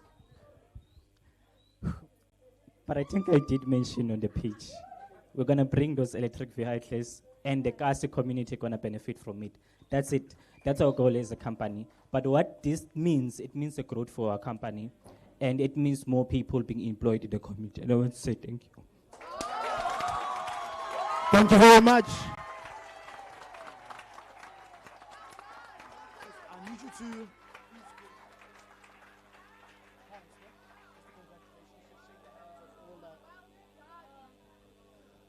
One more time, ladies and gentlemen, a round of applause.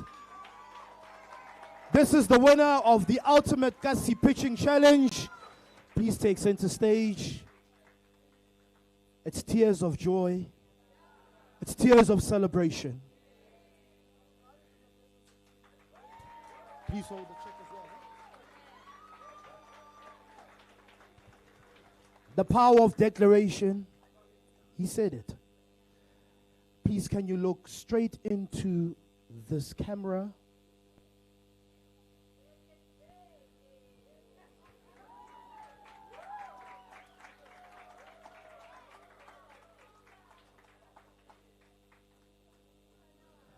No, wait. Another one, please. Please come a little bit closer. A little bit closer. As if you're going to get a cut as well. Smile straight into the camera. Please give us your biggest, your brightest smile. 1, 2, 3, cheese. Cheese. One more time, ladies and gentlemen, a round of applause for our winner. Please stay on stage.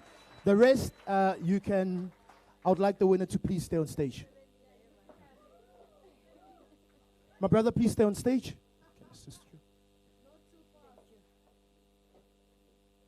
Please don't leave.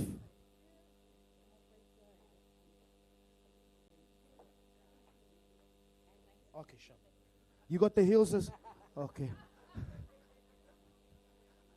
All right. That's our winner. Asim Shailin is on the foot. It's a special moment. It's historic. Absolutely historic. 39th winner of the Ultimate Gussie Pitching Challenge. Let me tell you something before we wrap up. We were in another township. I can't remember exactly where it was. But the person who won was the person who once competed and didn't win. Wabuya foot. What are this time in Buyanai? Wabuyanai. So don't give up. Maybe you are not one of the finalists. Enter another competition. Learn. One day you will be on the stage. On top of the 50,000 grand prize that is going to our winner today, you will also be receiving a NetBank Android POS no print device courtesy of NetBank. So please, can we get you that? Can we check? All right. So I'd like you to hold this with your, all right? Let's see. Okay.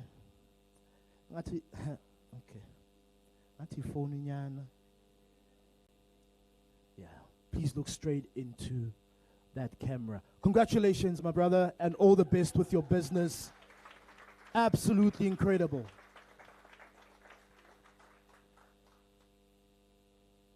Thank you, sir. Yeah. You can keep the check. Keep the check. But I think what matters most is not the check. It's the notification. All right. We've come to the end of our workshop for today. Did you enjoy today's session? Should we be back? We will be back. My brother, winner, please can you come to the front?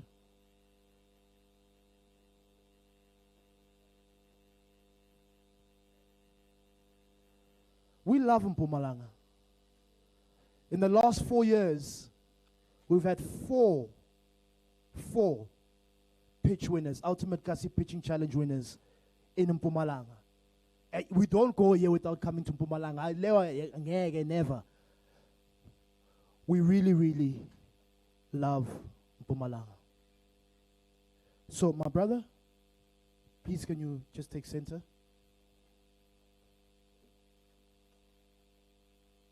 No, you're going to stand in the middle. We're going to take a group picture.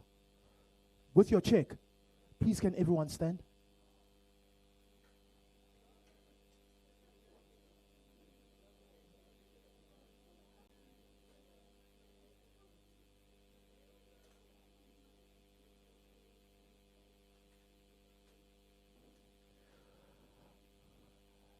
And also just a big thank you as well to the agencies that are here in the building. Mega, DEDT, NYDA, CEDFA, SETFA, not CEDFA. Oh, SETFA, Triple BEE, Commission, SARS as well. It really is our intention to develop a long-term relationship with you, because together we can do more. There's certain information that we have that we don't have, that you have, that the entrepreneurs do need. So we really do look forward to a long-term relationship with you. That is our desire. Not just to come once a year, because sfigile, then says hump. But every month, every region, every township, all over Mpumalanga, it's our desire. That's our wish. Let's work together. Thank you.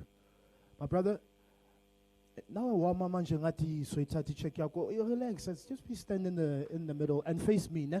So we're gonna take a group photo, and I would like all of us to take out our gifts. So the gift was the book that you all received for free. Mahala. It is for sale, but you got it for free. The gift. So, can we come closer? Because I don't want a gap in the middle. Get a little bit closer.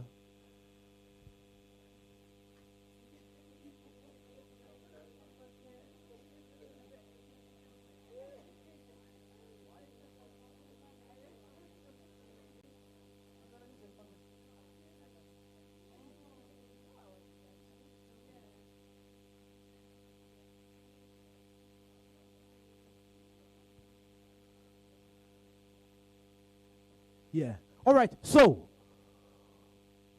please can you put the gift, the book, up on your right hand? In your right hand. Yeah. Ooh, this looks beautiful.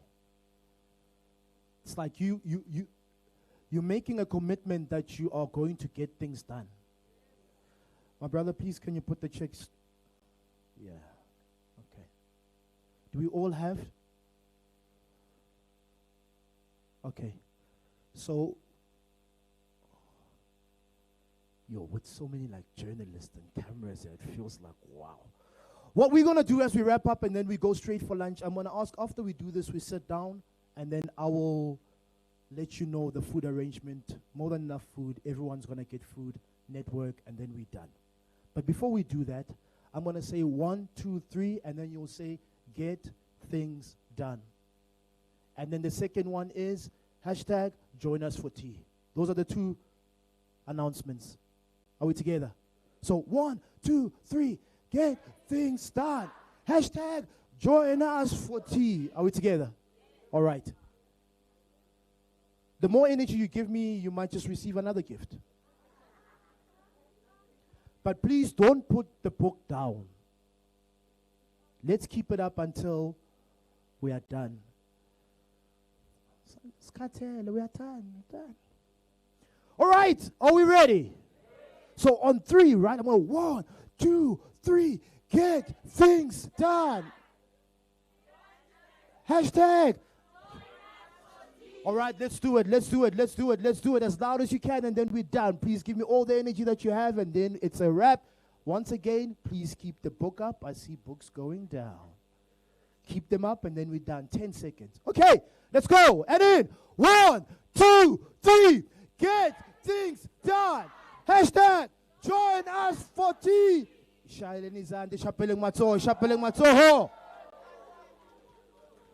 Thank you. You can have a seat. Please sit down. And I will let you know in terms of food arrangement. We're done for the day.